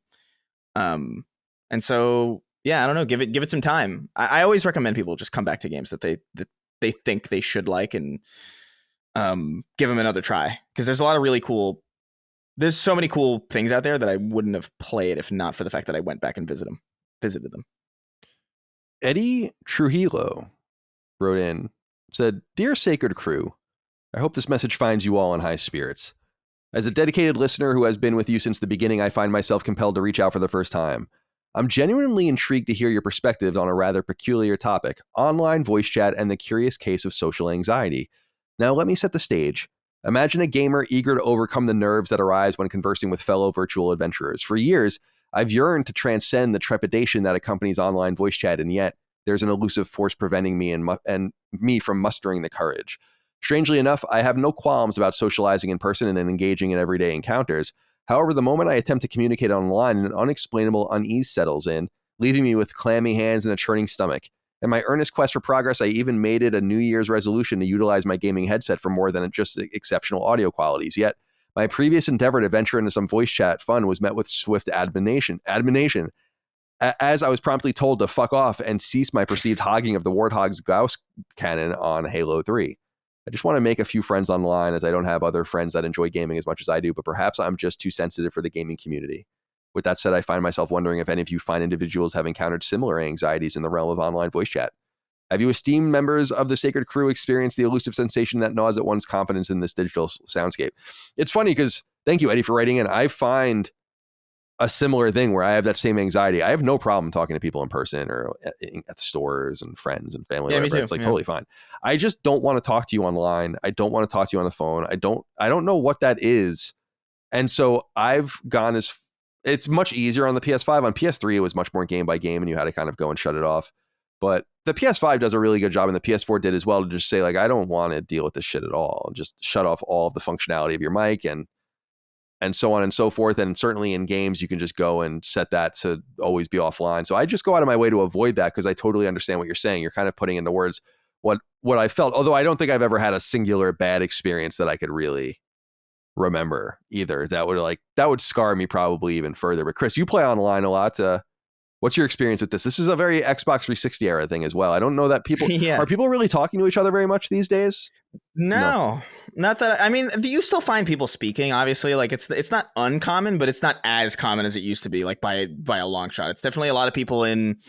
I mean, it used to be TeamSpeak, but now like people are in Discords, and even on Xbox Live, that started to dwindle pretty quick with the introduction of party chat and that stuff, when people would just be like, yeah, I want to play a game with some friends and I want to talk to my friends. I don't want to talk to some random, I don't want to have to deal with social interaction or running into people that I might not get along with while I'm trying to relax after school or something. So we quickly went back into just the, party chat systems.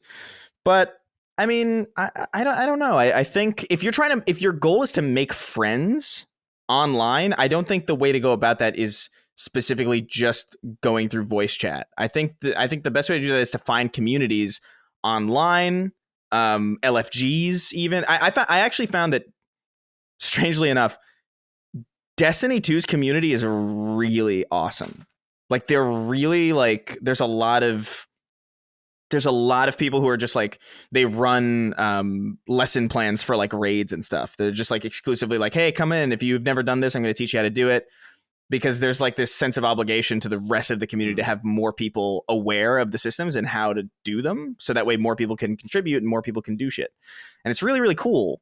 But you're not going to find that just through voice chat on competitive matches. You have to seek those communities out online, maybe Reddits, maybe LFGs, maybe on the Steam pages. I think even, I haven't checked personally because I don't, I talk to, I'm almost 30. I've made all the friends that I need. I'm at my cap with a lot of that stuff. But I imagine that there's some sort of LFG system on Xbox or PlayStation, or at least like some community hubs where you could probably like find like-minded people and get to talking. Discord's a great way to do that as well. So I just think the way you're going about it is a little wrong, especially if you're hogging the Gauss cannon. Yeah. Nobody likes anybody who hogs the Gauss cannon. What do you think, Dustin? That thing is stupid strong. Anything you want to add?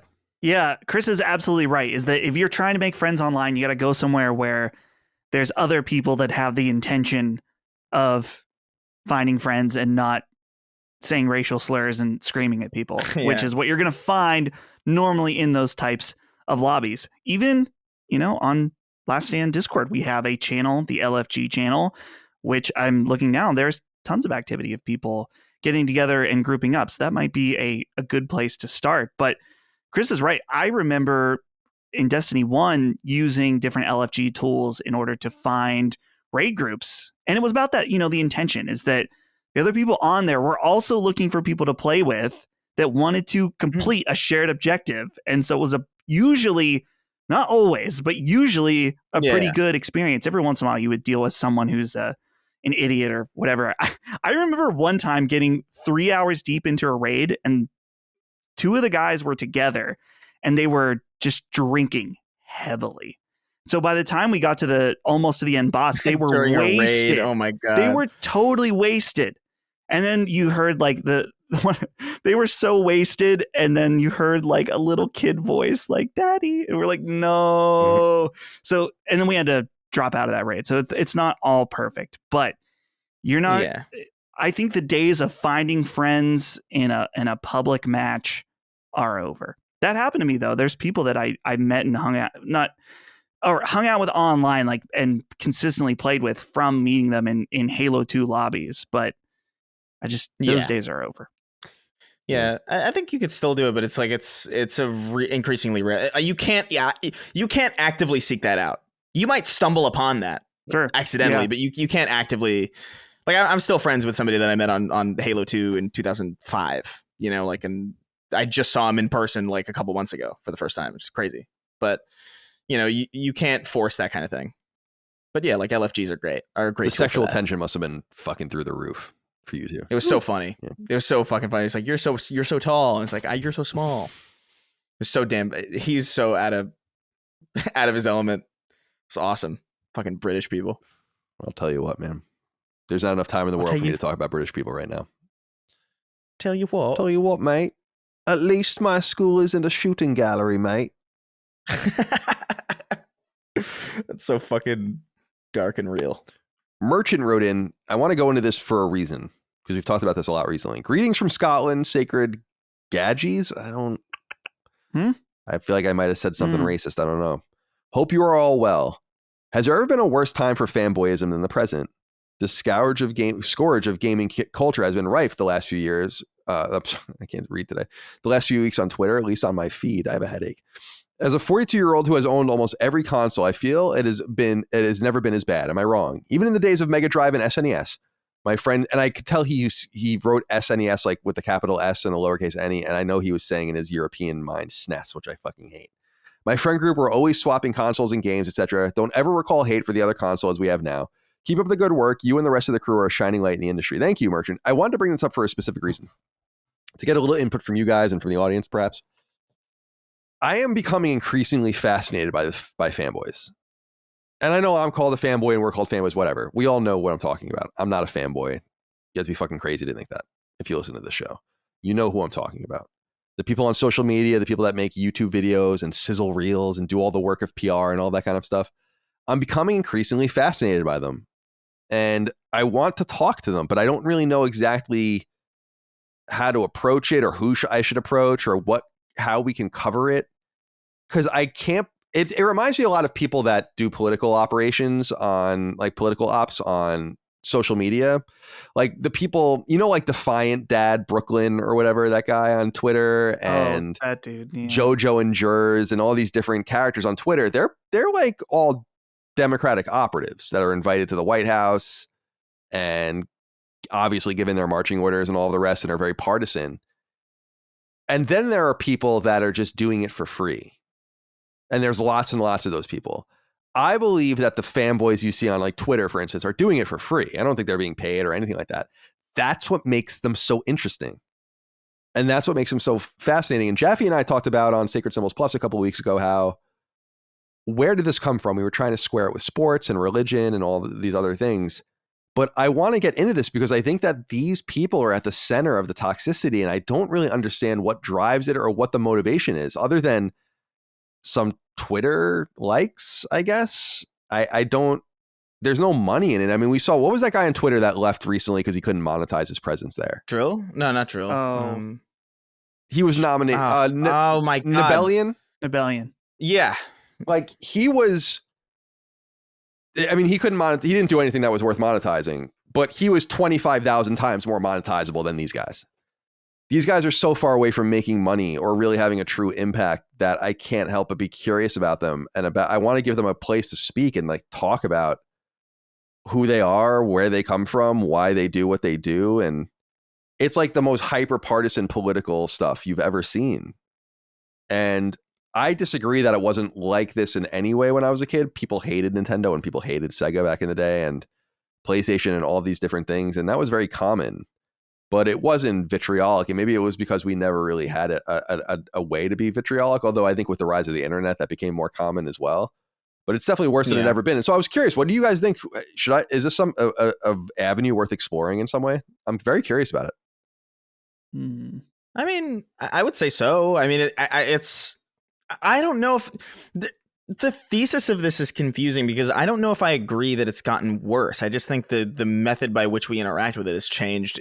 I think maybe the way that we interact about it is worse, in the sense that everything is like really anonymous now, or if it's not anonymous, it's really impersonal, and it's also clout based. There's a lot of incentive to be incendiary on the internet because that's what drives engagement. And I think most social media apparatuses know that. And so there's not really anything to prevent that from happening, because why would they prevent something that's good for the platform but bad for the people? Like, there's really no incentive to do that. Whereas in the old days, I remember it was just people's genuine opinions, and they, it was just like how they felt about it. Like, I remember some serious vitriol in the 360 PS3 era in like high school and stuff. Like, it was like weird. It confused the hell out of me, but it was there, people weren't as vitriolic about it, but I don't think that has anything to do with necessarily I don't think that has anything to do with the fact that it's worse today. I think it has more to do with the fact that things were just a little bit less impersonal back then. Like, these were people that I had spoken to, that I knew where they lived, or that I would see them every day. And they would have like some like weird, intense opinion about something, and then they would move on to the next thing. But now it's like people drive entire communities based on this stuff.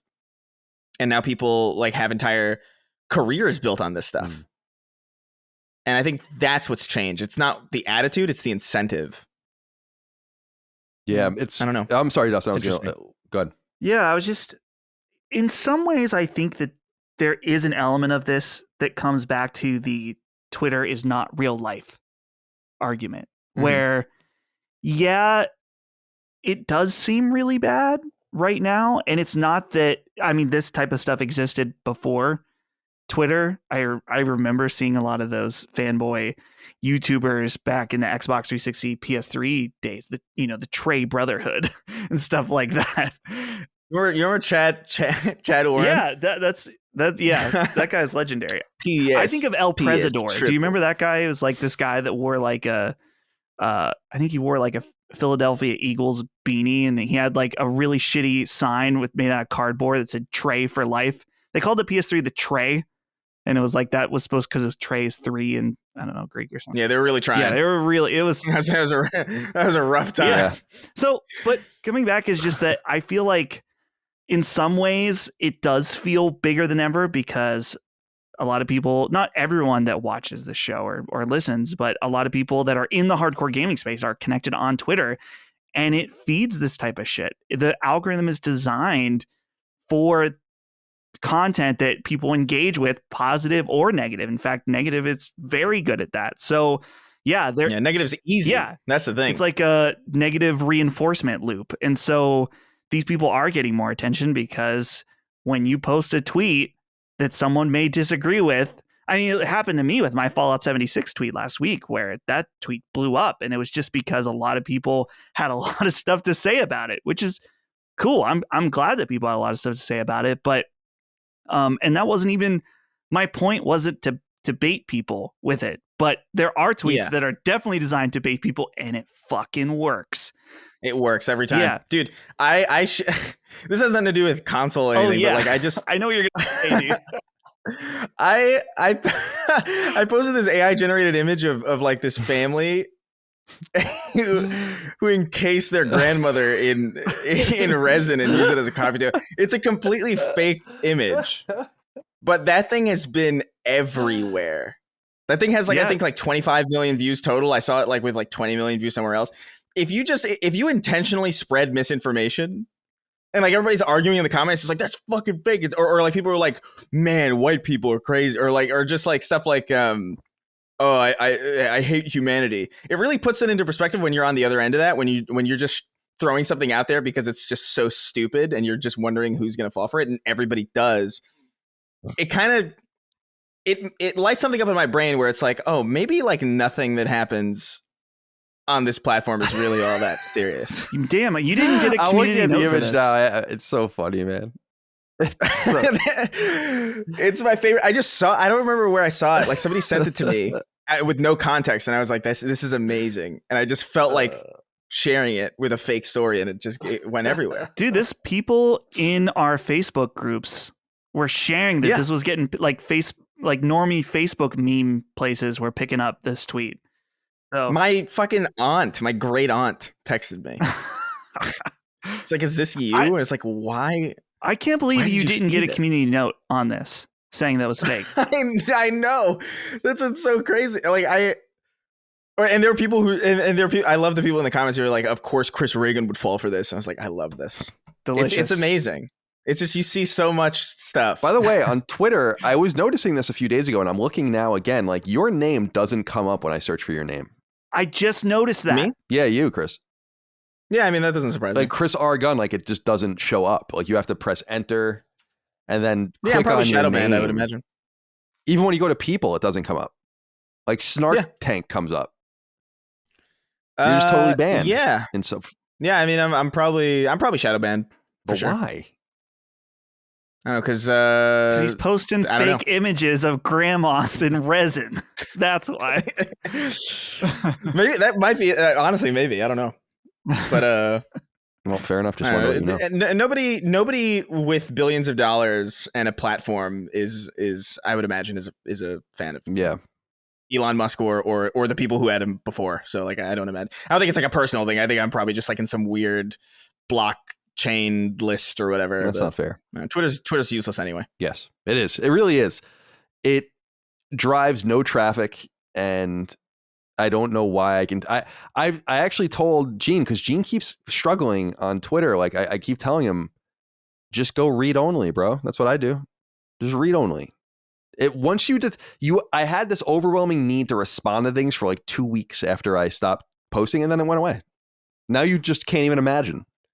And then you just let everyone else ask the questions you want to ask, take the bullets you want to take, do all the rest without having to be involved at all. It's very easy to not participate. Yeah, I just post grandmas in resin. Yeah, fair enough. Yeah, I just keep it Keep fun. it light. Yeah, keep it light. I think I'm going to try and keep making this image, but with different people in resin. Yeah. That's going to be my entire Twitter account. Chris, you had that One Piece resin tweet. gun. I got warned because I said, I think I said, go fuck yourself, idiot. And Twitter said, you might not want to say that. And I'm like, yeah, I do. I love that. Yeah, I love that the little thing. It's like normal. It says it words it in a way that's so condescending. It says like normal people don't tweet like or something. Yeah. But I said, no, I do want to tweet this. And I did. Well, what do you think, Dustin? Should I try to make a go at some of these fanboys and see if we can get them on the show? I know people are like, don't platform. I'm like, I don't give a shit about. I don't care about any of that stuff. That's how I feel. Though. Them, shut up. It's like I think, is the story fun? Is the story interesting? Is there potential for intrigue and interest? That's what I care about. I think it's different in the talking about the platforming aspect, that if we weren't gaming and associated, then yeah, go for it. But I think that whether we want to or not, give some validity to these really toxic and shitty people. And so to me, is that we have the number one PlayStation platform in the world outside of PlayStation as far as fan content. And so it's like, no, I would rather spend our time and energy promoting, like your recent episode on A Light in the Darkness. Like that's the stuff that I think is way better given our time to than these morons on Twitter that just sit around and make bad faith arguments. I'm not saying it's not interesting, and I would love someone to do that and do that deep dive. I personally don't think it should be us. Yeah, the opportunity cost is there too, because it would have to come at the cost of something else. Yeah, that's true. Which is fair. That's just how I feel. I mean, you can do whatever. Yeah, no, I'm gonna do whatever, but but I, yeah, it's like I don't even know who to talk to. Like I need to know like who are the. It's like an invading force is at the walls, right? And it's like, all right, everyone stop. Like, send forward your man, and let's talk this out. You know, like who would be their man? Chad Warren, dude. Yeah, what's he doing? Where is he at? P.S. Triple. Oh man, I'm really nostalgic for that time. That was such a ridiculous. It's just so strange. I'm endlessly curious. You know what I've been watching right now on, would show you how weird I am, is on YouTube. I found this pretty prolific actually YouTube channel that does documentaries about the woods of New England. And I think it's called New England Forest or something, and it's fucking awesome. I've been just watching the like documentaries about ash trees and maple trees, and this dude talking about trees falling over and all the rest. What is this here? I gotta show you. This is that guy I was talking about, El Presidor. Okay, it's not an Eagles hat. It's worse. It's a. Oh, there we go. This guy was a Trey Brotherhood. He was a legend. They couldn't even. I like how he's. I gotta put this Trey, in the actual show. This image of El Presidor. He could have just. I wonder if he's still around. I love that he spelled Trey like that. Trey for life, dude. That was his name. It says Xbox 360 over here. I don't know why. What does that say? Xbox. It says Xbox 360, I think, but I don't know. That's weird. Maybe it was assigned a different way or something. But wow, this guy's a legend, huh? Oh yeah, definitely. Maybe I'll have to reach out. Yeah, I'll be interested to know what the audience thinks. Like, who should I reach out to? Should I do it? Because I totally understand. Like I don't. Let me put it this way, because I don't want to be mean. It's like when I think about someone like Hassan Karaman, who agreed to come on the show, that could have been a manipulative move on his part to come here and try to normalize himself, but he wasn't able to do that. That's true. I think that if people are willing to answer normal like questions, like I think that it could just be an interesting exercise. And I think focusing on them will make them inherently not look very good. Like, what are you like when you're not tweeting like a doofus? What are you like? And I'm very curious, do a lot of these people play games? I get the feeling that some of these people don't play. And I think that that's something I would love to acknowledge and expose if possible. But let me know out there if you guys are similarly interested, because it's a very sociological interest of mine right now. All right. Finally, Robert Brown wrote in and said, "Greetings, CDC. Yves Guillemot has said that Nintendo advised Ubisoft not to release 2 Mario Cross Rabbids games in the same generation, but they did anyway. How frequently do you feel it's appropriate to release similar games in the same IP?"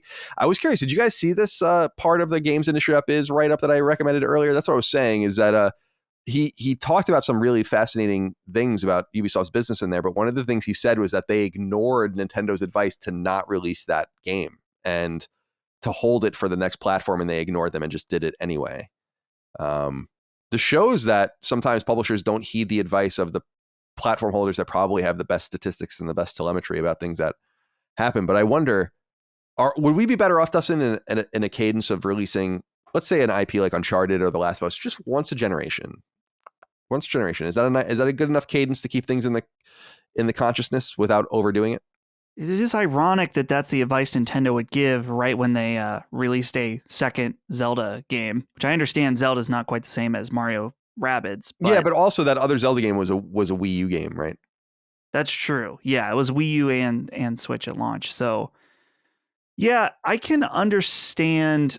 I'm trying to think though. It is that game in particular is surprising to me because people really loved that first one, and that second one is supposed to be pretty good, but it just apparently did not sell very well. And so personally, I don't feel like it. I like getting sequels to games mid-generation. I think that that's totally fine because gameplay can evolve without a evolution in hardware, right? we just saw this with Zelda was a huge example of that they made a game that was way cooler and way more fun just through figuring out new and interesting gameplay mechanics. And so, yeah, I wouldn't want to see games wait and only go once a generation. It's probably more likely that that's going to happen with how long game development is how long game development takes now. But in the case of Mario and Rabbids, I really am unsure what happened with that game, that the second one, they probably would have been better off waiting, but I don't know. Chris, do you have any closing comments about Ubisoft's advice to Nintendo? And do you think that maybe seeing these games once a generation would be enough? I would love to see Sony revisit a lot of their stuff just once a generation. And I think that that's kind of what they're settling into now. But is it too much, too little? I don't know. I think I kind of go back and forth on it, because in some ways I do think it's nice. It's nice when you get like a game like Alan Wake in late aughts, early 2010s, and then the sequel is out 10 years later. That's a cool feeling, because it feels like a big moment. Whereas if we got like an Alan Wake 2 immediately afterwards, it would have felt a little bit. And honestly, I feel the same. I feel kind of the way that I would feel about that as I did about that weird. It was like an Alan Wake sequel thing, Nightmare something. What American the hell was Nightmare. it? Oh yeah, American Nightmare. Right. I loved Alan Wake, but something about it was just like I was not curious about that at all, because it felt too soon to me to really delve back into it. I don't even know what it is. Wasn't that an Xbox Live Arcade game? It might have been. It was like a mini. Yeah, I think it was. Sequel I think it was a downloadable game. Yeah, it wasn't a sequel. It was like some weird spin-off thing, and I remember just being like, I don't know, man. Maybe hold it for a little bit. But I think it depends on the type of game you're making. I think a game like a Last of Us type experience, I could settle for maybe one of those a generation. But I don't know. When you think about I don't think a shooter needs that much time. Like I think we could have. I think we could have 2 Dooms in one generation and it would be fine. So like that's kind of the thing where it's like it depends on the context of the IP and like what the games are trying to do and how they're trying to push technology forward and what is left to do in a game on a gameplay form. I don't think Mario Rabbids is one of those. I don't think Mario Rabbids 2 is particularly pushing the envelope on what's possible. So like I think 2 of those in a generation is totally fine. Would it have done better if it was maybe hyped as like an exclusively like a next gen thing? Maybe. But I don't know if it would have resulted in a better game necessarily. All right, let's get out of here. It's time to go. We've been going for over 4 hours. I don't know. My head feels weird for some reason today. But let's get some closing comments out of everyone. Chris. Oh man, gonna go back into Metal Gear. Cool. And I gotta eat, man. Cool. Dustin. Final Fantasy is on my porch, but I got a lot of work to do. I gotta pack and get ready. So we'll see. I might not even get to it tonight. But if I see you at too many games, the only people that will hear this is patrons, because it'll have come and gone by the time this releases on Monday. But hopefully I see you there and get to hang out. But it's been fun. Good episode today. Yeah, I agree. Likewise, that it's been a good episode. I'm a little out of it because of my head, but I'm gonna go eat. Maybe that's the problem. Also excited to get into these GI Joes and go from there. But thank you all out there for your love, kindness, and support of all things Last Stand Media, Sacred Symbols, and so on and so forth. We'll see you next time for more. Until then, goodbye. See ya. Take care, guys. Sacred Symbols, a PlayStation podcast, is a product and trademark of Last Stand Media and Collins Last Stand LLC, and is proudly recorded in the USA. The show is conceived by, is written by, and is directed by me, Colin Moriarty. My co-hosts are Chris Raygun Maldonado and Dustin Furman. The show is produced by executive producer Dustin Furman. It's edited by associate producer Ben Smith. All of Last Stand's theme music is by my best friend, Ramon Narvaez. As you know, all of Last Stand's shows, including Sacred Symbols, are fan-funded on Patreon at patreon.com/laststandmedia. The following names are at the producer level on Patreon, our highest tier, and we're grateful for your thoughtful and kind contributions to our independent endeavor. Thank you.